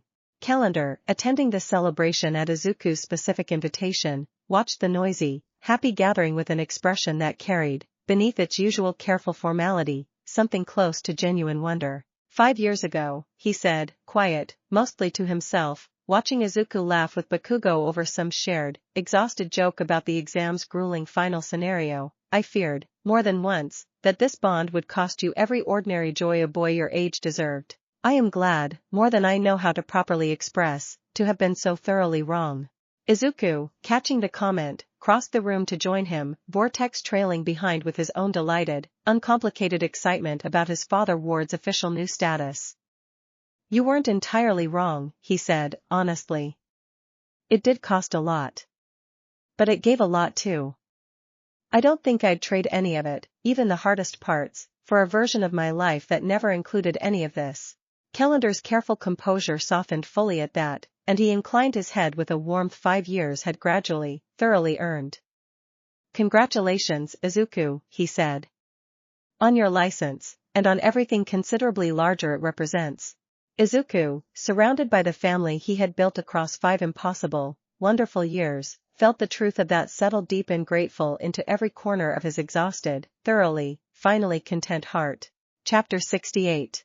The agency planning that followed their licensing took shape over the following weeks with a collaborative energy that Izuku found genuinely exciting rather than daunting. The small, tightly bonded group who had fought together through the Convergence's assault, himself, Ochako, Bakugo, Todoroki, and, joining their planning discussions with characteristic enthusiasm, Kirishima and Tsuyu as well, gradually working out the practical shape of a shared agency built on exactly the kind of coordinated, trusting partnership that had already proven itself under the most demanding circumstances imaginable.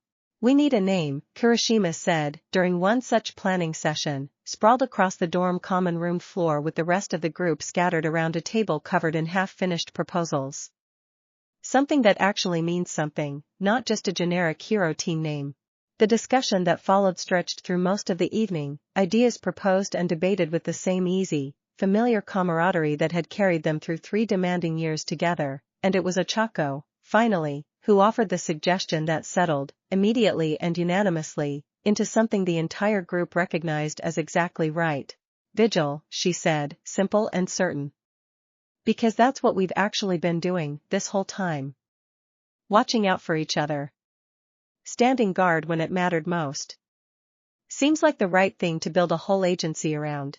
The name stuck, and the following months brought the practical, considerable work of actually establishing the agency, securing licensing approval, arranging office space, building the administrative infrastructure that would eventually support their combined careers, and Izuku found himself, working through the demanding, unglamorous logistics alongside people who had become, across 3 years, genuinely essential to him, grateful for every tedious detail simply because of who he got to share the work with.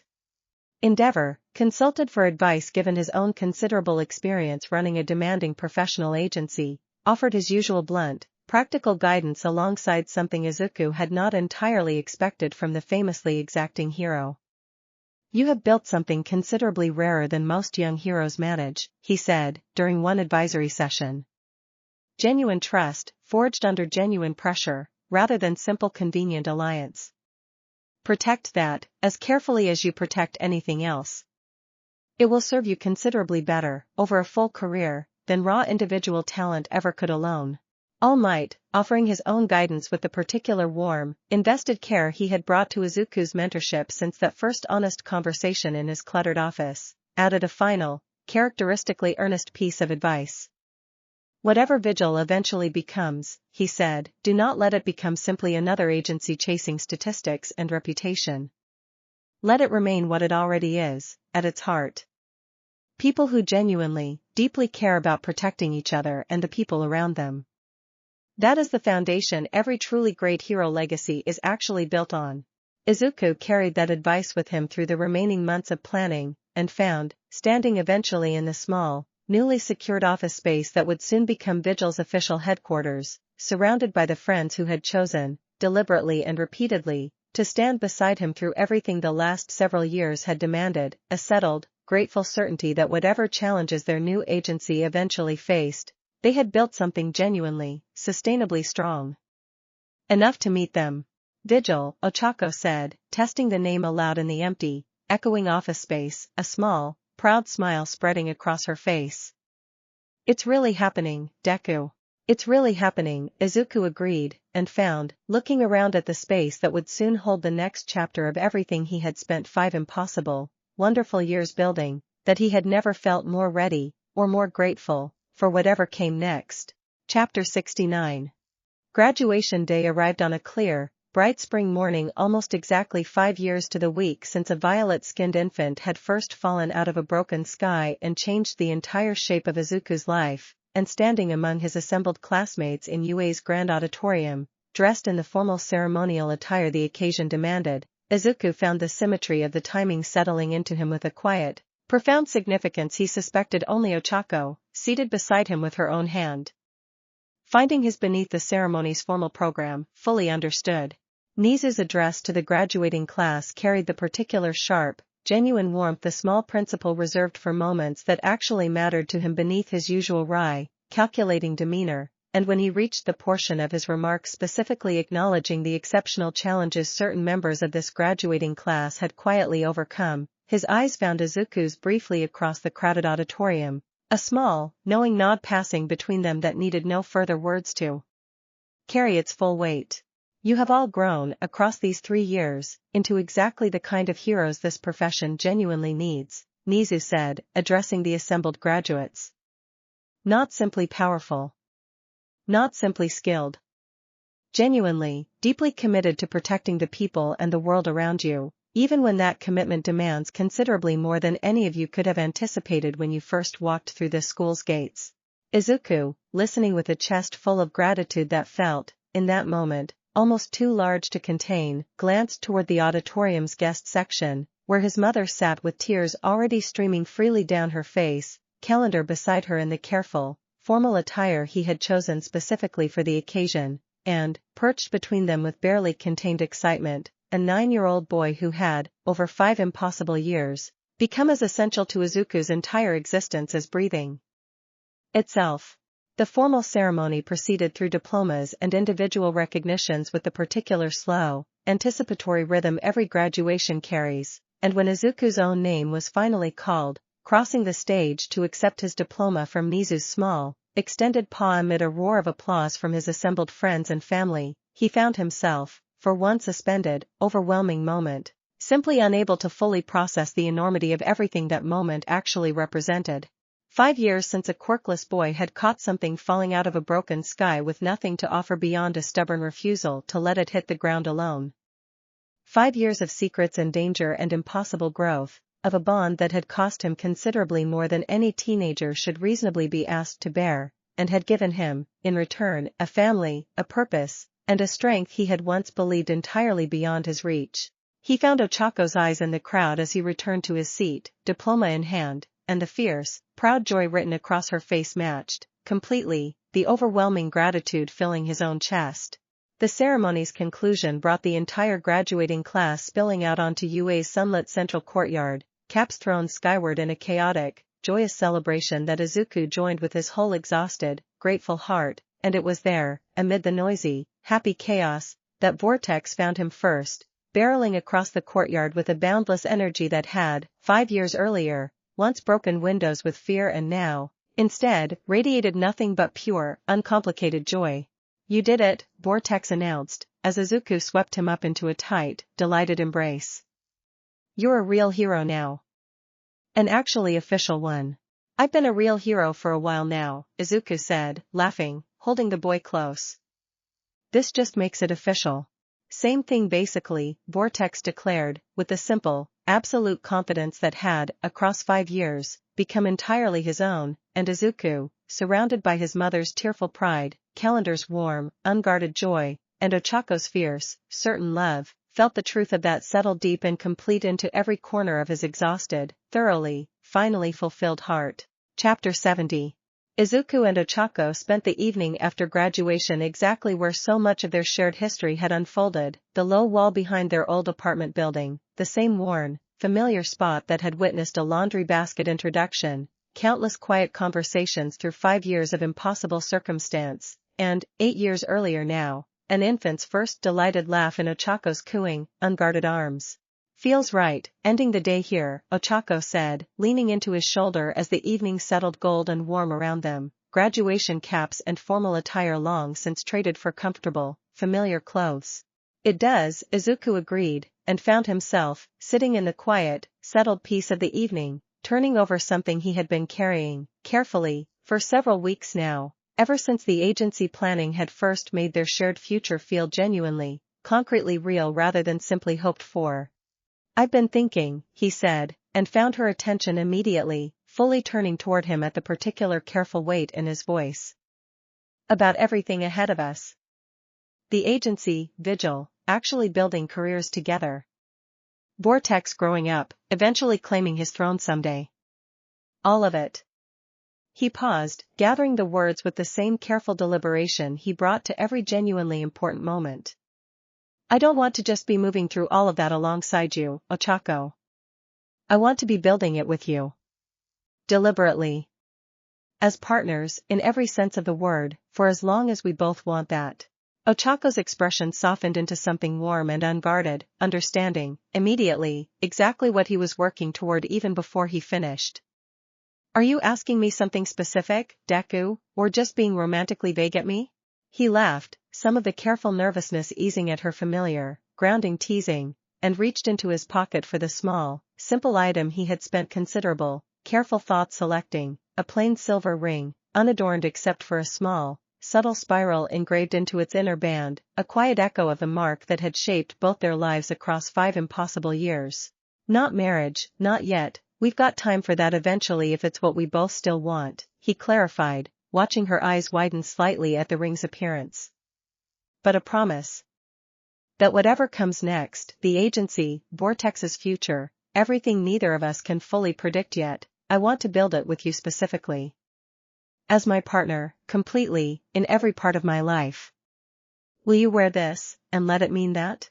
Ochako, her eyes bright with unshed, joyful tears, held out her hand without a moment's hesitation. Yes, she said, simple and certain and entirely, completely sure. Deku, yes, of course, yes. He slid the ring onto her finger with careful, grateful hands, and she pulled him into an embrace that carried the full weight of 8 years of friendship grown, gradually and completely, into something considerably deeper, and Izuku, holding her close in the gold, settling dusk of graduation day, felt the last piece of a future he had once feared too dangerous to properly hope for settle, finally and completely, into place. 8 years, Ochako said, quiet, wondering, studying the ring on her finger with a warm, disbelieving smile. Since I first saw you catching something falling out of the sky with absolutely no idea what you'd just gotten yourself into. Best decision I ever made, Izuku said, and meant it in every direction the words could possibly reach, and together, on the same low wall that had witnessed the entire, impossible, wonderful shape of their shared history, they watched the last light of graduation day finally fade into a night full of promise, and possibility, and a future they intended, deliberately and completely, to build together. Chapter 71. Vigil opened its doors officially 2 months after graduation, a small, unassuming office in a quiet district of the city that belied the considerable, hard-won capability of the 6 licensed heroes who staffed it, and Izuku, standing at the agency's entrance on its very first official morning, watching Bakugo argue good-naturedly with Kirishima about the proper arrangement of their shared briefing room while Todoroki reviewed the day's patrol assignments with characteristic quiet focus, felt a settled, grateful pride that no amount of the last 5 years' danger had ever managed to fully diminish. Their first months of operation brought the ordinary, satisfying work of a genuinely dedicated agency finding its footing, disaster response calls that showcased Ochako's considerable coordination skills, criminal apprehensions that tested and proved the group's seamless, battle-tested teamwork, and the slow, steady accumulation of a reputation built, exactly as All Might had advised, on genuine care rather than simple statistics.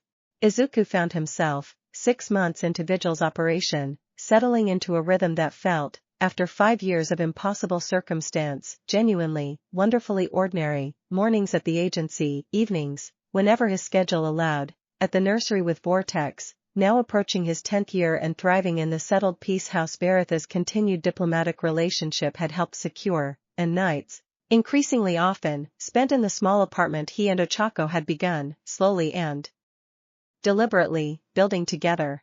Calendar's visits, no longer driven by the urgent necessity of protective duty, had settled into something closer to simple, cherished family tradition, and it was during one such visit, nearly a full year after Vortex's throne claim had been formally, permanently secured, that the Chamberlain arrived with news that carried, for once, none of the old grave urgency his reports had once always demanded. House Vareth has extended a formal invitation, Calendar said, settling into the small apartment's comfortable living room with the easy familiarity 5 years had thoroughly earned him. For Vortex to visit the abyssal realm directly, for the first time since his infancy, to begin, gradually and carefully, the process of actually learning the realm he will someday rule. They have assured every possible security measure, and House Mauren's formal renunciation makes the visit considerably safer than it would have been at any earlier point in this entire story. Izuku felt a complicated mixture of pride and careful, lingering protectiveness at the news, 5 years of vigilance not entirely willing to simply relax even now, and found Vortex, overhearing the conversation from where he sat nearby working through an increasingly advanced set of lessons, watching him with an expression that carried, beneath its evident excitement, a genuine, thoughtful question. "Would you come with me?" Vortex asked. "For the first visit, at least?" "Every step of the way, if you want me there," Izuku said, immediately, without hesitation. "That's not something you'll ever have to ask twice." The visit, when it finally took place several weeks later, unfolded with a careful, ceremonial grace that gave Izuku, standing beside Vortex amid the genuine, awe-inspiring strangeness of the abyssal realm for the first time since that single desperate afternoon 8 years ago when he had first learned of its existence, a profound, humbling sense of exactly how much larger the world Vortex would someday inherit actually was.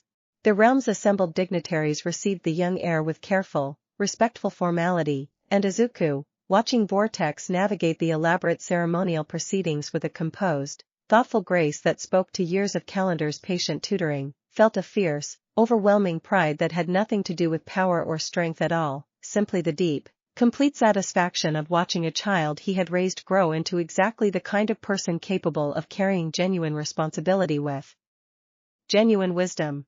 "They like him," Calendar observed quietly, watching from Izuku's side as Vortex fielded a careful diplomatic question from an elderly Vareth elder with a poise well beyond his 10 years. "Genuinely. Not simply the careful deference his position demands. He has his mother's fierce compassion and something else considerably harder to name, something I believe, quite honestly, he learned entirely from you." Izuku, watching Vortex's careful, genuine kindness win over dignitary after dignitary across the following days of formal proceedings, felt the truth of that settle warm and complete into his chest, and found himself, standing in a realm he could never have imagined existing 8 years earlier, more certain than he had ever been that whatever future Vortex eventually built for the abyssal throne, it would be one built on exactly the same foundation of genuine, chosen love that had carried both of them through every impossible year since a violet-skinned infant first fell out of a broken sky. They returned home a week later, Vortex full of stories and genuine, delighted excitement about a realm he had finally begun to properly understand as his own, and Izuku, settling back into the ordinary, precious rhythm of his life with Ochako and Vigil and the family he had built across 8 impossible, wonderful years, found himself, on a quiet evening not long after, sitting once more on the familiar low wall with Ochako's ring catching the last light of a settling autumn sun, genuinely, completely at peace. "Whatever comes next," Ochako said, resting her head against his shoulder, the same easy, familiar gesture that had steadied him through everything the last 8 years had demanded.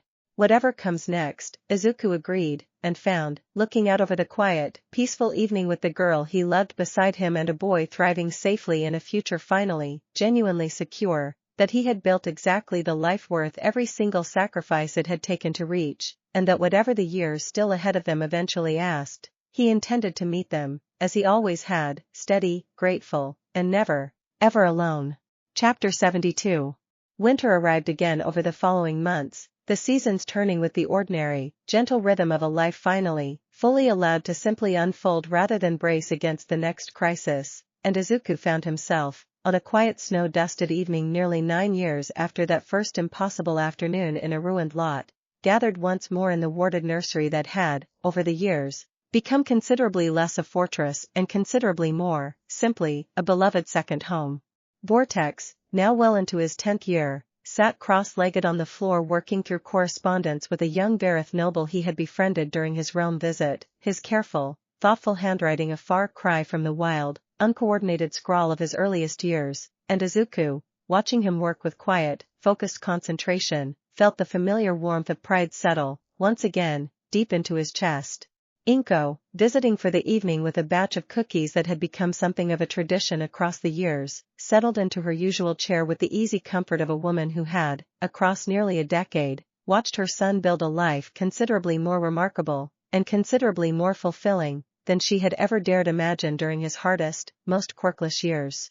"You've all grown so much," she said, watching the small, gathered family with a warmth that had softened, gradually, from the anxious protectiveness of Izuku's earliest years into something steadier, more settled.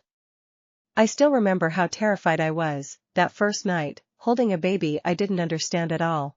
"You never once let that stop you from helping," Izuku said, reaching over to squeeze her hand. "That mattered more than you probably know."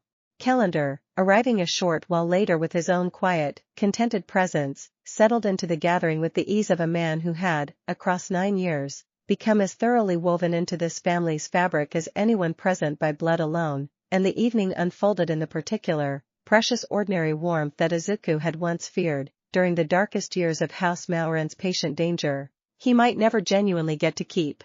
Ochako arrived last, shaking snow from her coat with a bright, easy laugh, and settled beside Izuku with the familiar, grounding warmth that had steadied him through every year since a laundry basket introduction had first brought her into this impossible, wonderful story. "Snow's really coming down," she said, glancing toward the window. "Might be a white Christmas this year. First one in a while that we get to actually enjoy without bracing for something terrible," Izuku observed, and found the truth of it settling, warm and grateful, into every corner of the gathered, peaceful room. Vortex looked up from his letter, matchlight eyes catching the golden lamplight, and offered the same simple, familiar request he had made 100 times across 9 impossible, wonderful years. "Tell the story again," he said. "About the sky." Izuku, surrounded by every person who had chosen, deliberately and repeatedly, to build this hard-won, precious piece alongside him, smiled, and settled in to tell it once more, the story of a boy and a broken sky and a promise made without hesitation that had shaped, in the end, every single beautiful thing that followed. Thanks for listening.